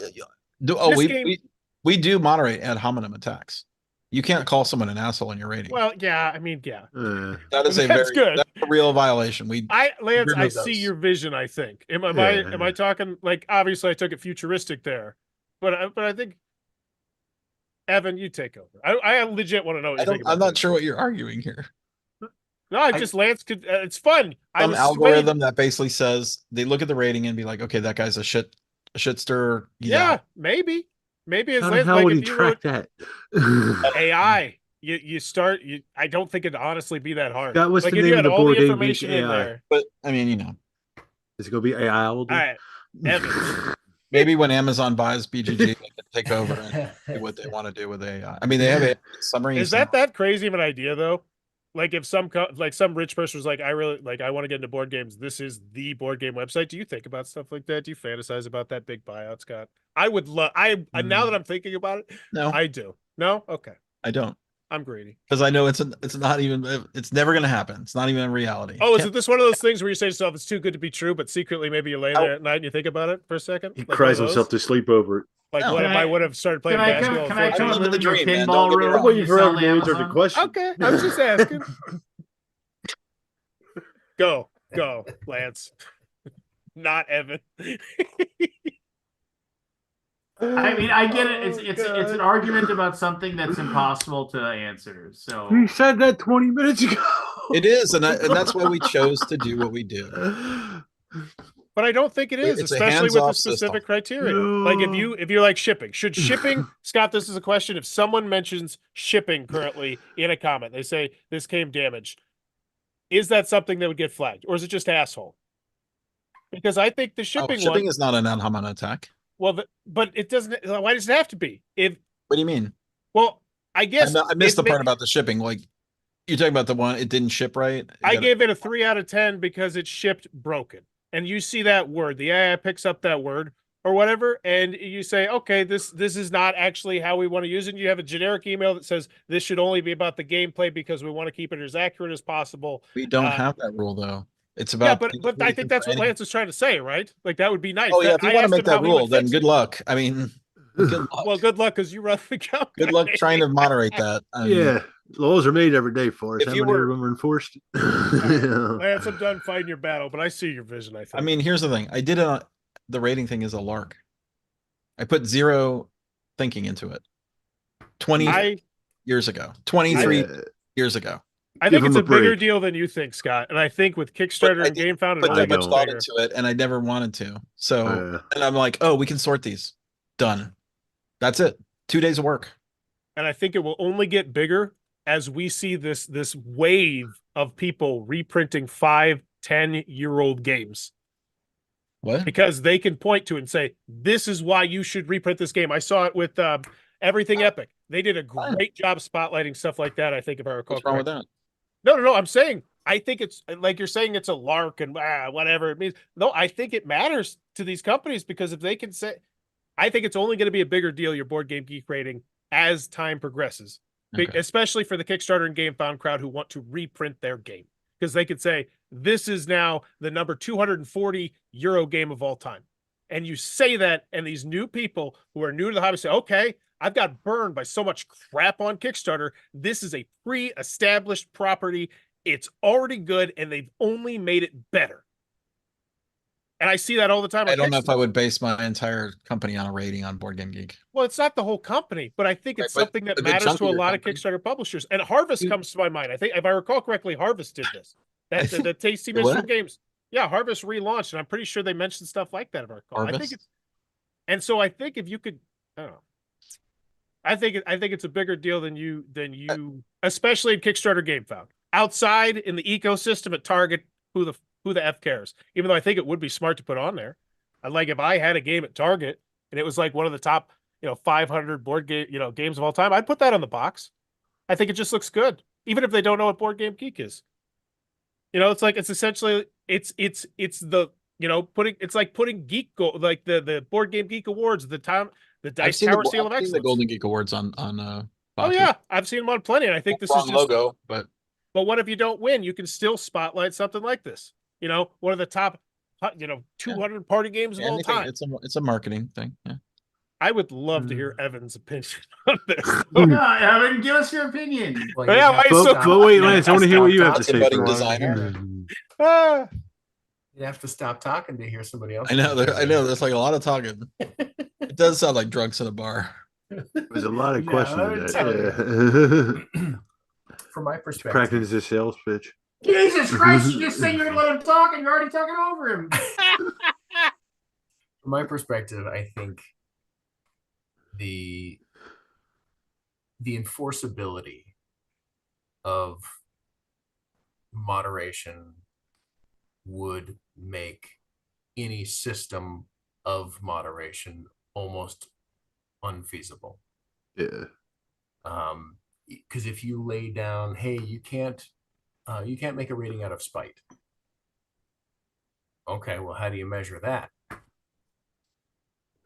Yeah. Who's the arbiter what of what is spiteful rating? Hated playing this game. It I don't like the theme. One. Right. Yeah.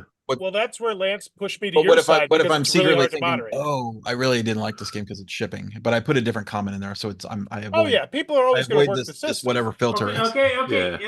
Let's let Evan. I'm just saying it's easily let's let- gamed. If we make this Can rule, we We're not please trying let to- Evan complete what he's saying? You got to say Fuck one no. sentence. Go ahead, Evan. and we're already like tearing I apart jumped to what he has conclusions. say. Go ahead. No, yeah, I just think, whatever you come up with essentially is going to be non-enforceable in a way that makes it nonsensical to invest labor hours into attempting to moderate it. There are ways of effectively moderating groups, and I think ratings is probably not one of them. I agree. I agree that there's going to be people who try and that game it, but I think there will legitimately be people who just don't get that. Like the Joe Schmo who ordered the Kickstarter and rated it a 4 out of 10 because the box. Like I love the game, but the box came all damaged, and you just send them the email say, hey, that's not what we want to do because we just want because in a perfect world you would have got your perfect box.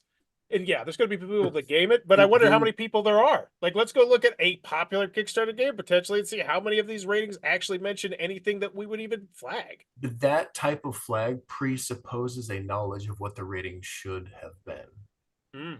Yeah. You have to, if you don't start with, hey, this is an 8.5 game, then you don't know which ratings are flagrantly wrong. Right. And if you already know what the rating should be, then why do you let anyone rate it? Like, what does the system mean? You know what I mean? Yeah. I imagine it means different things to different people. Look, it has problems. I'm aware of that.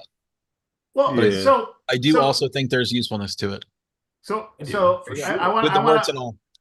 I have a Yeah. couple things I want to say. None's perfect. Chad Roberts just said, being a BGG admin for more than a few years now, he says every generation of publishers brings this storm up every couple of years. Gotcha. It's not a new thing. Okay, so if a group of people consistently brings up the same complaint every few years, wouldn't you eventually say, if I worked at a store and every couple of years, a large group of people that use my store for whatever reason they use it come in and say, I don't like this.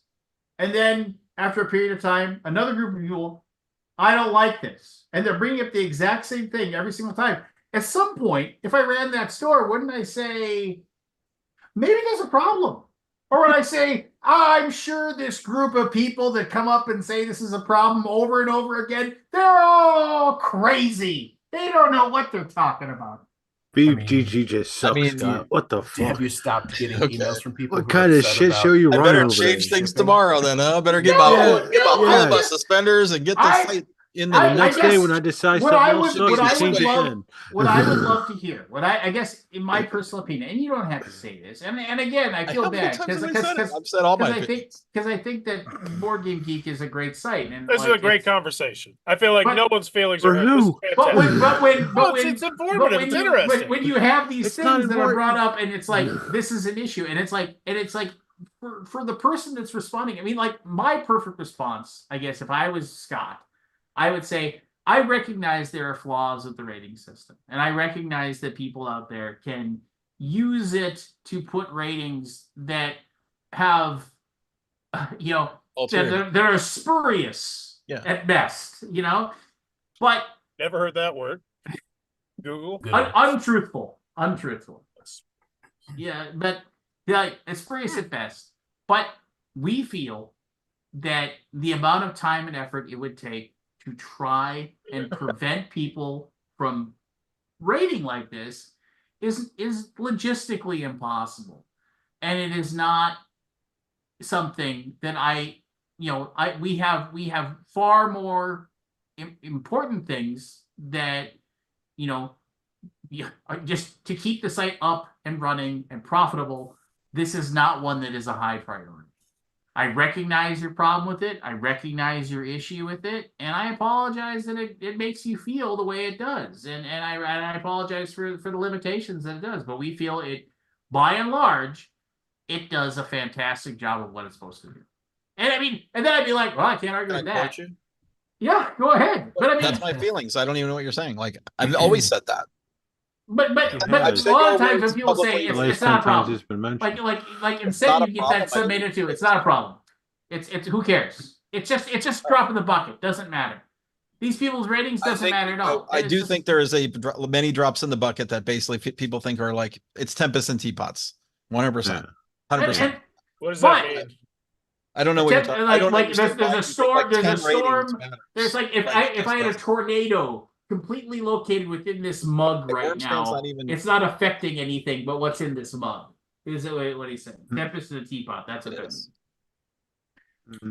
But if I have 45 ratings, losing. I mean, I think you're just not looking at it from the perspective of a really small pot. I guess that's my perspective. I'm thinking of a first-time Kickstarter who actually is on Board Game Geek. And I was this person. I have a game on Board Game Geek, and if someone came in and rated it a 9, I'd be like, "Holy hot diggity dog!" Yeah, but there's many publishers Forrest, like that. Think about that person. If there was a complaint-driven system, and I could flag things and send moderators on goose chases, if I'm that indie publisher, you better believe I'm flagging every 1, 2, and 3, right? Because they didn't play it right. Oh, they got the thing. They're rating it wrong for the wrong reason. So my argument with that is my argument with that is that, and I get admittedly, because Scott's got nothing but employees who have nothing but free time on their Thousands hands of them. He's $87 million man. All of this stuff and check all these moderation things. It'd be one of those things where if a publisher was like, or whoever, it was like, I'm flagging this rating because Lance bitch is about the same thing he's doing to you. Well, no, I mean, but it'd be one of those things where if they that's okay. If somebody here's what would happen. I'm already thinking out the loop, right? Oh, we know. So people, shut up, Barry. When you're doing the rating or whatever, it's like if people just rated a 1 with no comment, there's no way you can adjust that. You can't do anything about it. You can't. You're just like, okay, whatever. But if somebody goes to the trouble of putting in a comment saying, Gray Fox Games is a shit publisher, and I hope they shitting die on their shitty shit. But without all the curse words, because he already has the thing in there. Okay, well, whatever. Yeah. A crummy publisher, and I hope they choke on their own blood and die. Just like you can say, hey, look, this is bullshit. You'd be like, okay, fine, it's bullshit. But if I went in there and I was like, oh well, it's like if somebody said play rated a 3, played this game way too random. And I X that. It's like game's not random at all. This person doesn't know what they're talking about. This is garbage review. Here we go. And if I went in there and I did all of those for everything, that's when your moderator comes in. You can't flag all of these. These do not fall under these terms of services here. This is your warning. If you do this again, we'll take away your ability to flag this stuff. You just won't be able to flag this stuff anymore. I was really curious. No, I want to. In a perfect world, if you had millions of dollars and you pay somebody to do that, then we're a team, cool. Lance. I was going through Gloomhaven's comments. I just wanted to go to one with a lot of comments. Looked at the ones. This one, I love the game until he decided to turn his fandom into a political movement and its creation into ideological pamphlet. And now my game is obsolete because the second edition will change. They literally say, "I love this game." Sorry, sir. We're sorry that the game designer made poor choice. Like. Boom. Another one here. Dropping my rating to a 1. Clearly, the 1.0 version is complete shit if it needs a total rework by Cephalofair. Right? Like there, and I'm sure that's just 2. And that's like 2 in the first. Yeah, but now you're becoming the arbiter of what is or isn't an acceptable reason to rate a game. But that's your website. You're saying this is we pride ourselves on this list making the most accurate and up-to-date board game rating of board game fans, and we're sorry about this, but this is not. We never said that. Related to the game. No, but I'm saying I'm helping Lance with this potential email that you send out to people when they come in here and they be shitbirds. Okay. And once again, this is all hypothetical. I'm hoping the shitbirds get their foot in their mouth and somewhere else that we will ban them for. Right. But shitbirds are shitbirds inherently, and they basically show their colors many, many times. They're easy to knock off. Yeah, they are, but they still can do this, and this impacts game designers and publishers. I think Lance is totally swayed, man. I think it's cool. Does it? But I see your perspective. Yeah, I think it's like I see it on Kickstarter every day. People mention these ratings, and knowing that if you could cut out 6 of your 125 ratings that are all bullshit because they had some issue. Every Kickstarter right now sells out instantly, so I don't see how it even affects anything. Think about not even a single rating. Everything sells. Think about Yelp. Like, how do you sell at your Kickstarter in 20 minutes? And like, I just don't see second print runs, man. Second print runs. ratings definitely do matter. But, a good game. But think about Yelp, and do you value the review on? Do you value the star rating on Yelp? No. For me, the answer is no. Do you know why? No. Because the creator or the bar owner can go in there, say, "Hey, this one sucked. We should remove it." And if you pay Yelp money, they will remove it. That's my understanding. There you go, Scott. Start charging them motherfuckers. Get charged. And now no one trusts. It's just a new revenue stream, baby. This is my understanding. That is not. And now, for me, Yelp is not a reliable source of a review. It's a great point. And the fact that BGG does not involve themselves in how people make that decision, to me, makes it actually more reliable. I love it. I'm digging here. I'm digging, Scott. There's so many of them. With the announcement of the second edition, this game is now obsolete, dropping to a 1. This one's my favorite one. This is one that straddles the line. It would be a more rewarding experience if this were a box full of pig shit. Pig shit that I had to eat. Good hand management system. I just got shut that system down on your shit site. Now that obviously might be one that's hard to take off. It's just go through the ones. It's not that far down. But see, that's the kind of one where I don't think you could do it. You could say Scott, SMJJ was the user that just went in and rated all the games a 1. This was like just one. Not against the rules. One. Yeah, copy is now worthless. But certainly got a lot of glory out of that, didn't he? I just this is a tool. I will not support anyone who attacks others on social media. Like, this is supposed to be like, bam. That could be one. Like any mention of Facebook would flag it. Like there's so many. It's like I see it, man. Because most of these are honest people who probably are gaming the system, giving it a 1, but saying, the card management isn't good. Yeah, you can't do shit about that. You can't, and you never will, because that's where you're gonna get your ass in trouble. But when people say shit like, "Hey, you text somebody on Facebook," like there's the one. Like if you're a publisher, if you're the designer, wouldn't you love to hear that was gone? Like that one's gone, just you get the email, it's gone. Your new rating has been bumped up from this to that. And I know it's not going to happen. You're totally against it, but I think it's cool. I see Lance's. I see this is cool. I think it's a cool idea. I think it's a cool system. I think it make the Board Game Geek rating that much better and more reputable. You say it's a lark. You say, whatever. This is the kind of stuff that could potentially make it a more prestigious thing. Because I think GameFound and Kickstarter, I see it all the time. People spotlight stuff like this. We designed these 3 games, and here's the board games. Are won on Gloomhaven. Does that mean anything to you? If 1% of the ratings, You can't touch that because it's only what people say specific like you that. feel that that's a bad thing though? Like, is that negative? Is that turning you away? No, I don't care. I mean, Okay. I don't There think you most go. people look at that. I think they just look at the overall board game. 1% of the ratings are won. Yeah. Okay, I don't like. I'm just banging Lance's drum, and I loved it because I was on his side, like and then drama. he convinced me to go to your side, and now I'm back on his side. It's one of those things where it's like you can't create anything without There's always without, yes, there's warts. I get without it. Yeah. making I've said that many somebody times. say that you suck. Right? You said that many times tonight. I know. I say it all the time.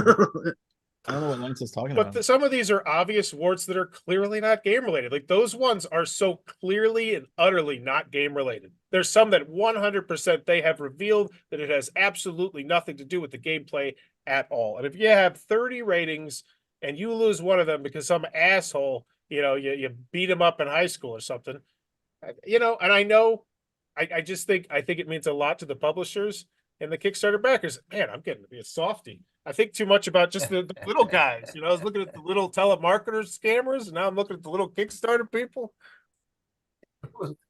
But yeah, I see a lot of these, Lance. They'd be so There are easy. plenty of good apples on BGG that will. Yeah. 99%. Yeah, they're going to override them.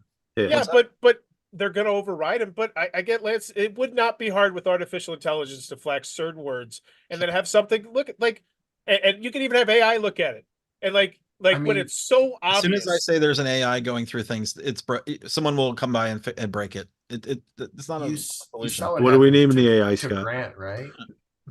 What's that? Yeah, that sucked. Oh yeah. I mean, yeah, that's that was all AI. that's Yeah. By the AI way, I'm also moderation, probably under AI, not AI. I think it's a YouTube thing. AI. Is it?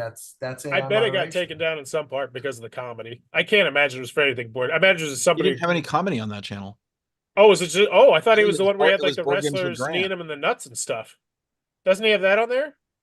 I thought it was Board Games with Grant. Yeah, Or but Grant's he. Games Right. Grant's Grant's Games Games Rock, yeah. Oh, does he It's have back two up, YouTubes That's now? not his main account. Yeah, it's finally back Oh. up. Nah, yeah, Okay. nah. I didn't realize he had two. A ton of people went on. They gave Yeah. him no reason. Or they I did. think They said, Grant- they said he was or scamming. whatever. Yeah. What? Scamming. Oh well, fuck Grant then. No, but Yeah, fuck I know. Grant. Goddamn scammer. He didn't do anything wrong, but He was the small time the scam. AI moderation Yeah. system. Yeah, flagged I him understand. and I was just removed joking. him. I mean, you're cherry picking those bad comments. That Yes, he is, like everybody else does. I've Yeah. seen legit real ones. Yeah. And here's the thing. Real I'm ones. not. There's no way you can moderate those in any way, shape, or form. I'm not arguing for that in any way, shape, or form. I think it would have to be specifically stuff that is 100% not game related. Like anything. Like there's. I would not even put my foot over the inch if someone said this guy, banged my wife and the game sucked too. Like anything like that, you can't moderate. That is just a Pandora's box that is impossible to open. But if it's clearly defined, hey, we tried to keep this list as reputable as possible and shipping. Unfortunately, it's not particularly the gameplay, like stuff like that. I see it. Yeah, it's going to be 1% of 1%, but I imagine the people whose livelihood is that number potentially, and them showcasing that number on Kickstarter, it matters. That number is not their livelihood. And if it If is, they're they got going- serious issues. I disagree strongly, Scott. I don't believe that. I Yeah. think, Scott, how many new Game- users? How many new users do you get on average a month to Board Game Geek? What? Like, just ballpark me. How many new users do you get a month on Board Game Geek? You? Yeah. Millions. Are you shitting me? Yeah. No. Dude, Do you not that's listen to what Scott amazing. says about the Wait, site? I Or mean, just That's amazing. I've said Okay. that. So how many these Many are new people. times. And let's say what do we think? Maybe 5% of those people have no crowdfunding at that point. Is that fair? Should we say 5% or maybe lower? We go below that. Let's go. This Let's go theoretical. 2%. Yes, we're going 2%. That's 20,000 people. Okay. These are 20,000 new people who are probably going to be relatively new to the hobby. They played a minimum amount of games. And once they get that first Kickstarter shit game, that number starts to become important. Oh, this publisher has put out 4 games and maybe they put the dice tellers, seal of excellence, and then the seal of just silver, it doesn't suck kind of thing. But then I start people seeing, it's a 7.8 on Board Game Geek. Or this is one of the top 1,000 X games of all time. We put these other games out. We've done 3 games, and this is one of the top 1,000 games of all time. This is in the top 2,000. This publisher puts out consistently bangers after bangers, and this is an easy way for them to tell it. And I think that maybe it's just because I'm on Kickstarter all the time and I see stuff like this all the time. I think those numbers mean a lot to those people. Like, I really do. And I think the fact that you Lance, Evan, you get an email, Board Game Geek, that, with this new system, 6 negative reviews have been removed. Here, the reasons, because they complained about shipping, or, it wasn't game related. Like, it doesn't even have to. Is that, how do you feel about that? Awesome, I imagine. In the moment, that's cool that your rating goes up, but ultimately, if that's happening across the board, the effective meaning to all ratings is none. That's a good point. What do you think about? Yeah, I wouldn't think about that. Reached the milestone, and it's 6 billion in the past month. It starts making me wonder.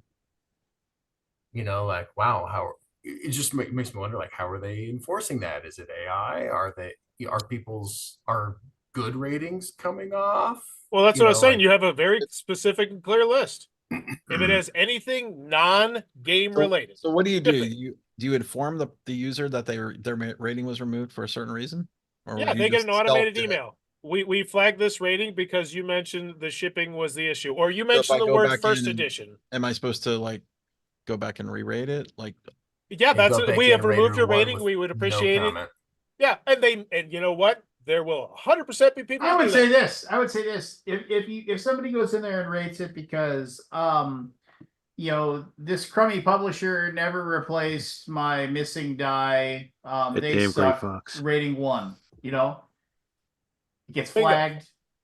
You send him an email that just basically says we removed your 1 rating because it had nothing to do with the game. You cite the specific to prevent further subversion of our rating system, we have disallowed you from rating this game. Whoa! I feel like we're going too harsh. Because anybody who's smart would be like, "Oh, go back in. 1, played the game, didn't like it. It was completely unbalanced. Assholes. Nobody. Why are you talking over me?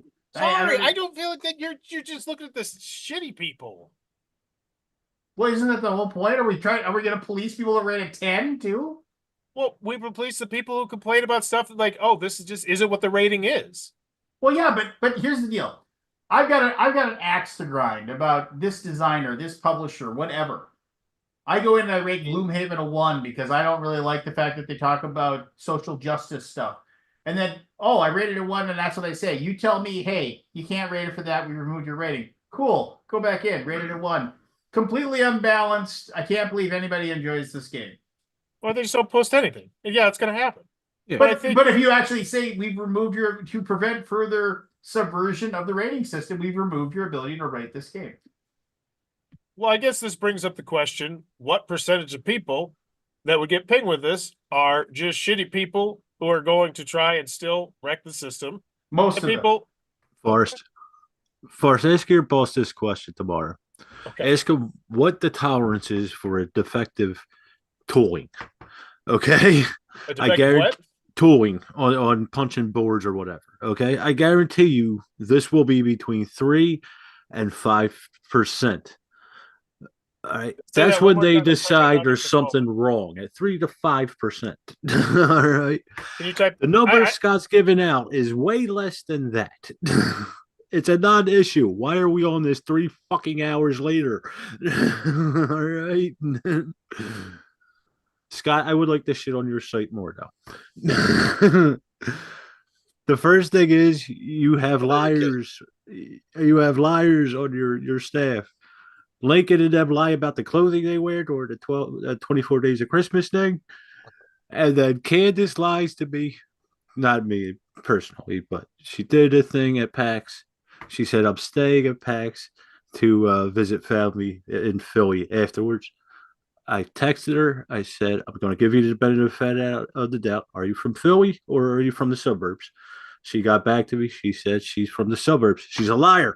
No, but another. I'm kidding, obviously. But another a serious one is, and I don't think it's fixable.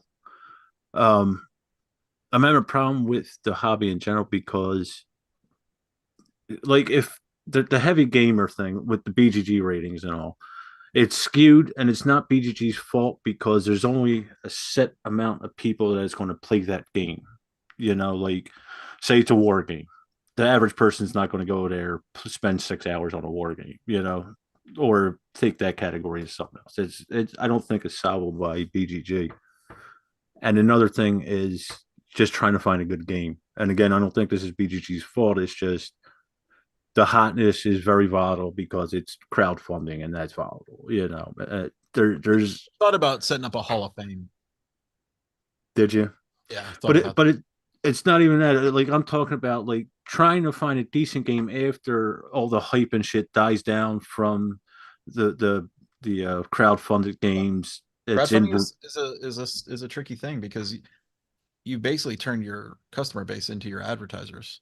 Yeah, right? that's what I'm saying. Which is like impossible to deal. I mean, if someone wants to promote a game because they bought it and they share all the sharing stuff, it's just every single person in the world now is a marketer. The way the world of sharing is. Yeah. That's what I'm getting at. You hear all the hype about it when it's on Kickstarter, but as soon as it comes out, as soon as it's shipped, you don't hear anything. You don't know if the game's good or shit. I gotta get my headphones. My headphones died. Yeah. Scott, would you be all right if I just made a video about this topic? I'm fascinated by it. I want to go right now. I'm opening Just don't the top. Quote me or nothing. Just... Oh, no. The basic premise of the video would be should take a screenshot of you looking all glum and just said doesn't matter. No one's getting quoted at all in this video. I know it matters to people. I know it does. Well, I want to ask you if you're okay with this idea. I think they should probably not think about it so much. That's my opinion. Okay, here's the basic video idea. I want to go look at, say, 20 of the most popular Kickstarter games in the last year from some of these regular Kickstarter publishers. And I want to see how many of them mention the Board Game Geek rating or their specific rank on there, and see what percentage of that is. Yeah, I'd be curious. That's interesting. That's an interesting topic, right there. But that's where we start, because then the question is, should ratings that deliberately mention this sort of thing, should those be removed? And then because I think it'd be interesting, because I see some where it's like, I honestly think this is a 3.5. I just don't like XYZ that they did this. Like, I feel like there's still a lot of people who would just be honest with it. Yeah, there's gonna be a lot of people who fucking don't, of course, but Okay, cool. Right. I might do that if I have time. It's like an interesting topic. I mean, whatever, you do what you want. Well, no, I just want to make sure you're okay with it. Because if you just don't want me to fucking mention it, I'm not gonna mention it. But I think it's an interesting topic. What was the thing again? Give me one sentence. Give me your elevator pitch. Okay. These numbers, should Board Game Geek take away blatantly obvious? Once again, blatantly obvious. And I would pinpoint, like, this person saying, I honestly think it's a 3.5, but X, Y, Z. Elevator pitch me what this video is. That's it. Should Board Game Geek do Should that? Board Game Geek release the ratings? Is that the thing? Because of how prevalent on Kickstarter and GameFound people are using these. Is it something that they should do? I think it's just an interesting piece. And maybe it doesn't even happen because it's not as prevalent as I think it is. I don't want to stop you from doing a video. Yeah, but you know what I'm saying, right? You get, I don't want to step on toes if it's something you just don't want people to talk about at all. I won't bring it up at all. Why would I not want people to talk about it? I don't know. People talk about it all the time. I see things. Okay. I see things. I know things. Okay, cool. I know what people talk about. It's an interesting idea. He's got eyes everywhere. I got eyes everywhere. Everywhere. That's the moderators. My God. Believe me, had I started this website 24 years ago, maybe I would have changed it a little bit. Yeah, sure. Knowing what I know today, but I didn't. So I live with it. That could be a cool video idea for you. You ever wanted to get on the camera? Like 5 things I wish I would have done differently. About Board Game Geek. Write it down, But here's the thing. I think the rating system, I don't know what I would change for that one, but there's definitely other things I would change. Well, yeah, I legitimately am curious. I think a lot of board game geek users, especially the hardcore fan base, be like, all right, yeah. And plus, People it would be an opportunity don't for you to care. pitch ideas that maybe you think are a little bit crazy, but then if there's like a ton of support, maybe that gives you that little extra push and say, well, I floated it out there and people like this idea, so we're going to push forward. Hey, I- use it as a I self-serving think thing. people don't care. No. No, they They don't care but about anything change. Believe me, I know they care about changing things, and they're not always positive. well, yeah, that's why you're just going to talk about what your positives might be. Sure. There's no negatives here. These are just the 5 things that I would have done Yeah, different. maybe I'll do something like that. What would you do different? I'm curious. I'd love to. Like, I mean, what's I'm the, what's putting me on the spot. I'm not gonna. okay. Fair enough. Not discuss this in public. At 1:30 a.m. Fair enough. Fair Five- enough. Because I Fine. love your website, and I Thank just you. would be curious to know how you would change it if you could. So Forrest, you're the only wrestling fan here. Did you see? Finally. I gotta go. I See gotta you go. later. God. Yeah. See Take you it later, easy. Great, Scott. Scott. Have a That was good- awesome. Have a good one. I love talking Have a about good that. week. You too, Scott. Did you see the clip of Kevin Von Erich coming out to save his sons in AEW? No, I saw that the Von Erichs were like Bill, and I was like, oh wow, they're pushing that movie, but I didn't care. Is it worth watching? Yeah, it's fun to watch. Well, I mean, I don't know if you watched any old WCCW stuff with the Von No, Erichs. I know nothing about the Von Erichs except for the story. Nah, okay, yeah. It's fun to see 66-year-old Kevin Von Erich come out and put the iron claw on somebody. So Okay, but yeah, it was fine. It'd be just I have no nostalgia for it. Whereas if it's Billy Badass doing something, I'm like, oh yeah, what the Badass do last week? What shenanigans did he get up into? That makes me feel like I'm 14. that tag team always drove me crazy because Billy Gunn could actually wrestle. Oh, he's great. Like it's great. But his partner couldn't wrestle himself out of a paper bag. Yeah. A lot of that Armstrong. I've noticed in AEW when I watch some of these matches. I'm like, oh, this feels like an NXT like early match. Like this is Yeah, no, you're watching it and you're just like, but he can come out and go, Generation X, proud to present them. The badass Billy Gunn, the Road Dogg, Jesse James. Yeah, good times. Anyway, if you want to see Kevin Von Erich come out and give the claw to somebody, just Google it. You'll find it online. But anyway, it's late. I've been smashing that CM Punk stuff. Can we talk a little CM Punk first? Sure, we can talk. We can talk Chick Magnet Punk. Dude, I love him back. He's so he's so damn good, and I hate the fact that they're tweening him. They should just make him heel and just go with him because he's never been good as a face. He's never been good as a face. He's got to go heel. They're gonna have him beat Seth Rollins, obviously. But how many new people don't like my kids don't know CM Punk? This is their first introduction. They don't know anything about him, and he's being pitched in an entirely different light. What's gonna happen? This is what my gut says. My gut says is that they're gonna put the belt on him. He's gonna beat Seth Rollins. He's gonna get the belt. Yeah. I don't think he's gonna win. I don't think he's gonna win the Royal Rumble. Nope. I don't think that's gonna happen. Nope. But he doesn't need to.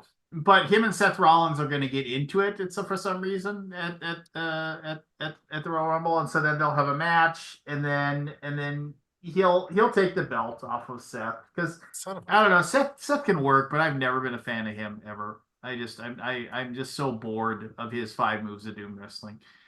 Do you think they bring Rock back to take the belt from? Oh God, I hope not. And here's the thing: I watched that and I was so excited, and I watched it with my kids. Like, do you guys want to watch this? It's like when it was like, and it was like, yeah, he's fine. Like I just expected so much more.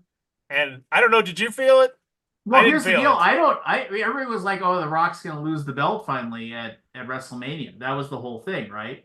Roman? I don't think they're going to have him drop it. I don't think they're going to have him drop it at WrestleMania because he has to keep it for I forget how long after it to beat Hulk Hogan's modern day. And then he's second, right?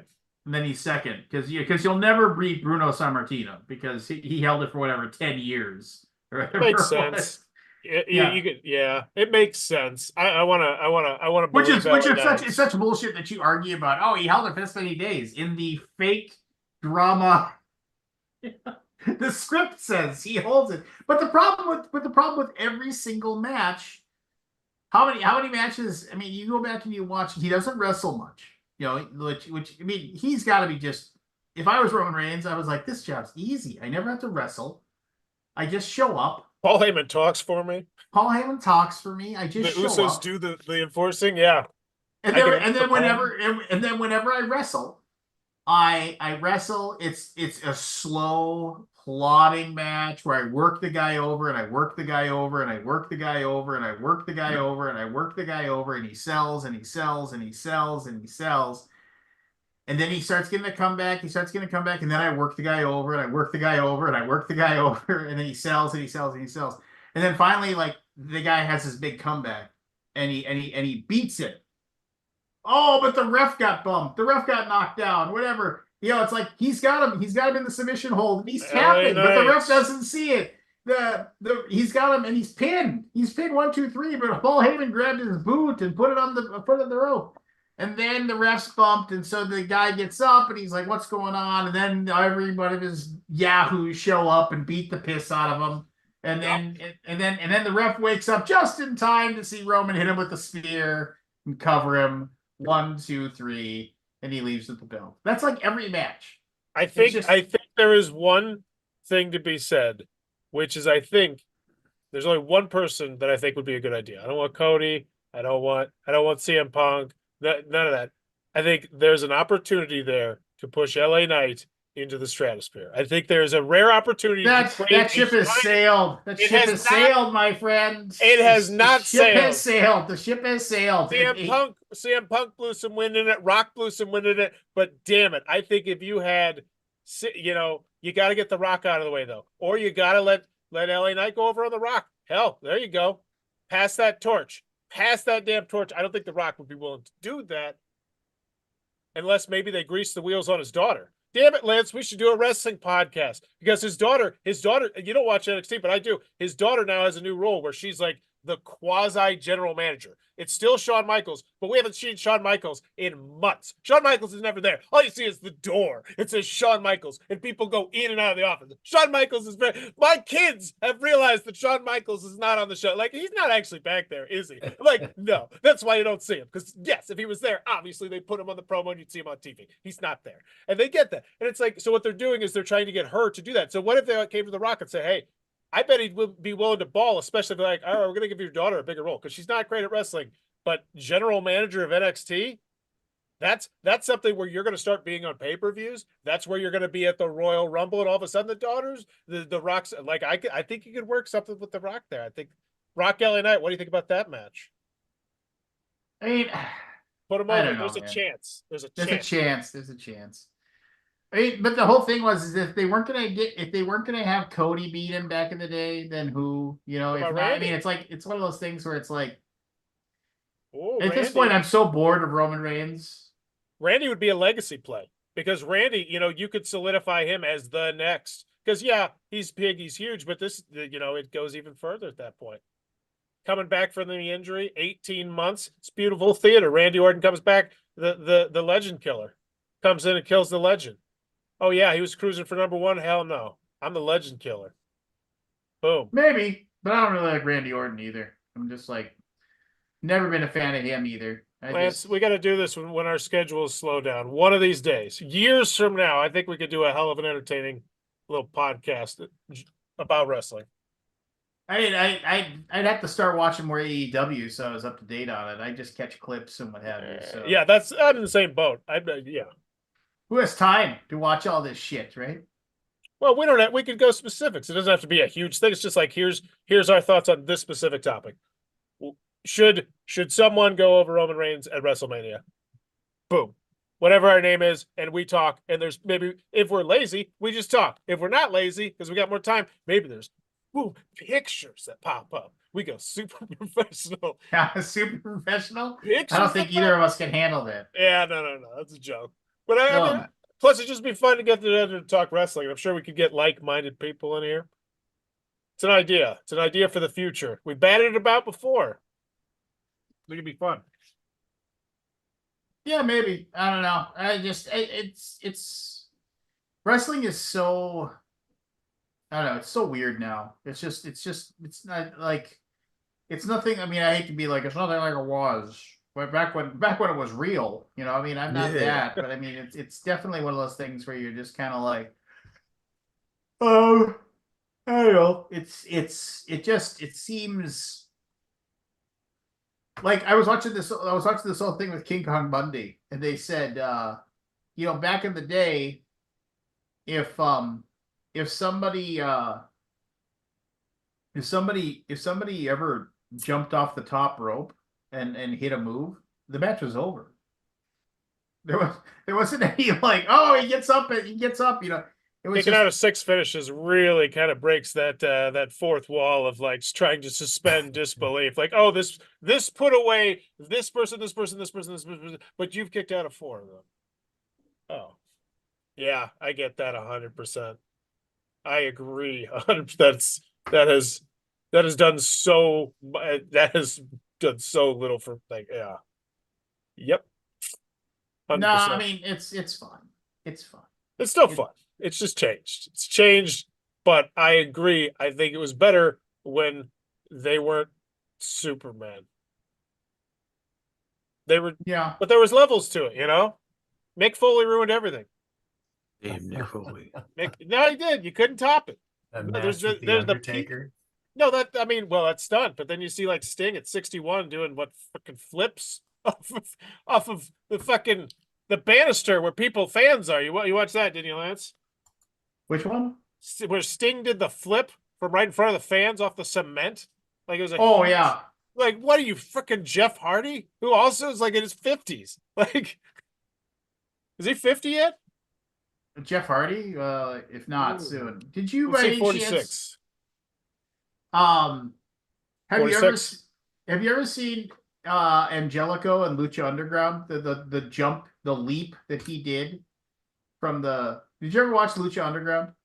No. You should have. It's gone now. But um if here, I'll just pull up the video. I love the lucha stuff.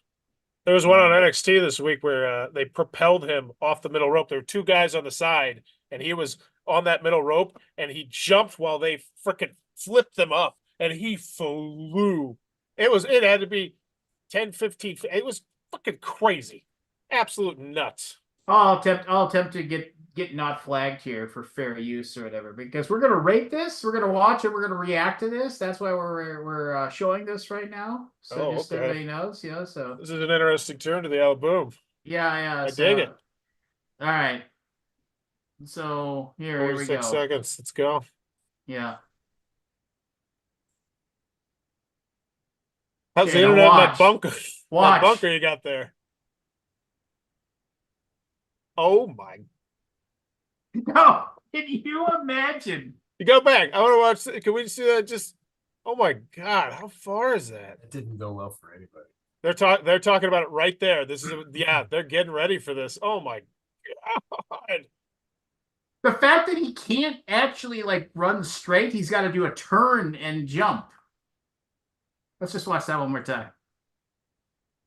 Imagine that at the Royal Rumble. Imagine if Logan Paul did some of that shit. Tell me that doesn't look like Logan Paul. He'd be crazy enough to fucking do it, man. He would. He would. Tell me he would. You could. I wonder if you come to Logan Paul and say, "Hey, we want to give you the biggest spot at WrestleMania.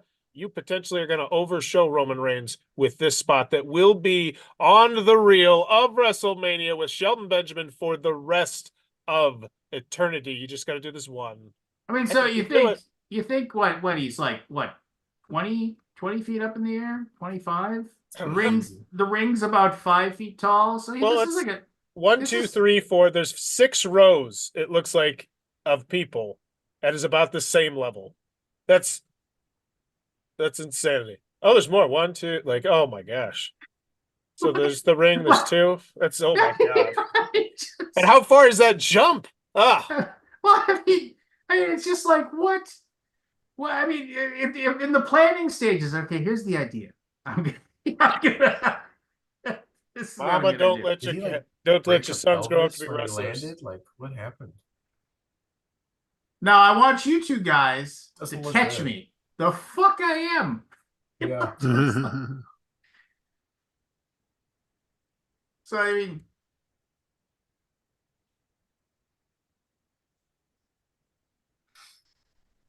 so you can kind of you can kind of see there where you can kind of see how far it was to jump because that's what he jumped off of there on the left. I mean, it's Oof. it, It I scares mean, me as It's a at least father. 10 feet off the mat.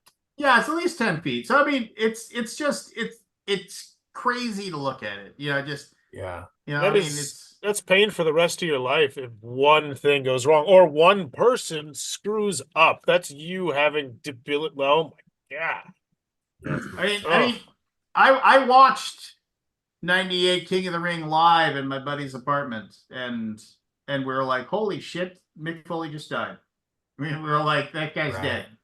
You know? But he didn't die. So I was watching that with my dad. We used to order every pay-per-view and record it. I wish I had all those VHSs. no, you don't. You have a VCR. Yeah, I do. I got one Oh. right behind me for board games.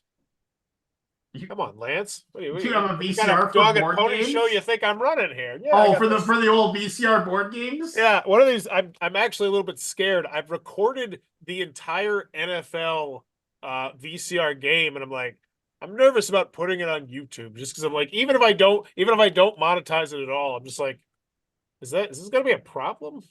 You know, I gotta Yeah. look at. I have it recorded. I've just been scared to post it. It's literally sitting there. And I'm like, this looks like because it'd be cool. It'd be cool too. At the same time, I imagine a lot of people would love it. Nostalgia factor, just curiosity, because it's freaking weird. You know, I don't know. Yeah, look into it. All right. Well, let's call it a night. Hang out for a second, boys, and just because Evan made me think of something. Oh, not Evan. Forrest made me think of something. That's like Alaboom After Dark or whatever. Juicy. Is this where we talk about Kabuki behind her back? No, Kabuki's awesome. We'll never say that anything. Oh, sorry, Fee. We're calling it a night, but I don't know. It's almost 2 o'clock in the morning. I gotta go. Yeah, it's almost 3 here. Got to finish one quote because I